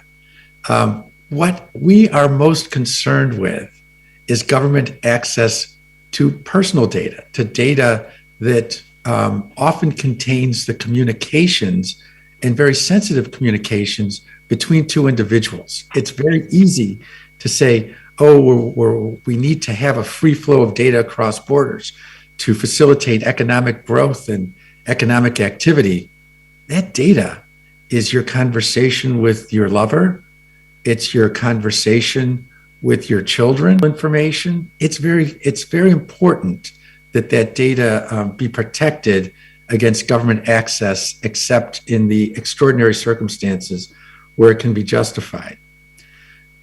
With respect to some of the processes underway to resolve what those rules ought to concern, that the OECD process, which is one among governments, as opposed in a race to the bottom, where countries agree to be interpreted to reflect what they already do.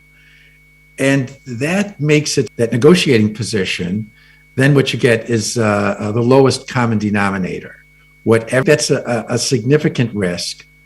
And the reason I put into the materials for this program on the application of human rights to communication surveillance is because that's an effort of a race to the bottom. From 2012 through 2014, a group of NGOs, and eventually signed onto by 600 around the world. I'm going to put a link to them in the chat right now. When ought to require, I think that in many respects, they are consistent with what the ICC, but I want to drill down on a couple of them that I think are particularly important. The first is the role of judicial authorities with respect to communication surveillance. It's important that the authorities have the ability to determine whether surveillance ought to occur in the first place with respect to a particular target. Some countries have judicial authorization, but authorization at the program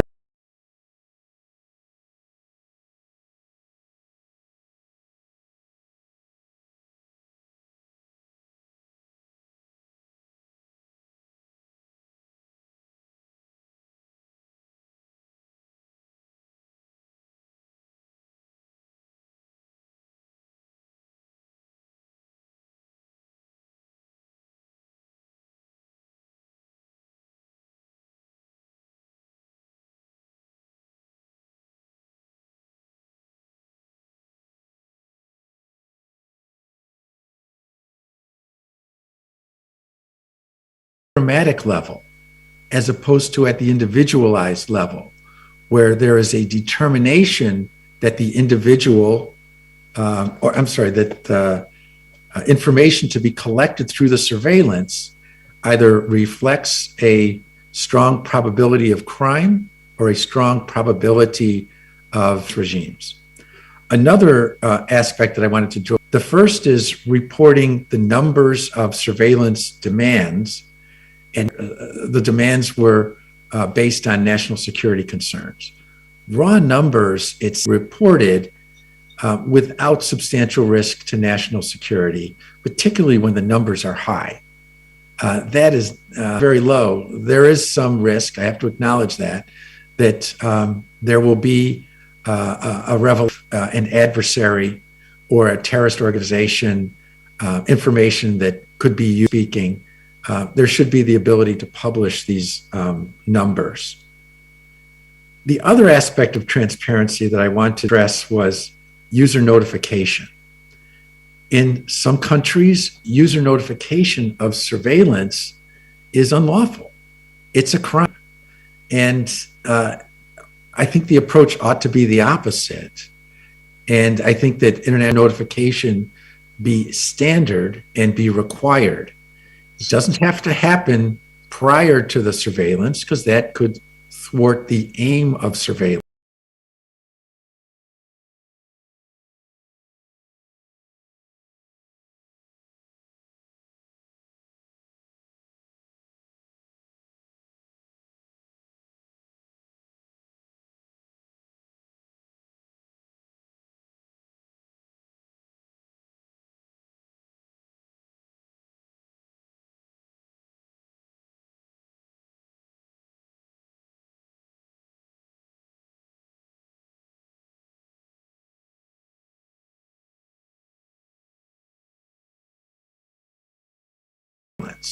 But user notification, when the surveillance is terminated, it's essential in order to exercise rights of redress. And I think that concept is missing from some surveillance laws around the world. Let me stop there. Those are the things I think that we need to focus on, particularly when we drill down, and I look forward to the discussion. Thank you, Greg. Actually, it is perfect, and we can learn from you about what is the real impact of this discussion, and how the principles is important. And yes, transparency is one of the most important things for us, and I totally agree with that. So, okay, so for time, so maybe we have to move on to the next speaker, Ms. Miriam Wimmer. And she on this issue, what is the impact of this agreement on principles of data protection authorities? So Miriam, please take floor. Thank you very much, Mac, and thank you very much to Maya for inviting me to take part in this panel with such distinguished speakers. It's a huge pleasure to share this discussion with you guys. And moving forward, I think previous speakers were talking a bit about the problems related to restriction of global data flows, fragmentation of the internet. Peter gave a very nice introduction to the ICC paper on principles related to governmental access to data. And I think it's important, speaking from the perspective of a national data protection authority, also to perhaps take a step back and examine why, in fact, countries do establish limits or conditions to international data transfers. And in this sense, I think it's important to note that when we're discussing the processing of personal data, it's important always to take into account these two different aspects of what personal data protection is. So on one hand, the economic aspects related to processing personal data, and I think it's very clear from previous speakers that it is super relevant to enable data to be shared in a responsible manner, to be used for public good, to be used for economic benefits, for competitiveness, and so on. But on the other hand, also, as mentioned by the previous speaker, it's important to keep in mind that when we're discussing personal data, we're discussing projections of a human personality. And in this sense, protection of personal data is a discussion strongly associated to human rights protection and informational self-determination. And I think for this reason, when we're discussing limitations to free flow of data, these limitations don't take the form only of data localization policies, but also very complex regulations that establish conditions for data to be transferred overseas in order to enable this data to be protected regardless of where it is physically located. And I think this is, a bit of the background for us to realize that there are many different approaches towards personal data protection. So here in Brazil, for instance, we have a very European approach. We have a comprehensive data protection law that applies to public and private sectors. We have a fundamental human right to privacy and personal data protection enshrined in our constitution. We also have an independent data protection authority. But at the same time, we have strong commercial ties with countries who have different approaches, who have sector-specific approaches, for instance, or consumer protection approaches, and also where rules on governmental access to data are different. So in Brazil, usually a court order is required for governmental access to data. Other countries have different rules and different procedures. And I think that when we discuss this context, as mentioned by Greg, there are many concerns that disproportional governmental access to data, especially under a broad umbrella of governmental surveillance and intelligence activities, may violate these fundamental human rights of citizens related to personal data protection and privacy. And in this sense, I think Greg was very clear when he mentioned that also these principles that we're discussing, such as appropriate safeguards, redress, transparency, are in themselves also very complex and need to be further fleshed out in order for us to be constructive and move forward. And speaking of personal data protection, I think different countries have also adopted different mechanisms, different tools to enable data to be transferred with trust, as we have been speaking about. And in this sense, I think it's possible to identify perhaps two big groups of approaches. On one hand, the very traditional European approach, based on adequacy decisions, standard contractual clauses, binding corporate rules. And on the other hand, different approaches based perhaps more on the idea of private sector voluntary compliance with seals, certifications, codes of conduct.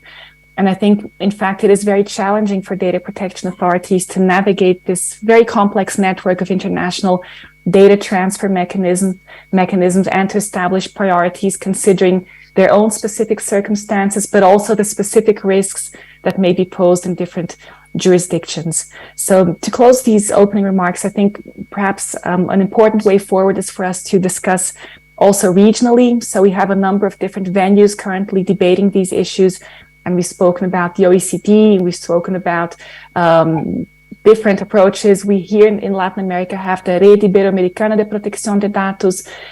We have Convention 108, we have the Global Privacy Assembly, for instance.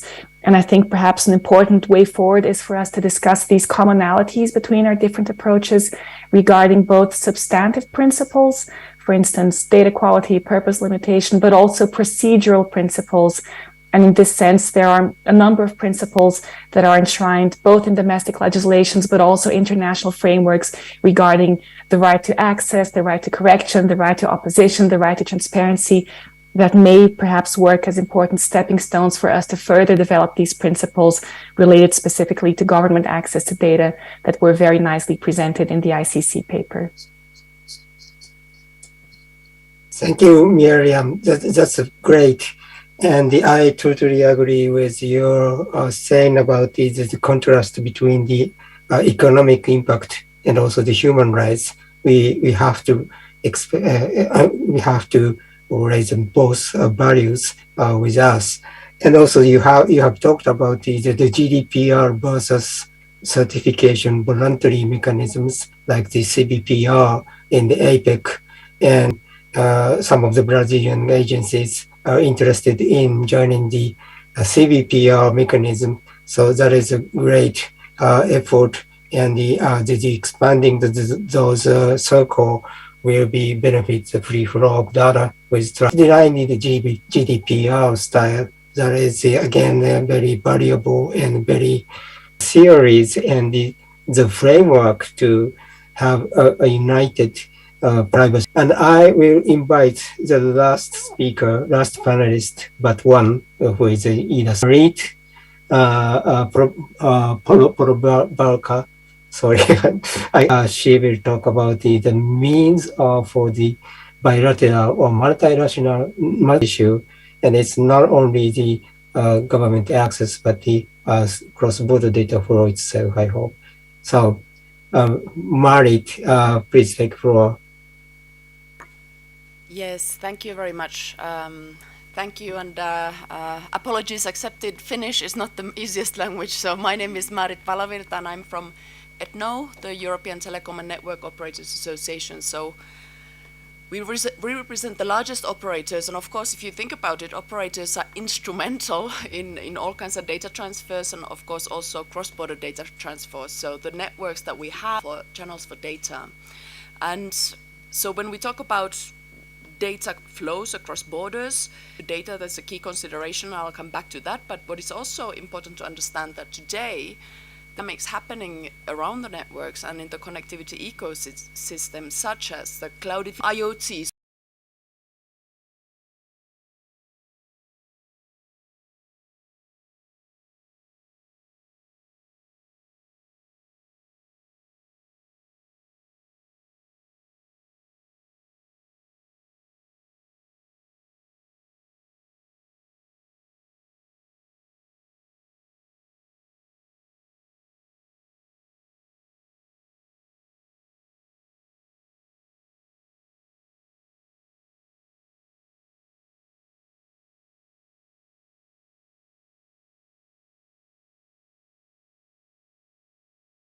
So devices being plugged into the networks, etc., etc. So we are seeing that it is no longer really only the operators who are responsible for the data, but increasingly also the vendors, different types of software companies potentially, also cloud service providers, cloud hyperscalers, etc., etc. So when we are talking about and trying to secure our data, we need to make sure that we are looking at the full ecosystem and then, you know, developing the principles and different potential legal framings in accordance. Now, then go into the government access to data, and I'll of course talk a little bit from a European perspective because that's our main experience, but also then how that ongoing at the moment. So from European perspective, we have quite a, I think, a solid legal framing on government access, long experience as operators, working and cooperating with law enforcement and different judicial and competent law. And what typically happens if authorities need access, so what typically receive an information request concerning certain lawful interception or provision of metadata, or perhaps even blocking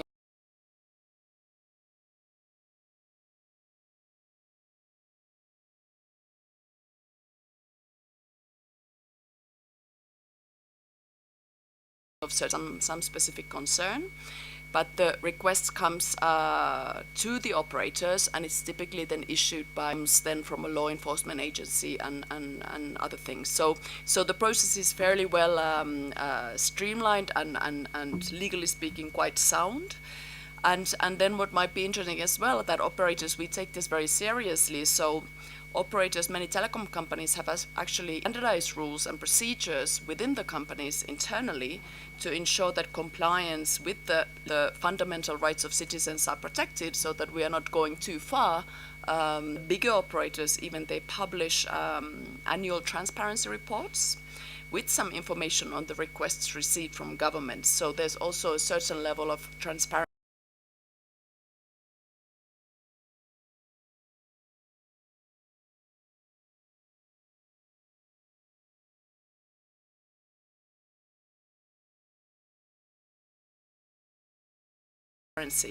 So I think that if we go back to the principles that we just heard, and I think that we by and large agree from our point of view as well, you know, proportionality, transparency, these are key things. And I think that the European legal framework, while there are always exceptions and maybe some loopholes, but by and large we are covering this quite well.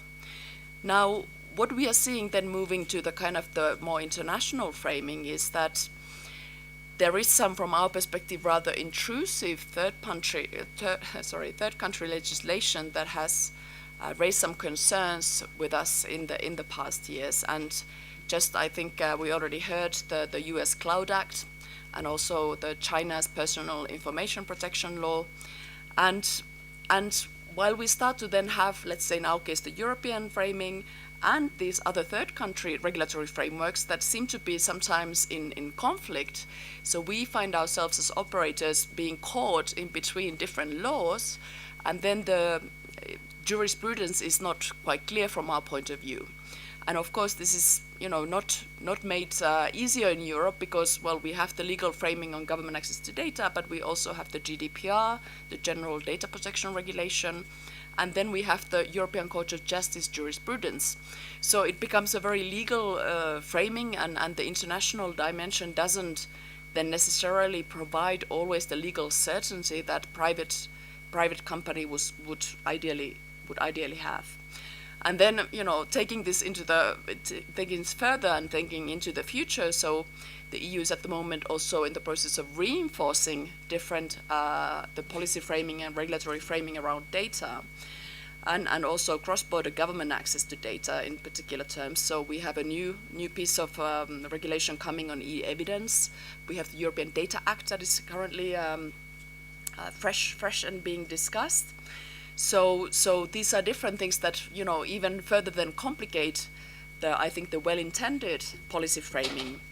And what is maybe also interesting that while the policy is, of course, a key kind of, a common denominator and a sound basis for different practices, but in Europe we are also then in parallel building some voluntary kind of cooperative practices between the policymakers and industry based on technical solutions.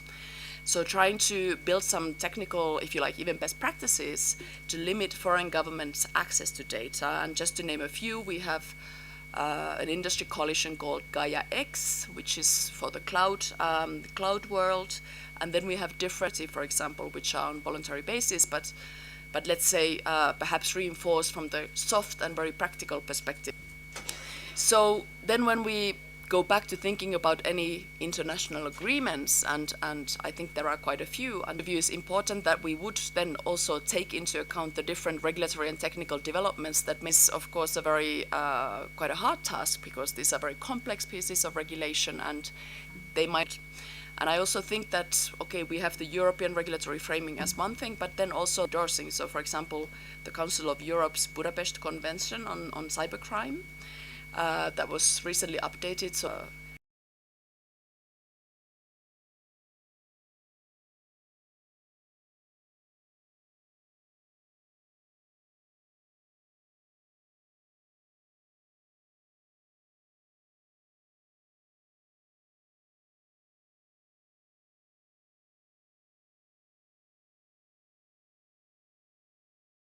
preserved as a benchmark, and that any further international agreements should also then add some more clear value on these existing international agreements. And they're not easy agreements to kind of agree on, so we should then always make sure that we ask ourselves the question, well, are we now creating more value rather than just jurisprudence perspective, but also for private actors who are trying to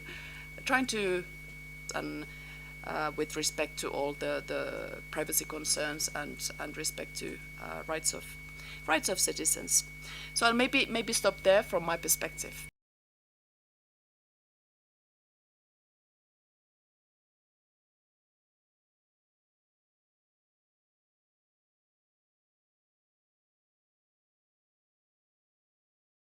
Thank you very much. Well, thank you, Marie, and that's quite wonderful.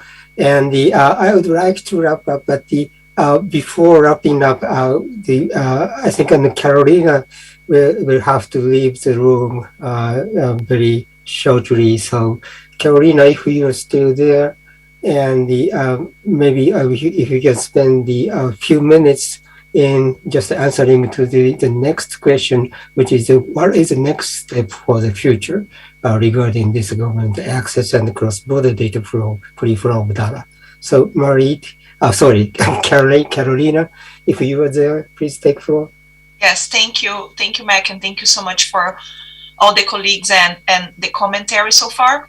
I think that it was really interesting to hear both from the private sector in terms of the instances and the difficulties and how sensitive is the data we are all talking about. I think Greg examples on that he brought up in the beginning of his speech are very clear to all of us on all that is, and to balance legitimate government access with rights. It's not something easy to do, but I think based on some of the ICC principles suggested in the paper that Timea shared in the website, in the chat, and I'm sure she's sharing there with the folks that are attending the IGF this year, can see those principles has very balanced principles in that regard. But you add to those some of the principles that Greg mentioned around necessary and proportionate access, which are principles that have been developed by large groups of stakeholders, actors, endorsed by various other groups. So how can we balance these legitimate rights and interests, I think, is our challenge moving forward. I think transparency, as many of you have mentioned, is key. I think ensuring that the users know what is happening with their data and who is accessing the data and for what is key. I think that finally, there are a lot of new technology out there, like privacy enhancing technology, that can help to support this process around necessary and proportionate access, and also add more trust to the environment. Of course, things are different. Of course, that is not law enforcement. Law enforcement needs to actually know the real right there, especially in countries that are less democratic, less transparent, and that human rights. So I'm just gonna pause here and thank you all again for your contributions and in the website, in the chat. Thank you, Carolina, and thank you for your insights. And yes, I agree that pets and privacy enhancing technology will be another part of how we can tackle with the issues in general about the data free flow of trust. So thank you again, and we see you again maybe in some fora and opportunities. Thank you. And well, yes, very present news is Mr. Ida-san. Yoichi Ida is coming in the room. I have noticed. So Ida-san, you will take floor after this short round table. Maybe we have 5 speakers in line, and we will be talking about, I will rephrase the question, and the future action regarding the global uptake and implementation of the principle for the trusted government access, and also the data free.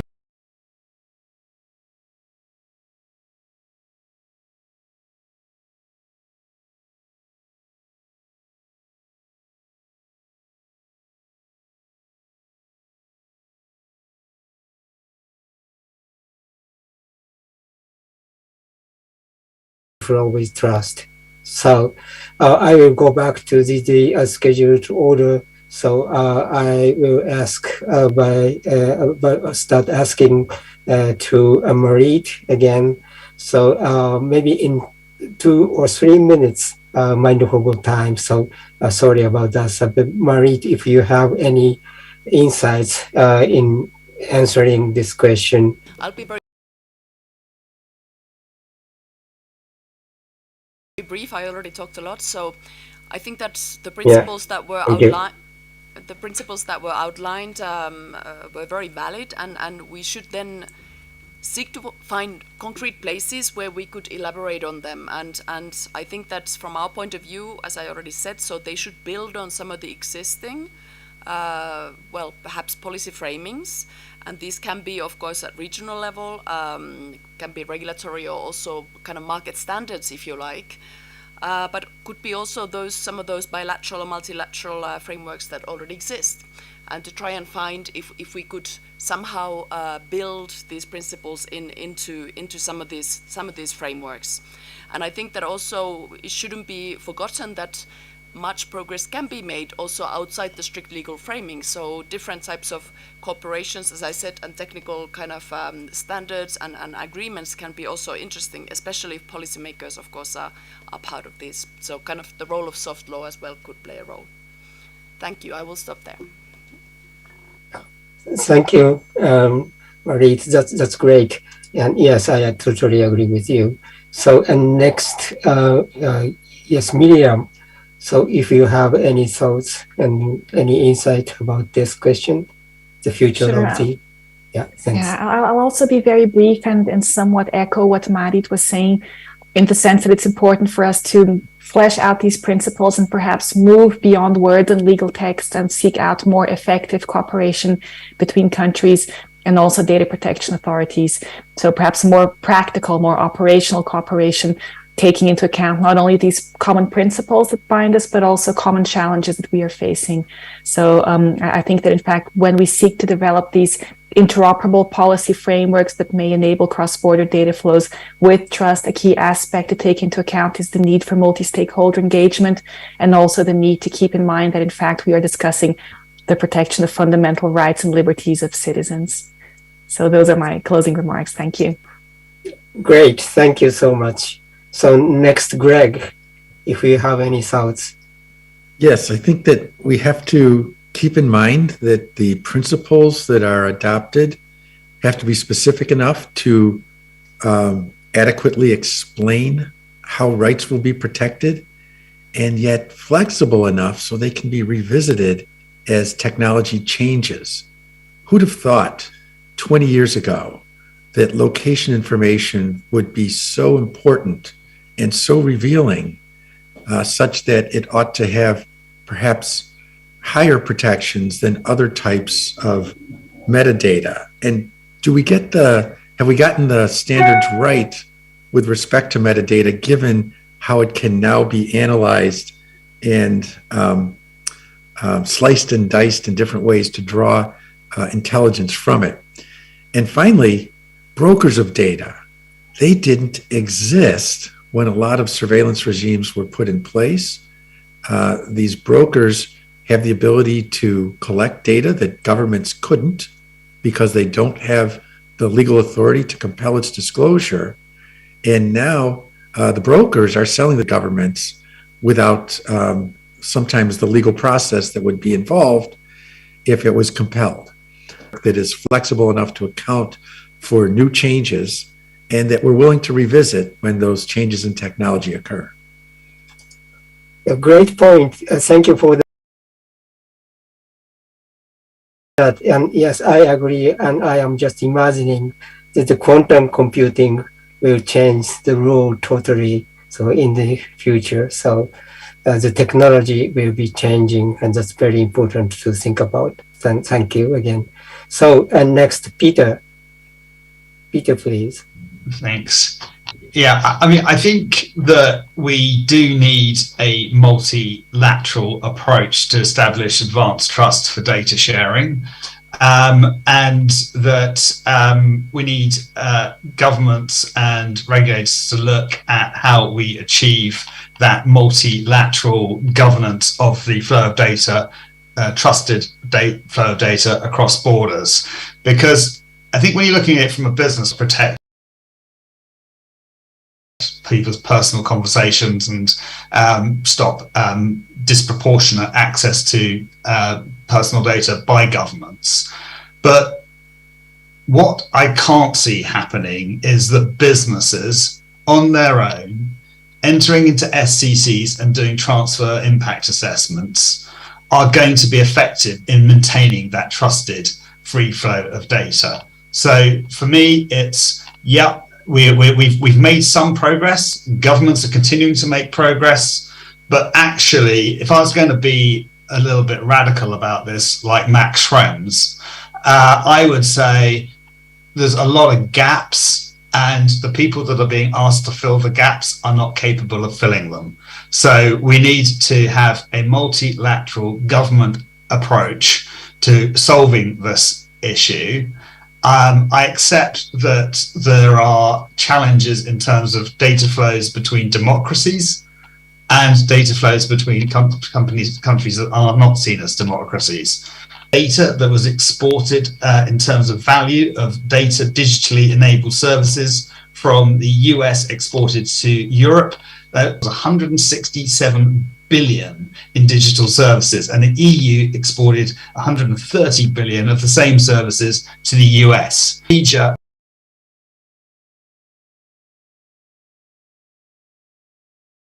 Major sort of impact on trade if we start restricting those data flows amongst democracies, and will have a similar impact if we start restricting those flows between US, China, Europe, China, which was mentioned on this call, but I don't think it was really explored in terms of, you know, what is the impact in terms of how we're going to maintain those trusted free flows of personal data and data between countries that are already involved in massive digital trade, and how are governments going to address that? So I really implore governments to look at coming up with, you know, based on what the ICC is doing and the OECD and other organizations are coming up with trusted principles, and looking at working and trying to put those into some kind of framework that governments can sign up to, so that we have some kind of certainty on this point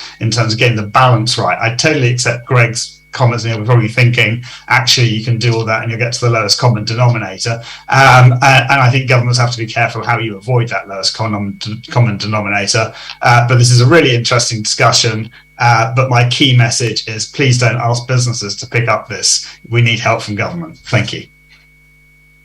Thank you, Peter. That's wonderful.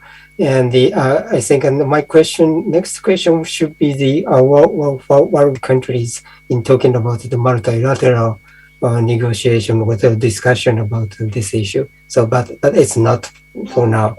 Thank you. So, finally, Dave, you have the floor about answering the questions, the future.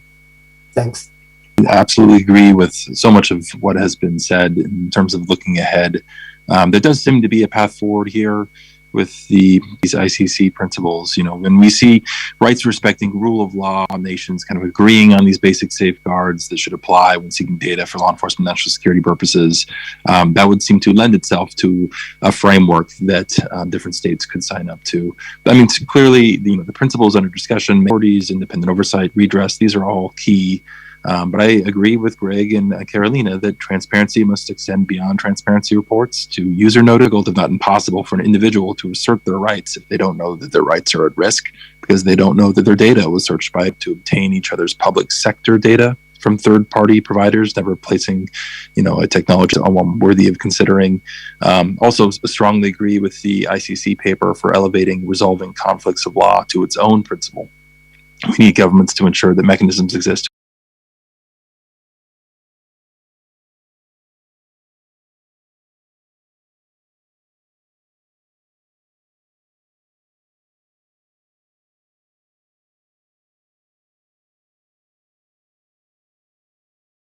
to address potential conflicts of law should they arise.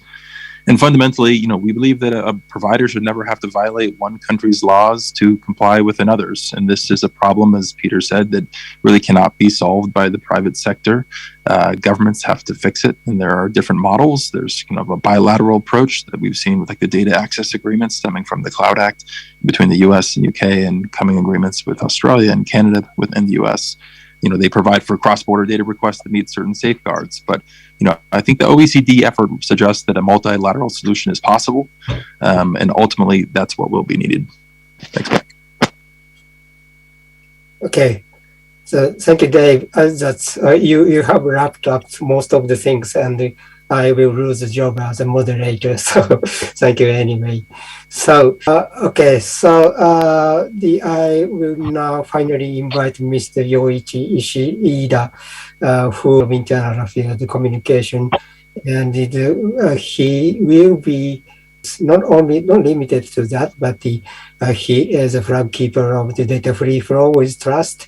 And also he is the chair of the OECD CDEP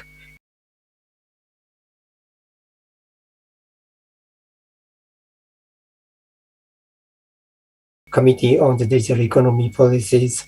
And most importantly, he will be one of the organizers for the next year's IGF in Japan, 2023. So and also the G7 in Japan. So he has many roles. And Ida-san, I hope you have a sense of the discussion how we have been discussing about the free flow of data and also the trusted government access with distinguished panelists here. So we have talked many things, and we have talked about the principles and how it will impact the governance of data and how it will benefit the private sectors and how a good impact on the person.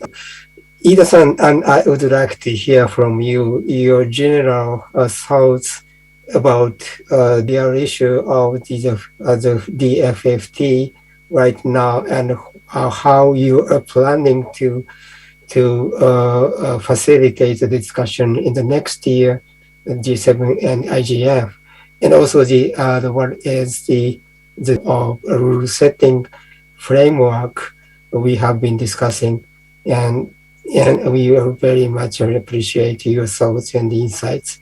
So Ida-san, you have floor.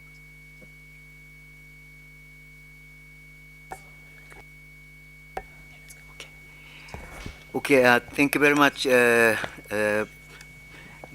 Dr. Yokozawa, for the very much exaggerated kind introduction. And after listening to his introduction, I'm a little bit uncomfortable starting speaking, but very good afternoon, everybody. I'm sorry to come and join late because of the other session. And I missed the major part of the discussion by the great experts, my previous speakers. So maybe my story is not very much consistent with the previous discussions. Please allow me. But let me introduce what we have done over the last few years, but what I'm hoping to do next year. As many of you, or maybe Japan proposed the concept of data free flow with trust when we took but over the previous few years, we have been discussing free flow of information. The purpose of the discussion is more or less the same. We wanted to promote, produce more economic growth, more social development activities on internet. So the purpose was not to discuss and create regulation on data flow, but of course we recognized we need when we want people to join digital economy and make use of data without concern. So we started discussing, privacy protection, cyber security, property, intellectual property protection, and other elements.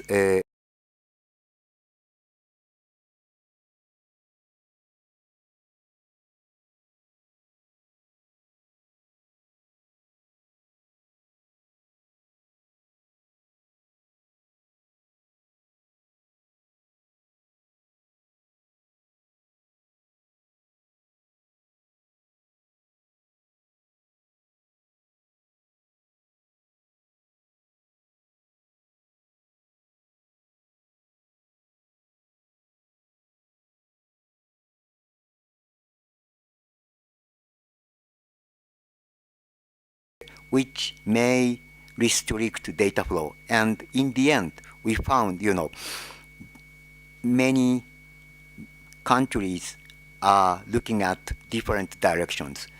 But at the same time, we recognized, without rules or without, I wouldn't say regulation, but without some norms and rules, people cannot use digital technologies without concern, and we need strengthen trust of people on digital economy and digital technology. Rules and norms or even regulation shouldn't be to bring values to economy and society. So we recognize, these trust and freedom on internet are not trade-off or dichotomy, but these two go hand in hand and work in a complementary way. The discussion on data free flow with trust, and the ultimate purpose is the trust among people, so that people can and make use of data and digital technology without concern. To maximize the discussion, we found a lot of differences in interpretation, and I believe there are still different emphasis on the concept. But still, I believe many countries, many government, private sector stakeholders understand the importance of synergies between trust and synergies between some rules and enabling open environment. And at OECD, the Committee on Digital Economy Policy has been actively discuss various aspects of digital economy, and including the very important elements. And among data flow, they found government access to data held by private sector, because we found some, in fact, preventing data flow across oceans, was not to create a new rule or create member countries, but the work was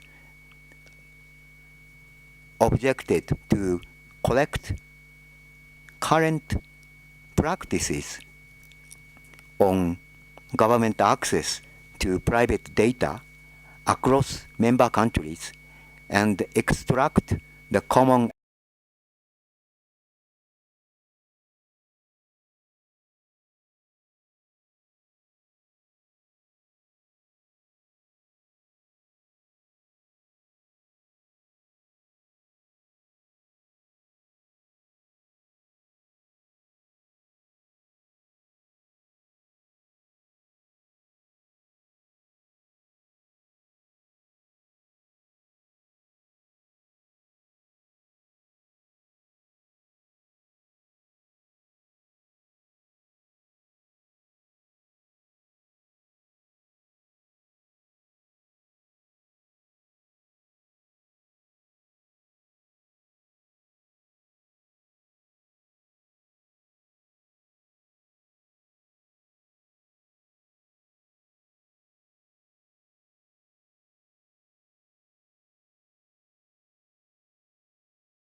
element. So this is a kind of fact-finding and not rule-making. But based on the result of the discussion, I think member countries recognized there is a broad range of make their own regulations or their own ways of government access more harmonized to other member countries' practices.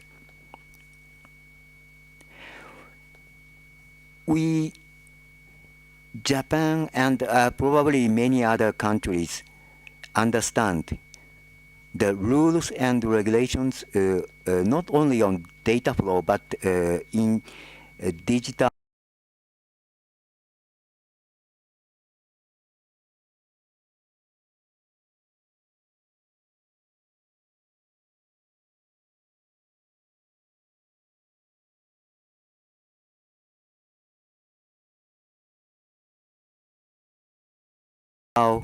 technology or digital policy in general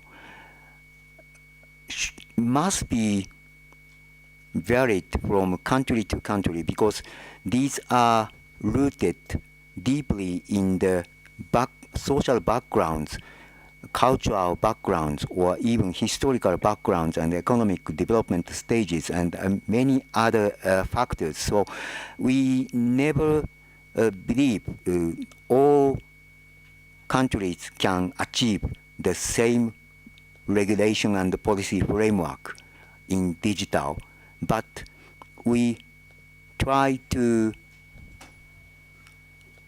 coordinate and we try to strengthen the interoperability between different frameworks, regulations.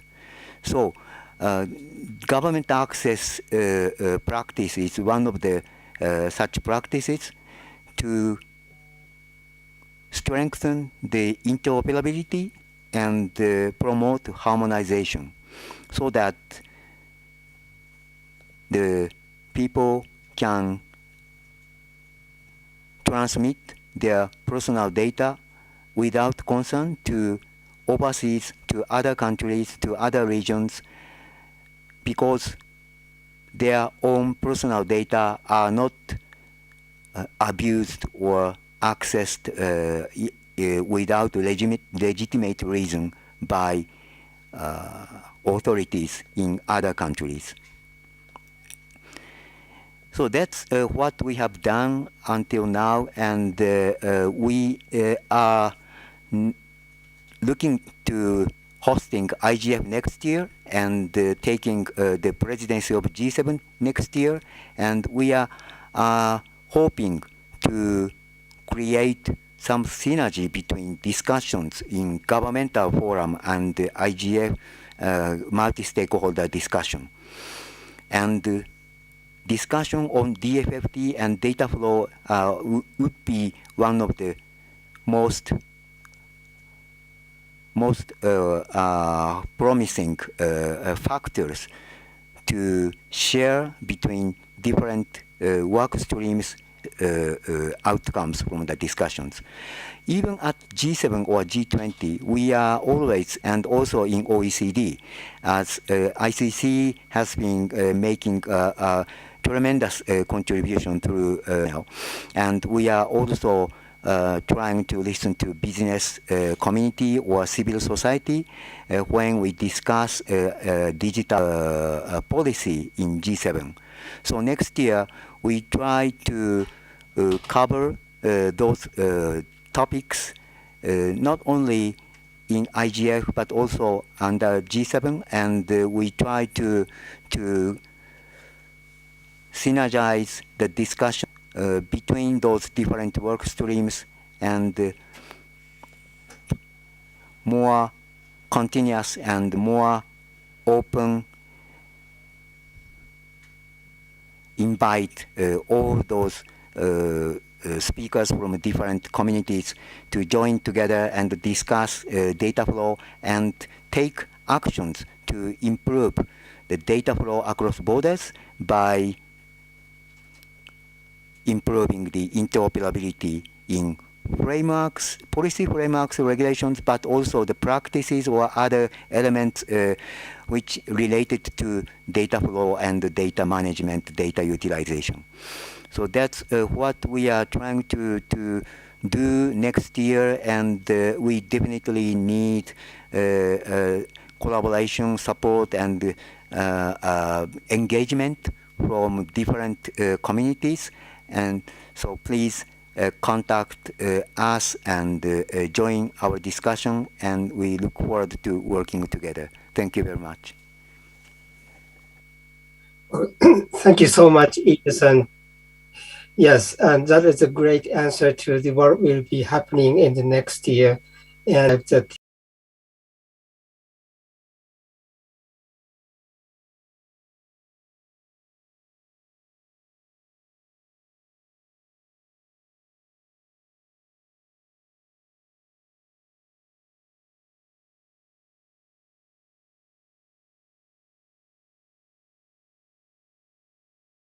why the soft law approach or principles is very, very important to harmonize the regulation and while expecting the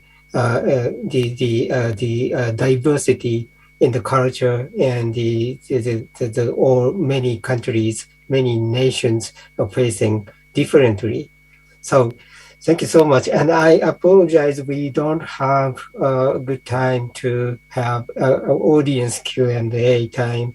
So, but firstly, I would like to wrap up once and the whole discussion in this session and in a very short phrases.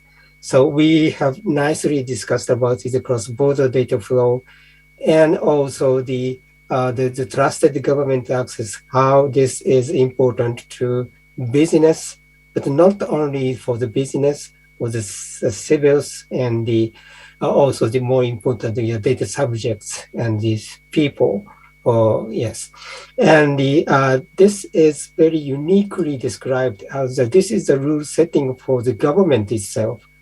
But most of the regulation is aiming for the private sector or society or the citizens themselves.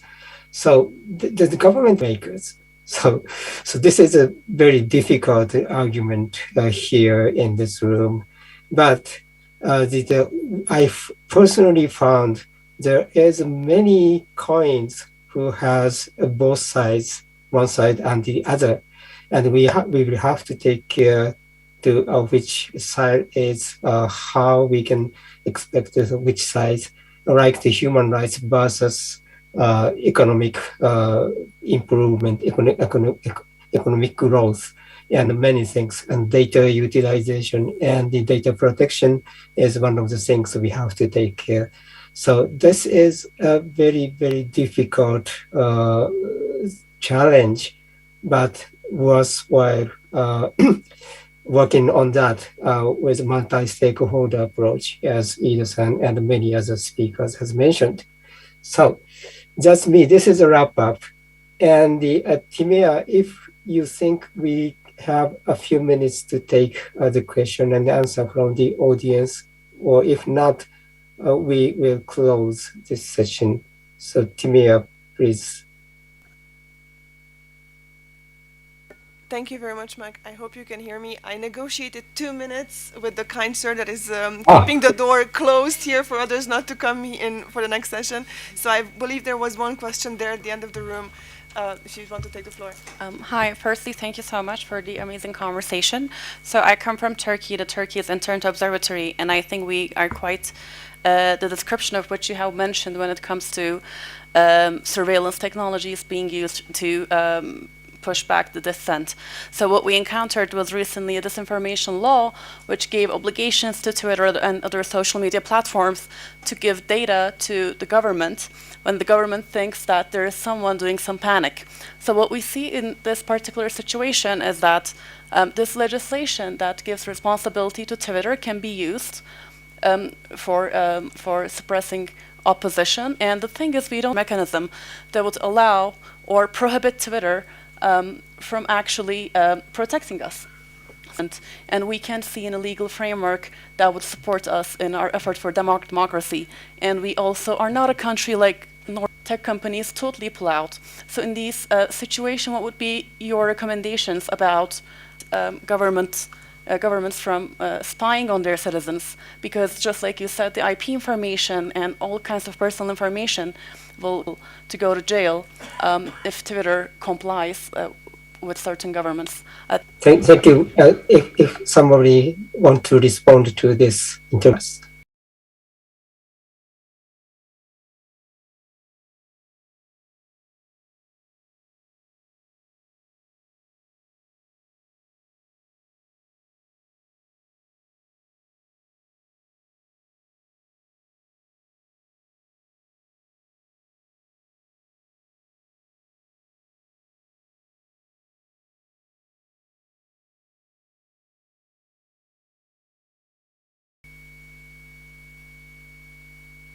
So if not, please join me in thanking all the distinguished panelists and the audience participants and the organizers, Timir, many, and the UN tech supports.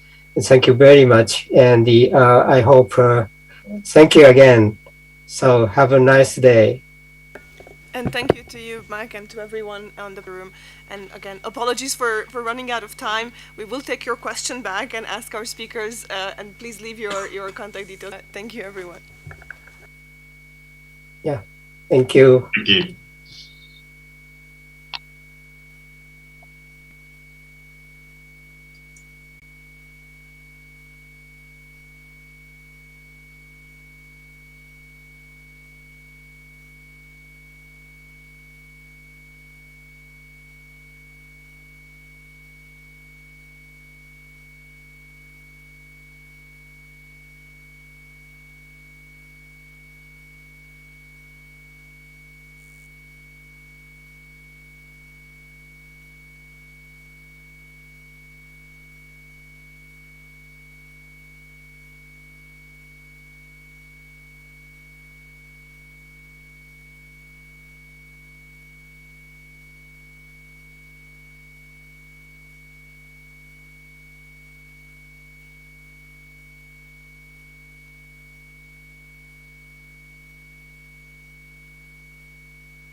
Leo's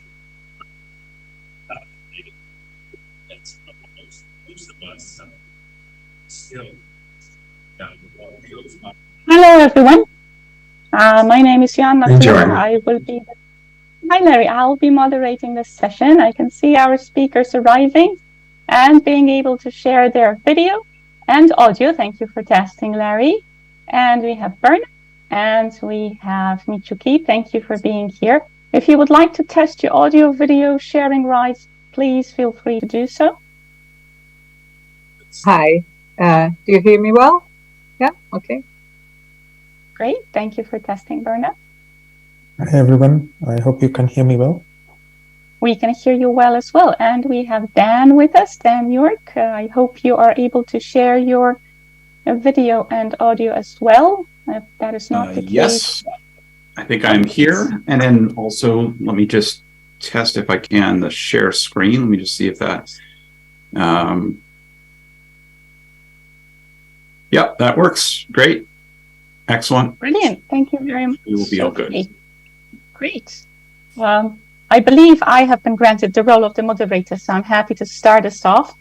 Welcome, everyone. Thank you for joining us for this session, which will focus on the global governance of LEO satellite broadband. It is hosted by ISOC. We have a strong ISOC representation. Many thanks to the Internet Society for hosting this session and for granting me the role of a moderator. We have excellent speakers today who will explain why it is worthwhile to look at low Earth orbit satellites right now in the context of regulating broadband and multi-stakeholderism and internet governance. So without further ado, I would start with the introductions of our speakers, hand them the floor, ask them a few scoping questions to let us understand why it is important to speak about internet governance in the context of satellites. Is this a hot topic that we should be debating now? Is this related to policy? And is there any work for the IGF to do? And then hopefully we will open the floor to questions. We want to use this session as a start of a conversation. We feel that there is a deficit on conversations about the role that satellites play in global internet connectivity, since the IGF is there to make sure that the next billion connects as quickly as they can, and that access is fair, equitable, and available to everyone. We will try to have that conversation today. Thank you for joining us. I'm going to start with brief introductions of our speakers. We will start with Dan York, who is leading a dedicated project on low Earth orbit satellites within the Internet Society. Dan is the director for online content within ISOC, well experienced in all Internet Society matters on low Earth orbit satellites.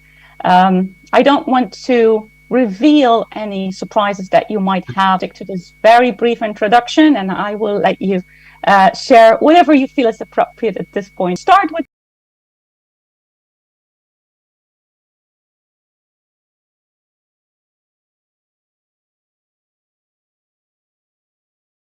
the introductions of all of our speakers, and then I'm going to hand the floor to Dan to give us a technical introduction about LEOs, what they are not, and why we might wish to care.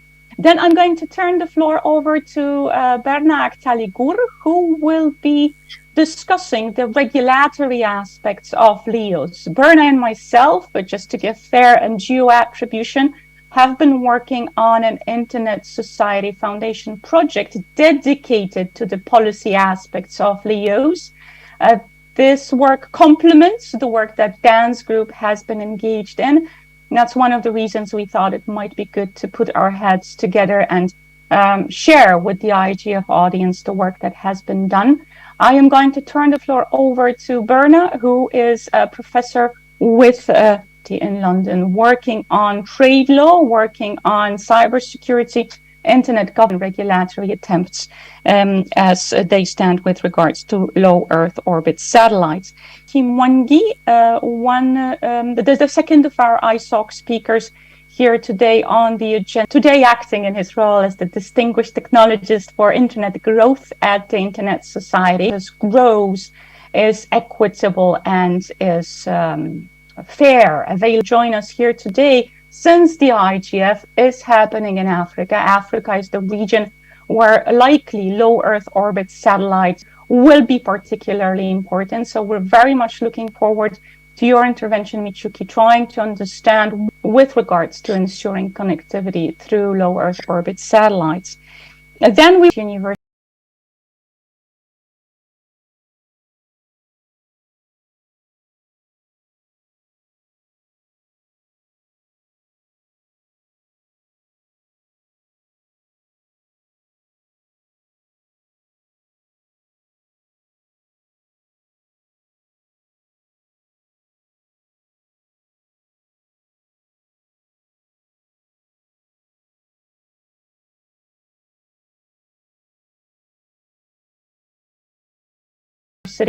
an expert on LEOs with long track record of publications and public speaking engagements on low Earth orbit satellites.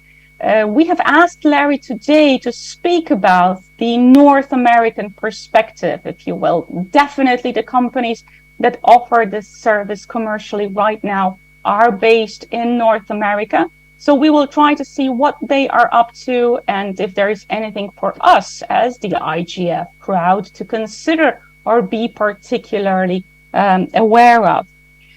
We were also hoping to be joined today by Professor Wu Fei from the Jinan University from China.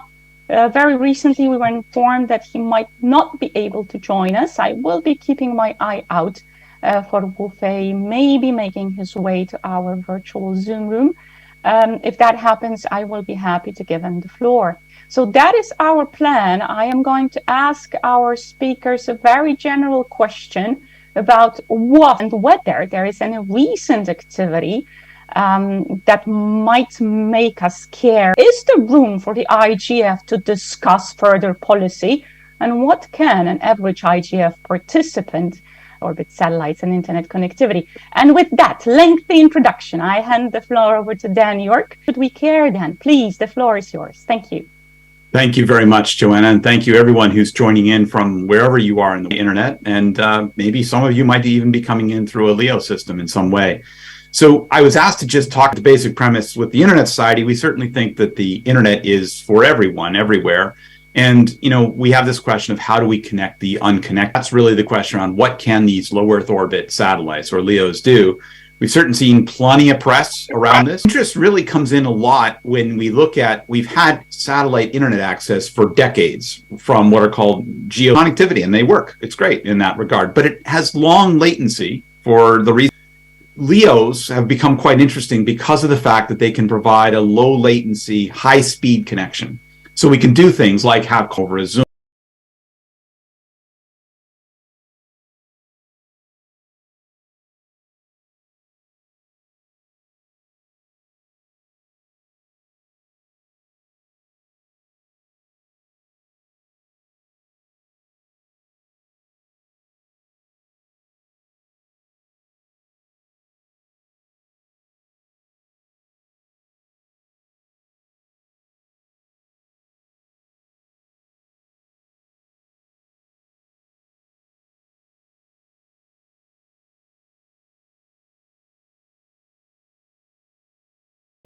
We can be involved with gaming or virtual worlds or esports or any of these things with live streaming or others that we can't do. You know, a LEO satellite is a lot closer to the Earth, and so it has less latency. It's not as fast as a fiber connection, but I'll talk about speed in a moment. One note, since we're here in a policy space, when you look at policy documents, so those which are in a medium Earth orbit, and let's from the Earth up to about 2,000 kilometers away from the surface of the planet. Now, most of the satellites that are around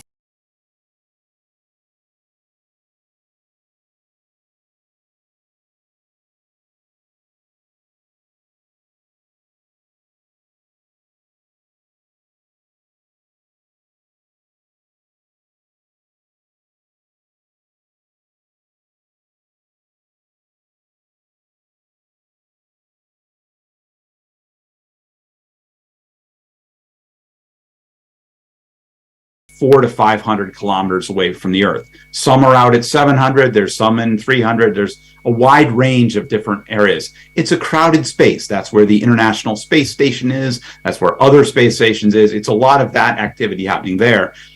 At the far end of this picture, in the red way out there, that's the geosynchronous orbit, which is 36,000 kilometers. It's a long way. So when we talk about latency, which is a word you'll use for a packet to get all the way out to the geosatellites and get back, a long time, and it's not something you can do necessarily in real-time communication like this. In the low Earth orbit, we're typically looking more at 40 or 50 milliseconds, a lot faster for a connection. Not as quick as cable or a fiber connection, which might be down around even 5 to 10 milliseconds, but it's fast. It's fast enough for the kind of connection that we're doing. But what happens, you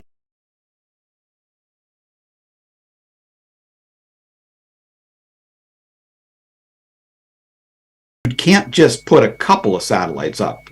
With geosynchronous, you can have them, they're out at the edge of that 36,000 kilometer range, and they kind of orbit in time with the planet. And so you can just point your dish there and you get that kind of connection. With LEOs, they are in what are called constellations. They're in shells of many hundreds to thousands, tens of thousands, even one proposal for hundreds of thousands of satellites that are orbiting the Earth that are doing this. They're moving fast. They're in a different kind of form like that. These is what we're looking at and what we're talking about today. Part of the example that we see or part of the interest is why this is coming now. We've had advances in rocket technology where we're able to go and reuse rockets. We can reuse systems. We can launch a whole lot faster. We can mass produce satellites in ways that we just couldn't do in the past. We're seeing many, many examples. I'm not going to get into them here, but we've seen people in remote areas. We've seen communities, libraries, community networks, islands, disaster response. We're certainly seeing a lot of the usage of these systems with their devastated infrastructure, mobile systems, so many different ways that people are looking at using this. I want to just briefly touch on kind of the things we need to think about in the policy piece, the different parts of the system. You have the constellation. That's the most obvious one. The other piece is what's called in the industry the user terminal or the ground terminal. It's the antenna, right? It's the thing that you purchase from the company, you put at your house or your business or whatever, and that is connecting up to the satellites. Now, these satellites, these antennas are different from what you might have had in a traditional, if you look at a dish that you might have used for TV or something, those had a kind of a dish form, and you would point them at a satellite, and that was kind of how they were set there. These are what are called electronically steerable. They do their own identification of the satellites. They look more like pizza boxes or small flat boxes in some form.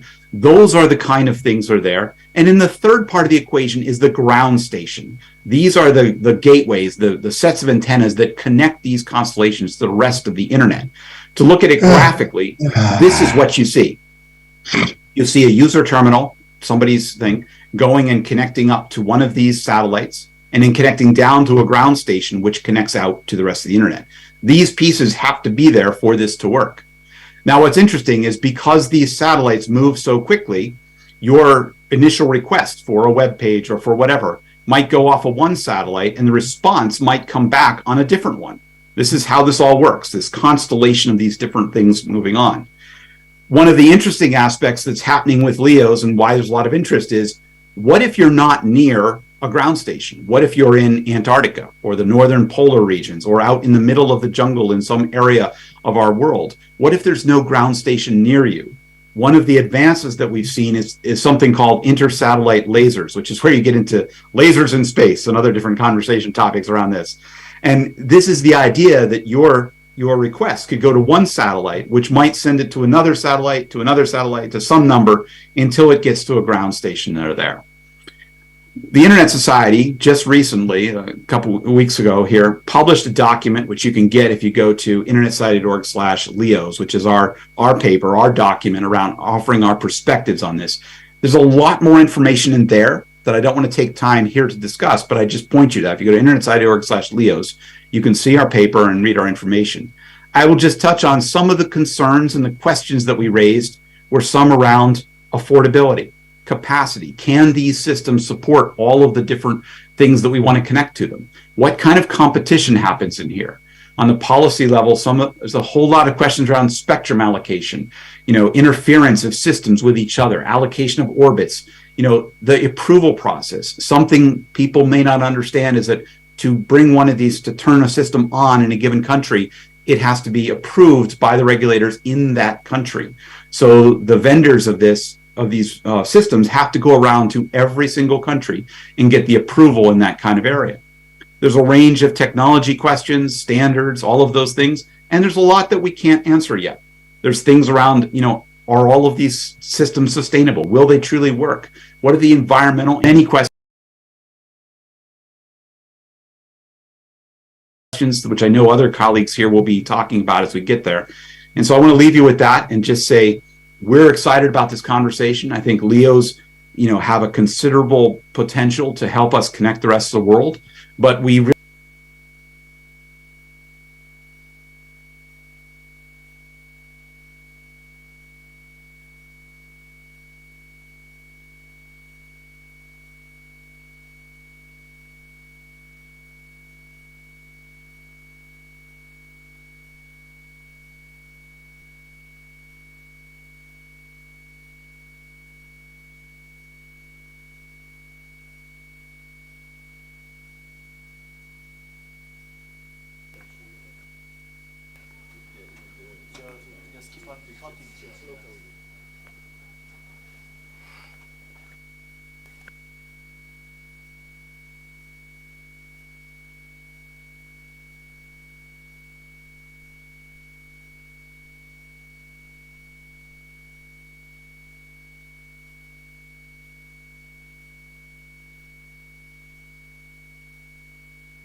Can you stop there? We can no longer hear you.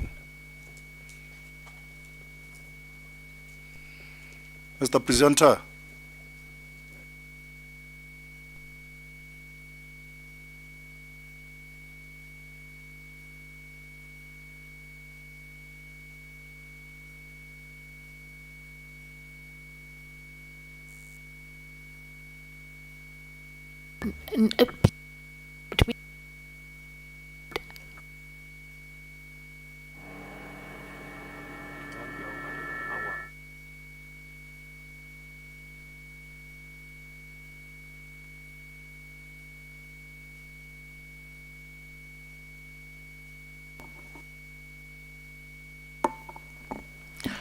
Burnout, we can't hear you. We can only read the chat or read the text.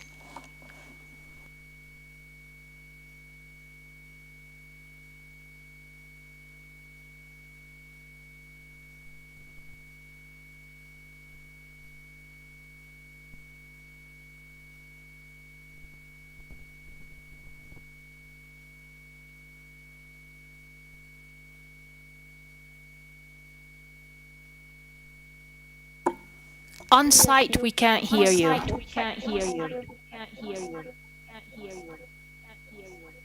I'm not sure. So if on site, are you able to hear anyone? Can you hear me? No, you are back. No, you are back. Now we are back. So there was a glitch, I understand, with connectivity. Berna, would you kindly try and test your audio again? Yeah, Okay, we're on the I'll try again. slide, so No, I was please just saying that I'm glad to be following someone who has already explained the technical background for this new technology.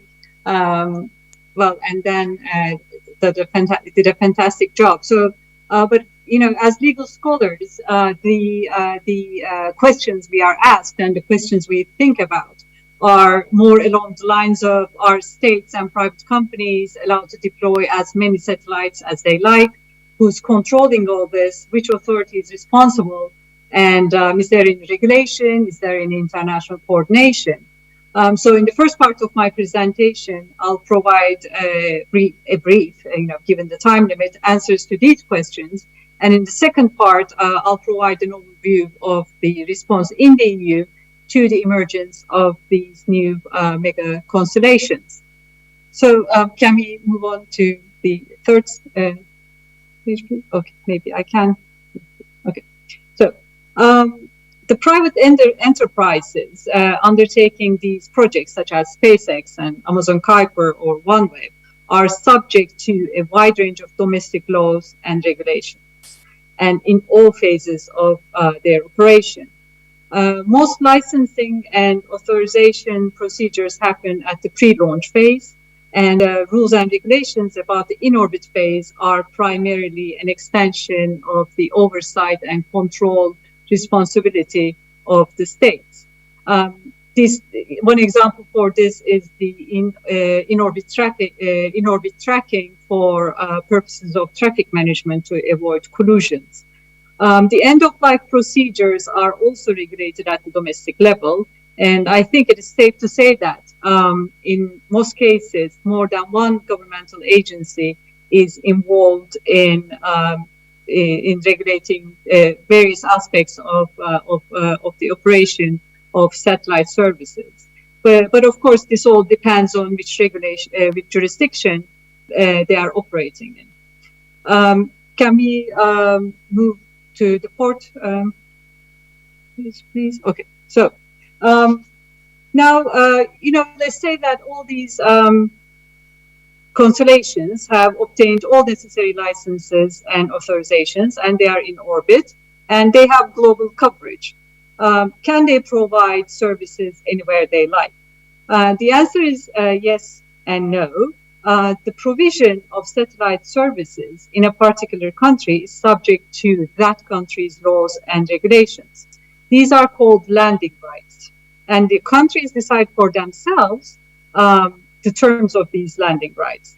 For example, LEO broadband operators need to set up ground stations, and at least every 1,000 kilometers, I think, at the current stage of the technology, and they will need authorization to set up these ground stations. They will also need to obtain license to use the frequency spectrum, and if they are providing their services directly to consumers, they will also probably need to get a internet service provider license. So what's more, the importation of their user terminals will also be likely to be subject to import and export regulations. So it's not a straightforward matter. For example, Russia and China have already declared that they will not allow the provision of LEO broadband by foreign service providers based on national security grounds. So at some point, there will probably be some sort of harmonization, probably more on the regional level, but we'll see what the future brings. But if we want this LEO satellite constellations to fulfill their promise as to bridge the digital divide, these regulatory barriers need to be considered one by one, and they need to be discussed by all the relevant stakeholders at above domestic level. So can we move on to the fifth slide, please? Thank you. So there are all these rules and regulations imposed by national authorities, but do states have complete freedom for their regulatory practices? Do they have to comply with any international treaty when exercising their regulatory authority? And yes, the answer to that question is yes, they do. And the treaty obligations under outer space law and international telecommunications regulation are most relevant. So I'll try to, okay, thank you. So I'll start with outer space law. This branch of law governs all activities relating to outer space. Freedom of access, freedom of use, freedom of exploration, and state responsibility are the core principles underlying these treaties. The deployment of satellites over the years by an increasing number of states have been based on the understanding that orbits are free for use and commercial interpretation projects. But these treaties balance freedoms with obligatory space.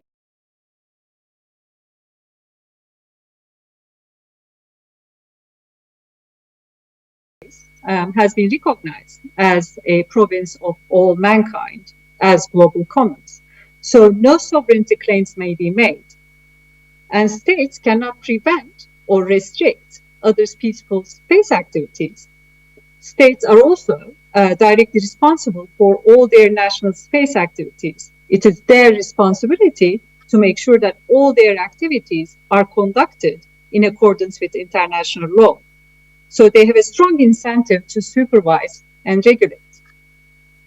States do have jurisdiction over the space object, and they are responsible to license and register the space activities and the objects. And registration is conducted by national registries, but this information is then made public through the public registry maintained by the UN. And these registries provide transparency, which act as a confidence-building measure among nations. And it's also necessary to prevent space collusions. In fact, it was the original purpose of the registry requirement. The state's responsibilities then expand to international liability. The launching state, which is not always the registering state, and their property. Damage can occur on the ground, in the air, in space, and this is where insurance comes into play. And in respect of the high number of satellites planned for the constellations, there's an exponential increase in relevant risks. So the spacefaring nations and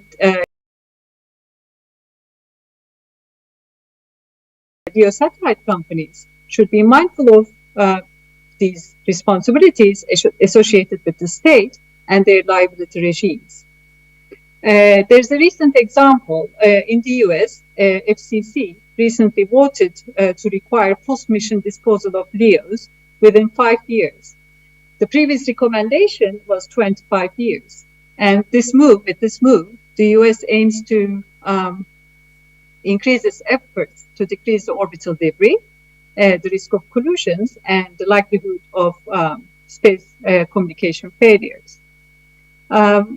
If we move on to the next slide, I'll also briefly talk about the international telecommunications regulations. So these are of utmost importance to LEO satellites. Now, as Dan mentioned, satellites communicate with the Earth through radio waves. This is how their services reach the Earth. So for an interference-free service, they need an assigned radio frequency natural resource. They would also need to preserve the orbital slot or the orbital plane that they are located at, which is another limited natural resource. And the ITU has long been tasked with the coordination of the allocation of orbital space and also the spectrum among nations. So when LEO broadband satellite companies apply to domestic regulatory agencies, these regulators ensure that their rules and regulations comply with the rules and regulations of the ITU. And the states, not the companies, are responsible to do the necessary filing and registration procedures.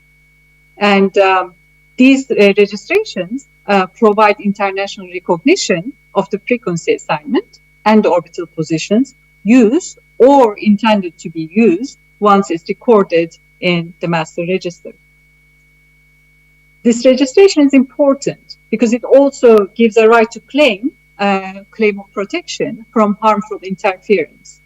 So over the years, compliance with these regulations have been high. The success is most likely due to physical necessity of a global coordination procedure for unobstructed use, more than the nation's altruistic view of complying with their well, the ITU doesn't stop there. Its role is to also ensure that these resources are used rapidly and economically, so that all nations have equitable access to both the orbits. Recently, these regulations regarding small satellites deployed to the low Earth, they didn't require coordination among nations. But as these new projects with large number of satellites emerged, the ITU saw a need to change its regulations. So in 2019, at the World Radio Conference, they decided to define what a constellation is.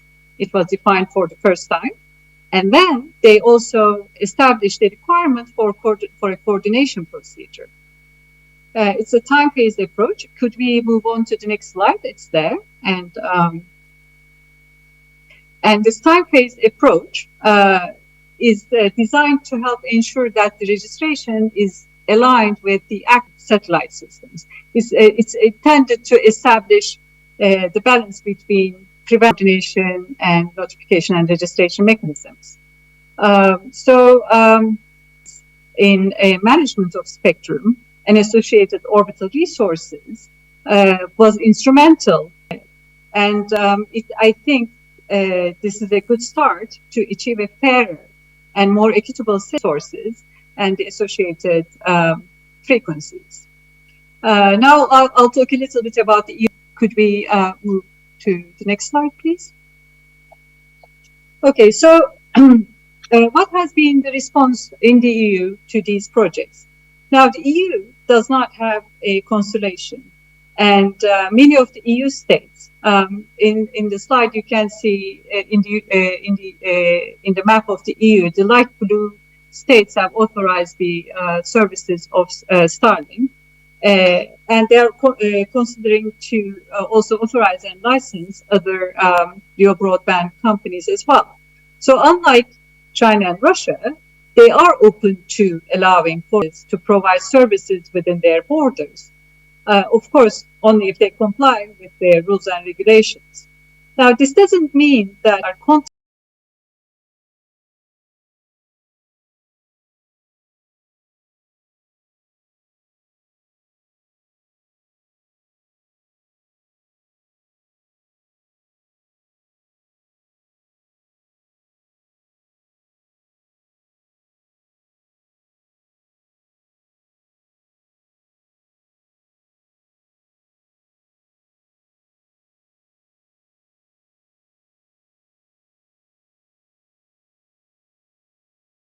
with relying on non-EU companies for these services. Now, the critical role that Starlink broadband services played in Ukraine when the Russian forces disrupted their internet services was a key moment in the EU to understand the strategic role of this type of infrastructure. So recently, the European Commission, in its work program, announced that they will begin building an EU-based LEO broadband constellation.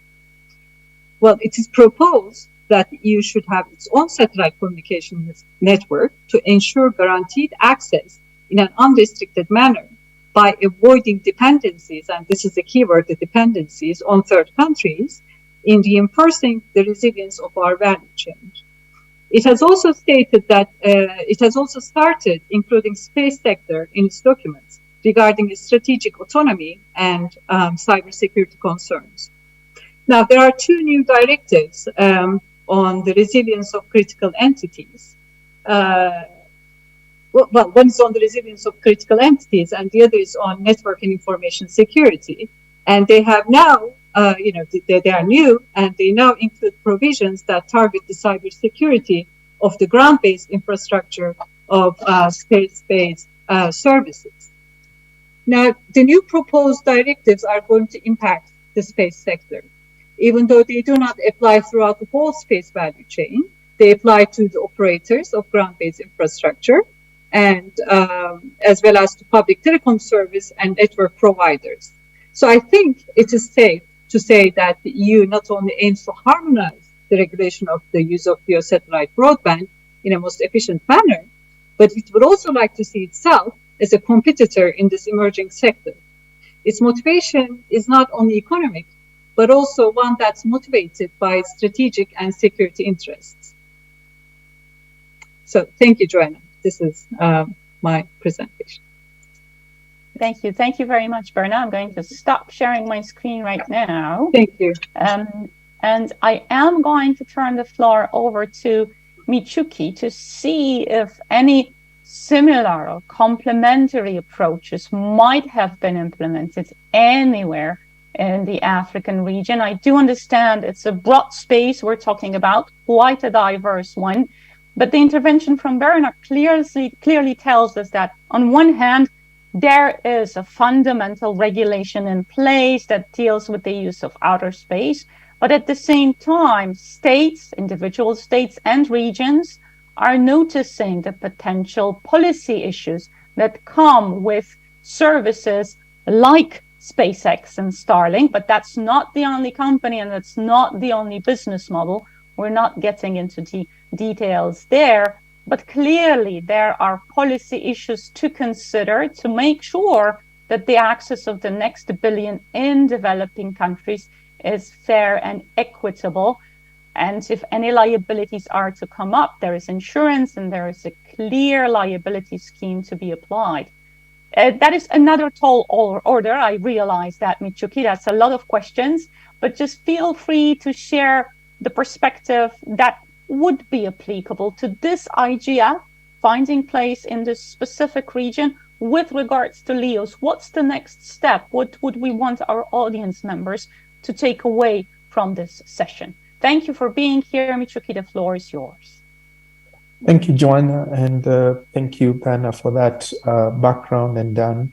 From an African perspective, and just maybe want to provide some context here that from a connectivity perspective, if you look at reports and surveys and studies that have been done, looking at Hamilton research, it shows that around about 40% of the people in Africa will actually live further than 20. And that means getting them connected with solutions that will need to extend this connectivity from that, the current landscape, the costs of doing so using the BT or wireless does become expensive, because if you're doing wireless, you will need to provide power in between permits and all the other to sort of meet all the other costs, regulatory connection. I normally call this point the edge of profit, and on that we'll need complementary solutions or alternative business models to be able to get the sustainability part of extending connectivity and the policy and regulatory aspects that need to facilitate that connectivity. And LEOs present a unique approach because they're now looking at it from a perspective where, from the sky, directly targeting the community that needs the connectivity, not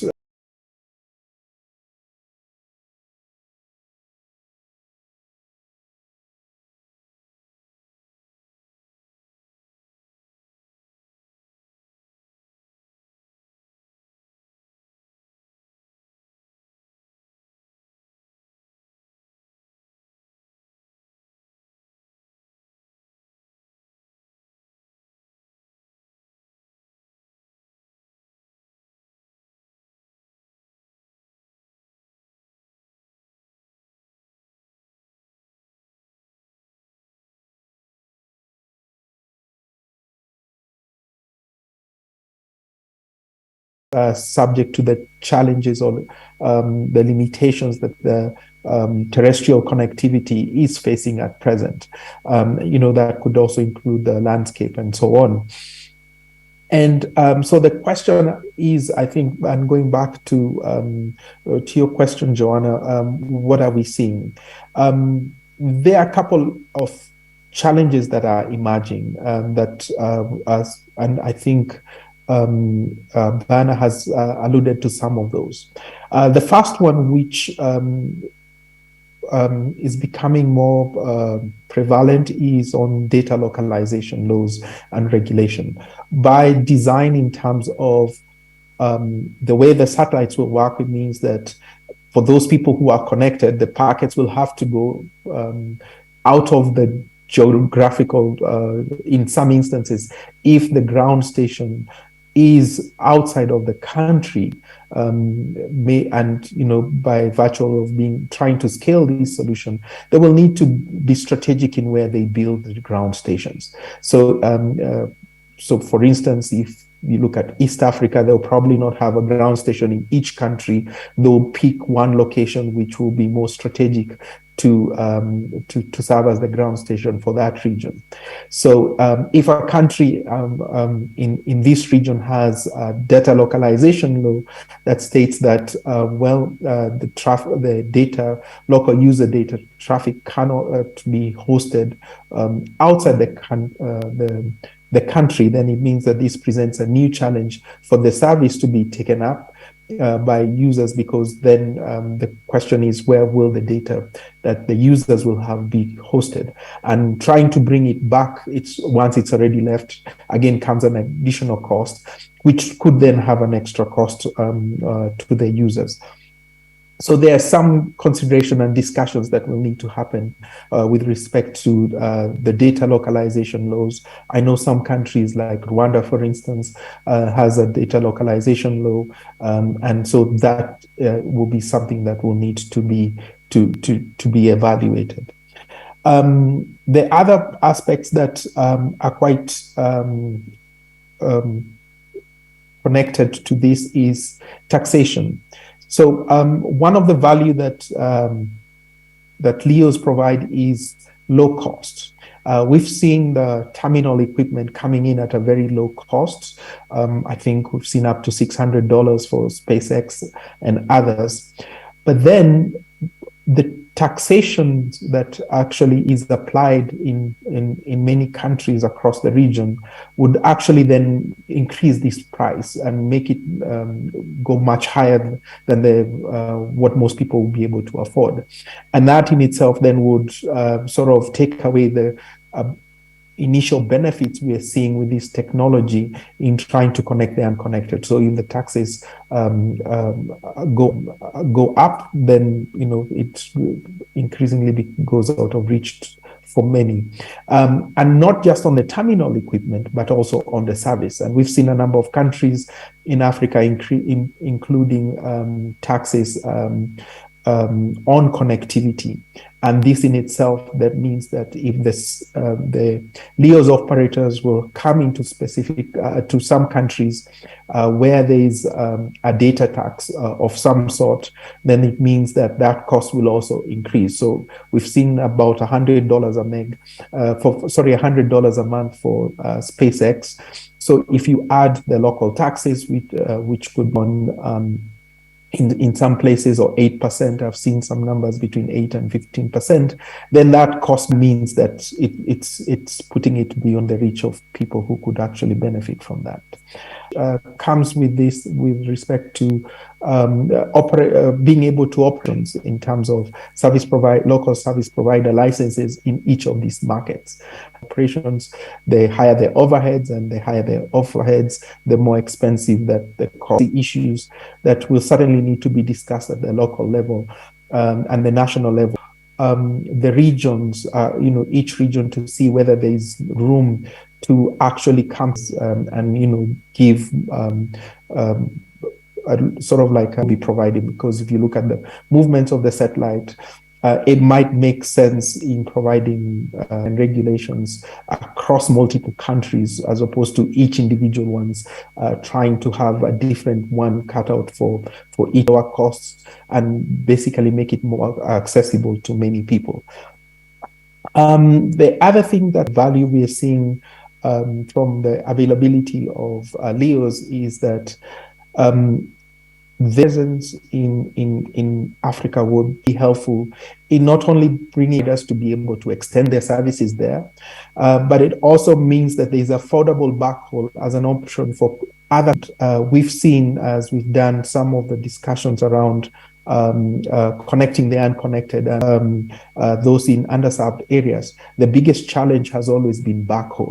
Then there are other policy considerations that need to be discussed at the national level, which is policymakers creating an enabling and providers to actually exist so that they can take advantage of this technology. More discussions need to happen, because at present there are only 3 countries that do have policy and complementary access solutions like community networks. Actually 4. So you have Kenya, Uganda, where you can actually look at the licensing, and can actually get a license for a community to be done. The other component that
affordable broadband connectivity solutions for those in rural areas in terms of the service provision. So as Bana mentioned that, and I think also Dan pointed to this, that the business models that the LEO providers are coming up with is mostly to single subscriber models. And so in the discussions from a policy perspective, the question is, would this be the only business model come with, or they need to have a diversity of business solutions that would that solution for different use cases that may exist. When I say use cases, community networks may not be able to take advantage of the affordable backhaul that LEO of options where they have a product for community networks or for an enterprise kind of connection, then it can actually have a distribution model.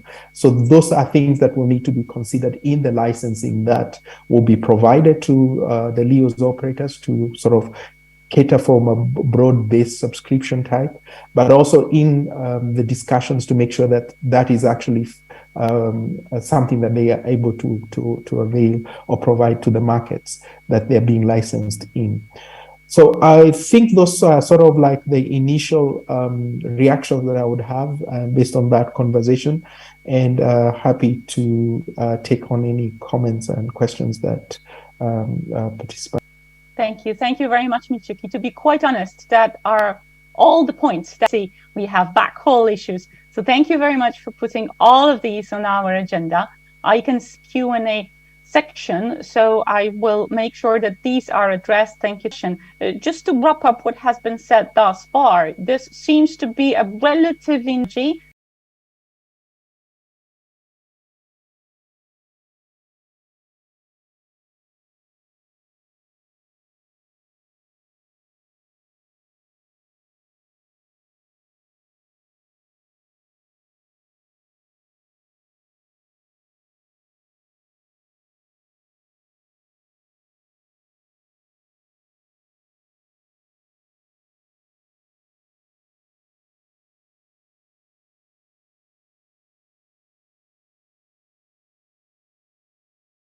the law is there, but there are countries and regions trying to adapt to these circumstances through local regulations.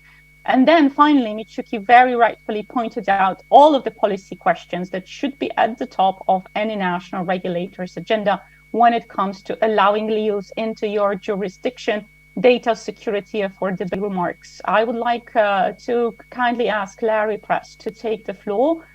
Larry, we're not seeing your camera there, but we have tested your audio and video, so that should work fine.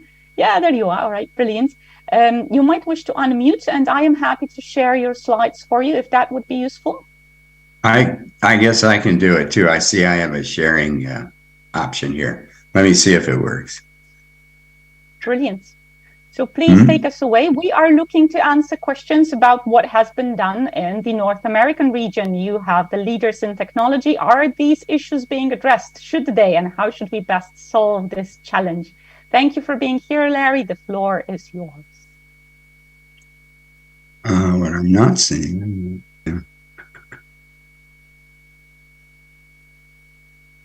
I am glad to assist if you. Okay, I'm going chair, but I don't see my PowerPoints.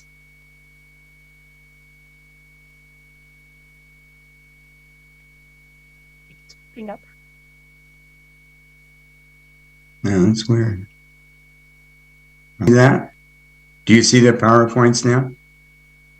We can see your PowerPoint now. Yeah, I get it. We got it working, and now I have to do this. Yeah, thank you so much. Okay. Joanne asked a few questions. I picked two of them to give some answers to by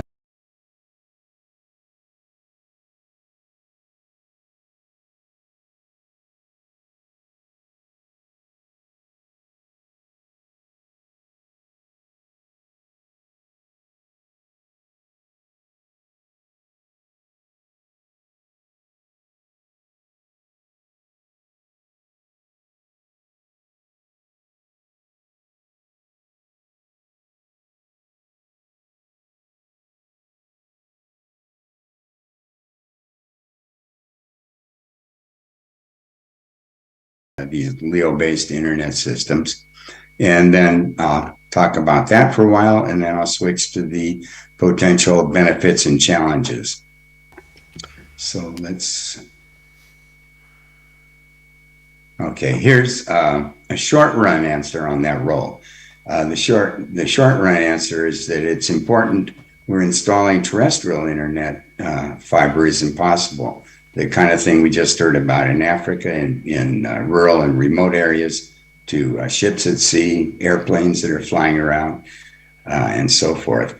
And there's over here on this side, I've got a bar chart that just shows the percent of urban and rural people using the internet in 2021. And you can see that rural people, depending on region, is only as low as 13% and nowhere higher than 85%. So that's the short run answer. Now here's the long run answer. And this gets a little speculative. Joanne asked me to speculate, so here it goes. In the long run, I think we're going to have a multi-orbit, multi-layer internet, and I'll call that MOML because it's too many words to say.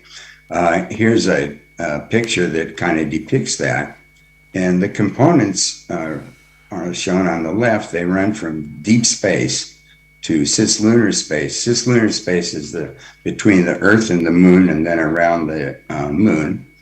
And then GEO and MEO, which we've heard about before, and LEO, to put it in context there. I think there's some companies trying to do, it's not clear whether they'll be a success, trying to do narrowband communications in low Earth orbit as well. HAP stands for high altitude platforms. That's things like balloons and dirigibles.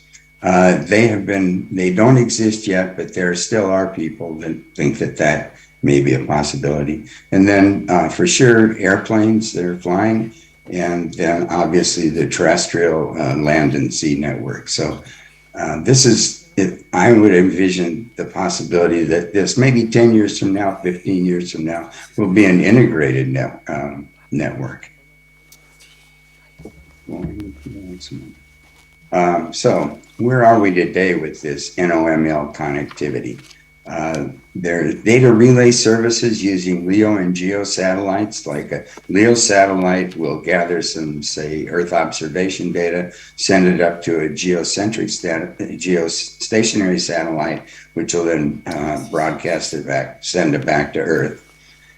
Several vendors have developed and demonstrated MOML terminals and antennas. That's, you can see in the picture over here, that kind of illustrates that. Two companies that are doing low Earth orbit satellites, Telesat and UTEL, I'm not sure how you even pronounce it, UTEL sat, and OneWeb, which I think are merged now. They both operate geostationary satellites today, and of course they're building out LEO constellations. OneWeb and SpaceX have demonstrated low Earth orbit to aircraft integration already, and SpaceX Starlink is already marketing consumer and maritime connectivity. The previous speaker said that everybody's focused on consumer. To date, that's been the primary emphasis of SpaceX, which is the only company that's got anything going down. But both SpaceX and all the others are going to branch out and cover other markets as well. Okay, here's speculation on how I see that on that network. I've talked about that it's going to be perhaps this MOML network. And what I'm going to talk about here is a project that I think may be giving us a look at the start of that, the project that may lead to it. And here it is. It's a lot of words there. It's the Hybrid Space Architecture Project of the United States Defense Innovation Unit. So HSA and DIU. These may lead to that MOML integration that I spoke of earlier. And let me just tell you a little bit about them. The DIU has eight HSA demonstration contracts so far. The first one, and kind of the most important, is to a company called Illyria Space, and they have an operating system for this kind of a network called Spacetime. And you can see over here just a screenshot from Spacetime. And that is what, if my conjecture turns out to be true, will keep all this together. Two other contracts have been left to Amazon and Microsoft, and that's for supplying their cloud computing services, storage services, as well as ground station services, which they offer. There's another company, Project Kuiper, has gotten one of these. It's owned by Jeff Bezos, the founder of Amazon, and their thing they're trying to demonstrate is service to underserved users, like we're talking about here. And then there are 5 other contracts that are military related for battlefield status, security, and privacy. The bottom line is these companies have been tasked to demonstrate what they can do in 2 years. And a couple little notes I kind of put down there at the bottom. One is that SpaceX, which is the kind of big elephant in the room here, is missing from this list. I don't know, but I suspect that may be because SpaceX is committed already, so much committed to what they're doing that perhaps they wouldn't be willing to fit into this space-time architecture. Microsoft and Amazon appear to both be competing, but my guess is that if this comes true, they will both be participating in the final solution. I guarantee you that. Like I say, Illyria integrates it all. And the final thing is that this DIU and HAS, they're totally reminiscent of the start of the internet or the pre-internet, which was very much done by the Department of Defense, ARPA, Advanced Research Projects Agency, and of course the ARPANET, which preceded the internet. So we may be seeing a replay of that. Okay, that's what I have to say about kind of where it all fits. And now the second thing that Joanne asked was to talk about potential benefits and challenges of LEO-based internet access. And I think the benefits are well known. So I'm going to look at 4 challenges. And I've listed them here in order of increasing difficulty. So let me start. First one, which was just and obviously mentioned for Africa affordability. The tweet here on the left was a year or two ago by Elon Musk, the head of SpaceX. And at the time, that struck me as crazy. And I wrote something about it because it seems that just can't be. Market forces, oops, how do I get this out of the way? Oops, there we go. Market forces have led to affordable pricing. And the reason is these satellite constellations, they represent a very large investment and fixed cost. The marginal cost of adding a new user is quite low if the capacity exists. And at the low in poor countries, or say on an island, therefore operating at full capacity, in fact, what has happened. SpaceX now has, regardless of what Elon said at the start, SpaceX has adopted variable pricing.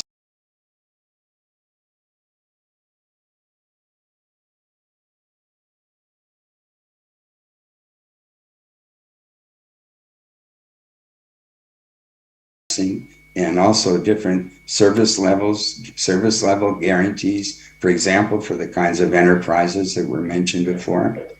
And that will help, that will allow them to do their best to utilize available capacity. And the thing about that is that capacity is a really dynamic thing. SpaceX capacity today is not going to be their capacity tomorrow. So I think we see probably prices jumping around. Some of the things that make lead to changes in capacity. One is adding satellites. As they add more satellites, capacity goes up. As was mentioned before, there's regulations regarding replacement of these things. And the US, I think now they're asking for a 5-year replacement cycle.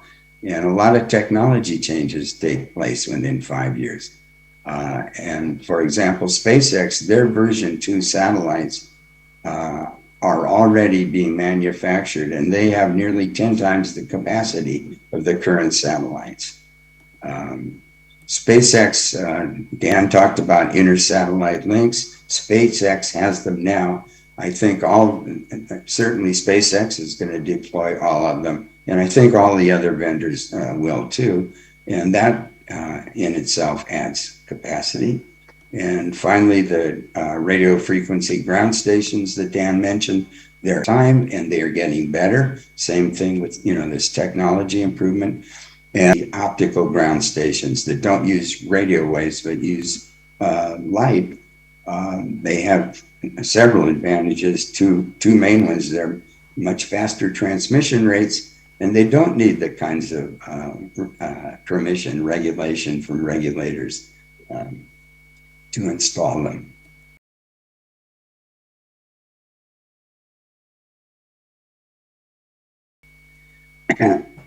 Okay, here's moving up to something more difficult, is dealing with the problems of political interference and social division, which I think are well known to all of us. I picked just 2 examples here. The one on the left is a wanted poster. Those 11 guys are Russian hackers who are wanted by the FBI or the United States for interfering with our election in 2016. And the one on the right is a sad one. It got references in the notes to these slides to the fact that Facebook promoted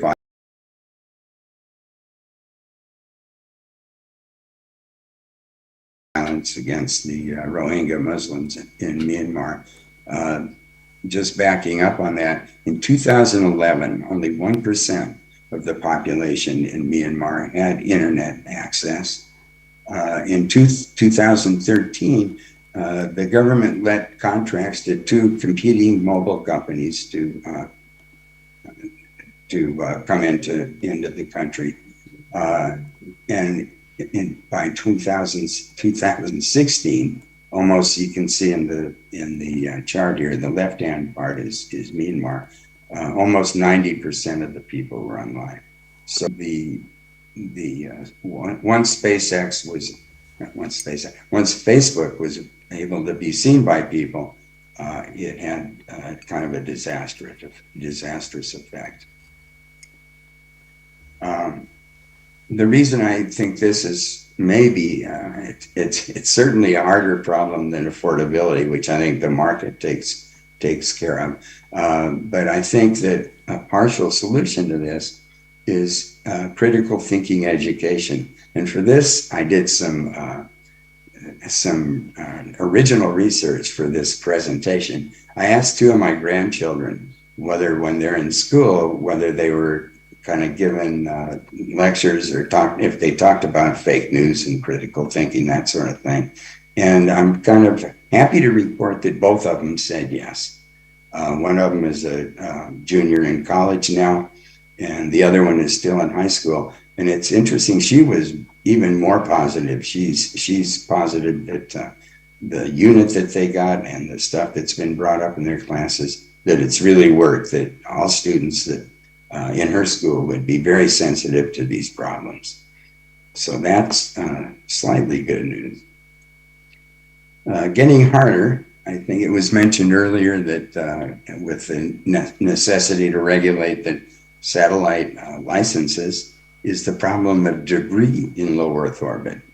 What I'm showing here is this is from the Bulletin of Atomic Scientists. They have this database on low Earth orbit, and as of May 21st, that was the date this was done, they say there were 4,700 satellites in low Earth orbit. And a couple of the breakdowns. Over here on the left, we see that the big majority of those are commercial. And of course, commercial companies, they worry about profit and therefore kind of do need to be regulated sometimes.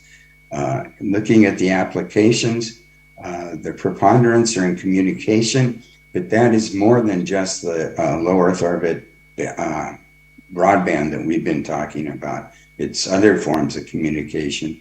There's a big chunk of them doing Earth observation, and those things are absolutely critical in the climate problems that the Earth is going. Without them, we would be in dire straits. We're in dire straits with them.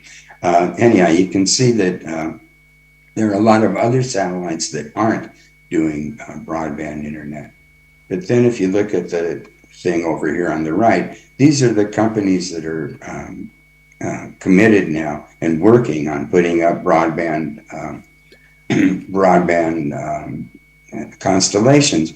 And look at it, this isn't what's approved, but they have applied for 59,000 satellites. So you can see things are going to get kind of crowded. And obviously more satellites increase the probability of collisions, which generate debris, and those debris then cause more probability of collisions. So there's a thing called, it can get out of hand. Tracking and mitigation is a difficult technical and political problem, and it requires international collaboration. And that's why I say this is a difficult one. And then speaking of international collaboration, we're going in the other direction. This slide is just talking about China versus the US, both economically and politically. And I've got a couple examples of China policies, a couple examples of US policies. This diagram or map is actually, it's a year or so old, but it shows what the Chinese call their Digital Silk Road project, in which they're investing in digital infrastructure all around the world. And of course, the US down here, and Joe Biden as well, is very much worried about China cutting off supplies and becoming independent. So this is a tough problem, which I will leave on that. the slides that you've just seen, they're kind of giving you just a really quick overview. Tried to keep it brief for the thing. The slides themselves have a lot of, in the notes part, there are references and links that elaborate on a lot of what I've said. And if you send me an email, I'll send you a copy of the slides. And that's about all I have to say.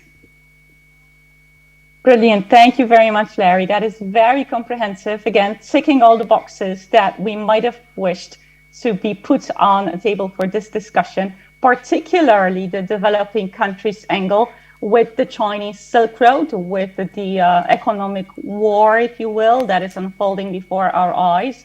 Berna mentioned the plans that Europe has for also possibly spreading investments in developing countries.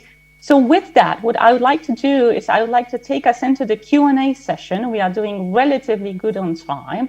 We do have all of our speakers participating remotely, but Isaac has been wonderful in facilitating a person on the ground, that is Mark Carvel, who's acting on behalf of ISOC on the ground in Addis Ababa. And what I would like to do is I would like to kindly ask Mark to see if there might be any questions or comments in the room, on the ground, in a region that is hopefully particularly interested in these policy topics. So we will start the Q&A session with Mark, if possible, reaching out to our audience in the room. And I know that we are relatively well attended on the ground. If there are questions or comments in the room, Mark, if you could facilitate, that would be wonderful. And we will then move to the questions that I have diligently collected in a little notebook file. And I will read those out, giving our panelists a chance to respond. I do note the answers in the chat happening as we speak, but I am going to give our participants an opportunity to hear those questions discussed by the panelists as well. Before I do, however, Mark, if you are able to facilitate any questions or comments from our on-the-ground participants, that would be wonderful. Okay, Joanna, I hope you can hear me. Can you hear me? We can hear you well. Okay. Thank you very much for being here. The audio, find out if you can be heard. Okay, we do have, I've seen three, so I'll take them in order. Gentleman on the right, and if you'd like to introduce yourself and then go ahead with your question or comment, it'd be very helpful. Thank you. Thank you, Chairperson of the room, and let me thank the presenters of this topic of the satellite. My name is Honorable Reatile, a member of Parliament from Botswana. The question that I would like to pose here, as you know that once you're a politician, we have to make sure that the deliverables are achievable. To put up the satellite, the cost associated with a developing, now we have rolled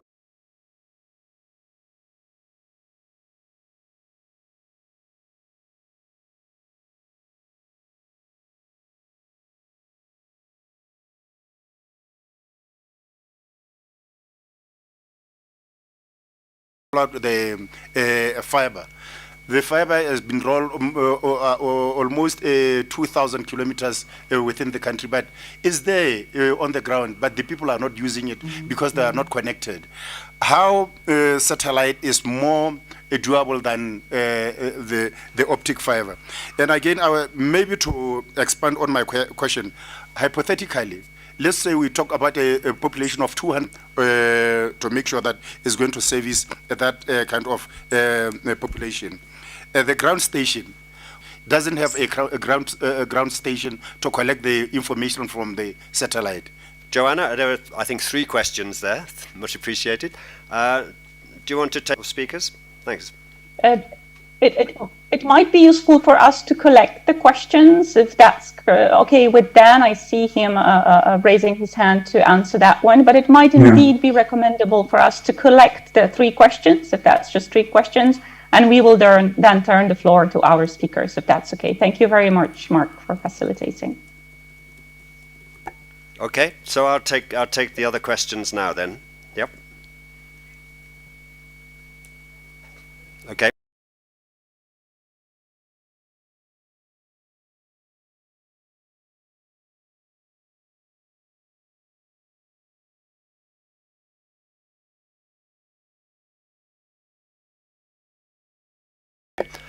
So, yeah, second question I Yes. saw go up. Yeah, thank you. Yes, my name is Hossein Mirzapur from Iran, for the record.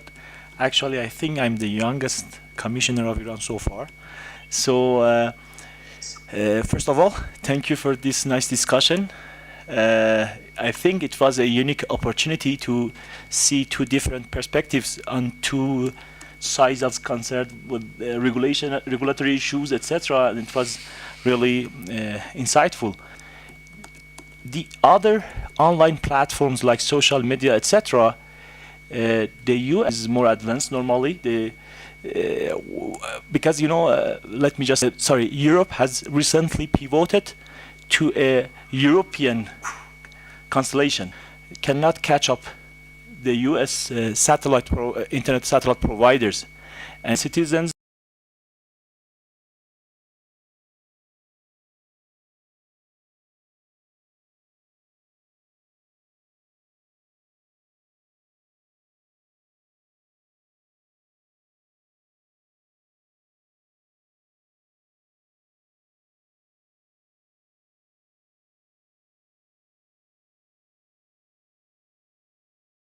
they have a more affordable version of US internet.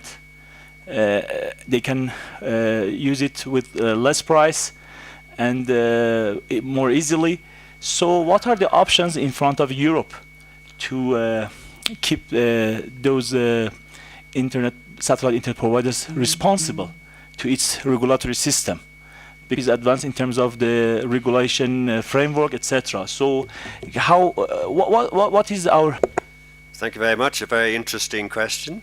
A lot of sort of geopolitics there as well as orbital. One question. Is it Roberto? Do you want to put a question, and then we'll go back to the speakers for responses. Thank you. Thank you very much, Adam and Joanna, for the moderation as well. I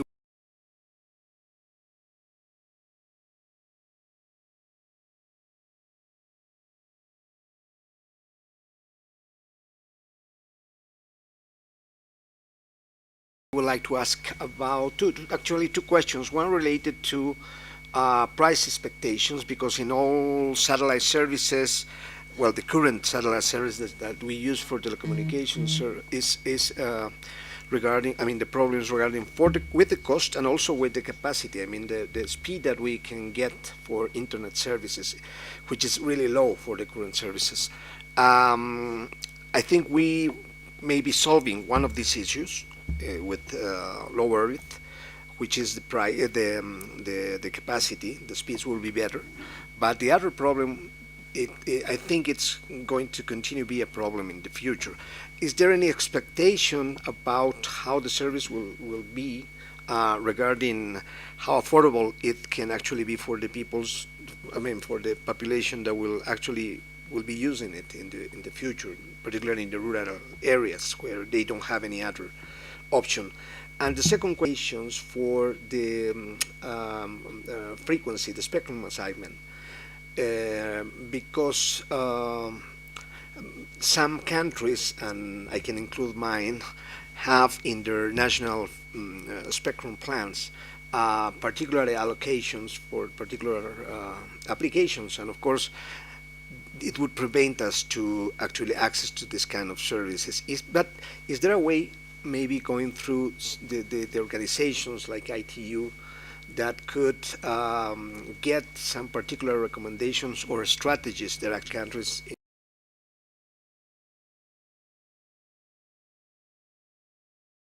in order to actually allocate this spectrum for particular applications in low orbit satellites? Those are my two questions. Thank you. Thank you, Roberto. So back to you, Joanna and Dan.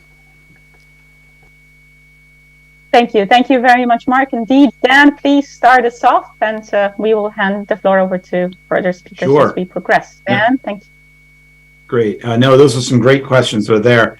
Let me see if I can hit some of these that were here. For the gentleman in Botswana, if I had that correct, there, if you're already deploying fiber is going to be a faster.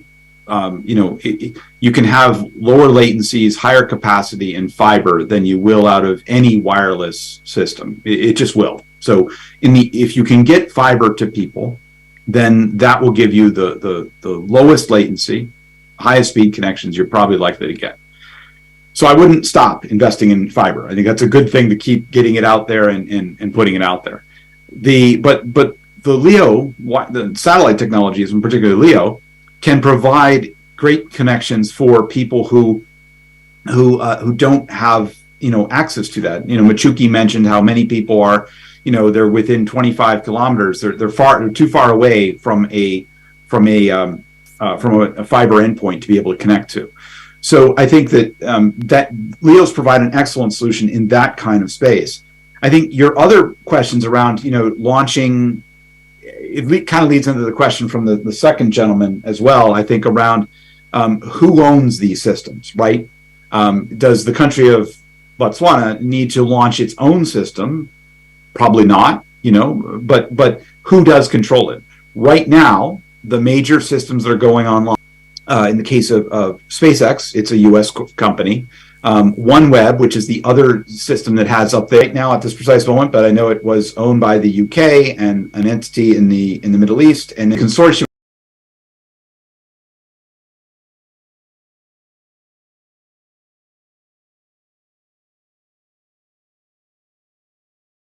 of different entities in different places around that kind of thing. And then the other major players, two of the other ones that I know of, Amazon with its Project Kuiper is planning to launch in early 2023, again, a US entity. And then the Telesat is an entity out of Canada, so another place there. And then there is another constellation coming, well, the EU just mentioned wanting to put one together there. There's actually about 16 of these large-scale constellations that are in the process of going through various different levels of approvals. Some of them are from other North American or European entities. Some of them are from, there's a filing with the ITU for a company based out of Rwanda. There's another out of India. There's a couple out of China. We don't know how many of those are actually going to lift off and launch. As Berna mentioned, there's a timeline that has to happen that you have to, when you get the allocations, you have to meet certain deployment guidelines. You have to have 50% of yours up and then 100% within certain timeframes, or else you lose the spectrum allocations from the ITU and the pieces like that. So there's an incentive to do that. I don't know that every country will need, pieces, but many countries or many groups will try to launch over this next period of time. It's expensive, even with the costs that are reduced that we've talked about to launch those systems. So I think many more countries will be consumers of these other systems. And so that raises the question of the second gentleman spoke about, which is, how do you, this whole question around whose connections are you connecting to? Are you only connecting to internet access that is offered by US-based corporations? What does that mean? What for regulations, for regulatory reform? These are all questions that need to be addressed by groups, multi-stakeholder groups such as the IGF and places around this to think about what are these policy issues. In our paper that the Internet Society wrote, we highlight questions that are out there. One last thing for the person around from Botswana, you mentioned about, do you really mean there needs to be one in every country? And what it will need to be, though, is there's terminology in here. They'll need to arrange ground station access in somewhere else. I would expect things. So that would be it. I will answer the one last piece, and then I'll turn over to my other speakers. The third gentleman spoke about spectrum and spectrum assignment. Berna can probably give us much more detail, but I will say that you're not alone. The ITU has established various different spectrum allocations, and specifically ones for countries. For satellites, excuse me. And these are the ones that then the countries are going around and getting confirmation of that in there. I spoke at the Armenian Internet Governance Forum a couple of weeks ago, and their regulator was on the panel with me, and he said exactly what you're speaking about there being used.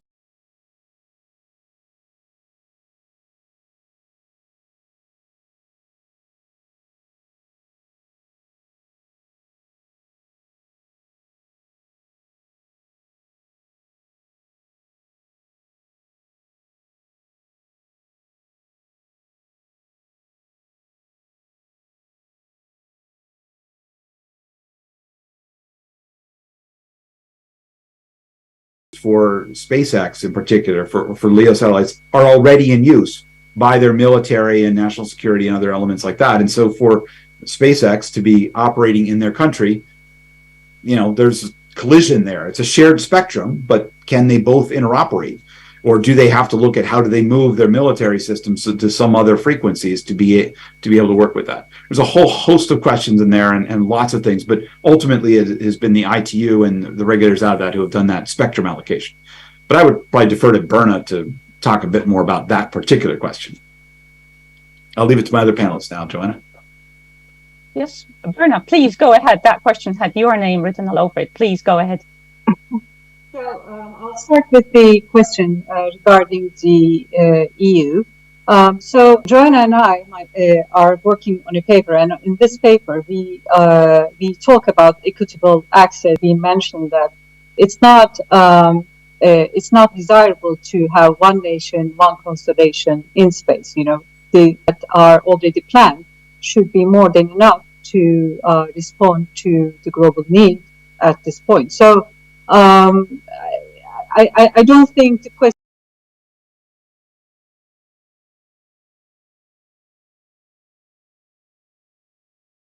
should be whether the nations should really have their own constellation, but the question should be how do we use these existing constellations, existing infrastructure in a manner that would be acceptable to everyone. So when we consider the EU's perspective on the issue, the EU's primary concern is not to have its solitary internet network. EU's understanding of digital sovereignty is not a closed-off network for the EU from the rest of the world, but rather its sovereignty understanding relies on mitigating dependencies on non-EU infrastructure. So the EU states have authorized some of these non-EU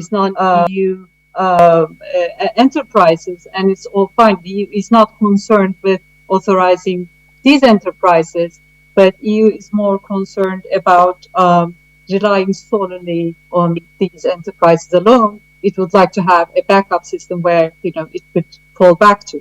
So, and also, of course, economic competition, strategic concerns play a role in this.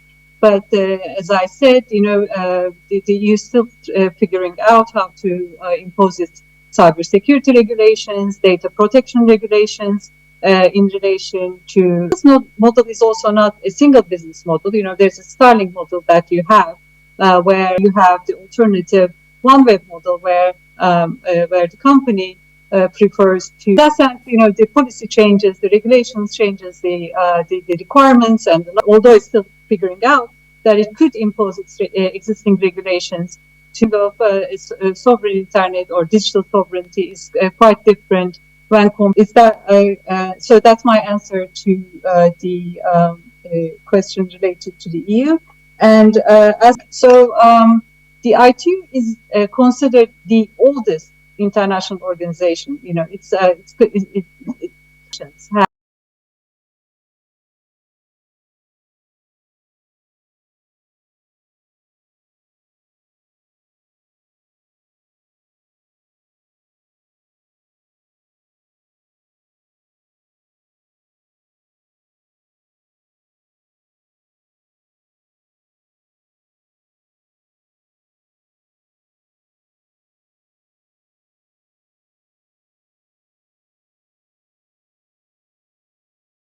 have I think maybe if you compare with all other international organizations, states have more expertise in negotiating within the EU. You have a different dynamic within the EU compared with all other international organizations, and it's a very successful forum for supporting developing nations. So I think it is an appropriate forum and it's a multi-stakeholder forum as well. I mean, in other international organizations, you don't have private enterprises, you do not have non-governmental organizations, but at the ITU, I think it is the correct organization to discuss all spectrum-related issues, and it has grown. But I think it is still the correct forum to address spectrum related in your questions. But it doesn't. I'm willing to elaborate further. Out of time. I will try to wrap us up in the next few minutes. Many thanks to our supporting staff for bearing far not an exhaustive recap of the topic. This is merely an link to the ISOC report that Dan has mentioned on a number of occasions. Do consider that and share our thoughts with you here today during this this workshop. Thank you very much for your feedback in the chat, and thank you to our panelists for insightful and comprehensive interventions. This session will be recorded. If you wish to reach out to them directly, please feel free to do so. Thank you for accompanying us throughout this workshop and listening to the concerns. Thank you for accommodating a topic that might feel very technical, very complex, or on the other hand, already, but as we have learned, that is by far not the case. So I will try to wrap us up here very quickly. To our audience, I understand this is quite late where you are, and this is not an easy topic. So right now we are leaving you with a recording and a report, and hopefully looking forward and fast internet. Thank you for being here. Have a good day. For Larry being there very early. Much the session is concluded. Thanks a lot to you. For staying a bit later than scheduled. I'm sure you thought it was worthwhile. And thank you for the tech guys. Thank you for staying a bit late, and the support guys. Thank you. Thank you, Joanna, for being a great moderator. Yeah. Thank you, everyone, and thank you, Mark. Thank you, we couldn't do it without you. Yes, thank you, Mark. Great. Thank you, everyone. Yeah. So long. Bye.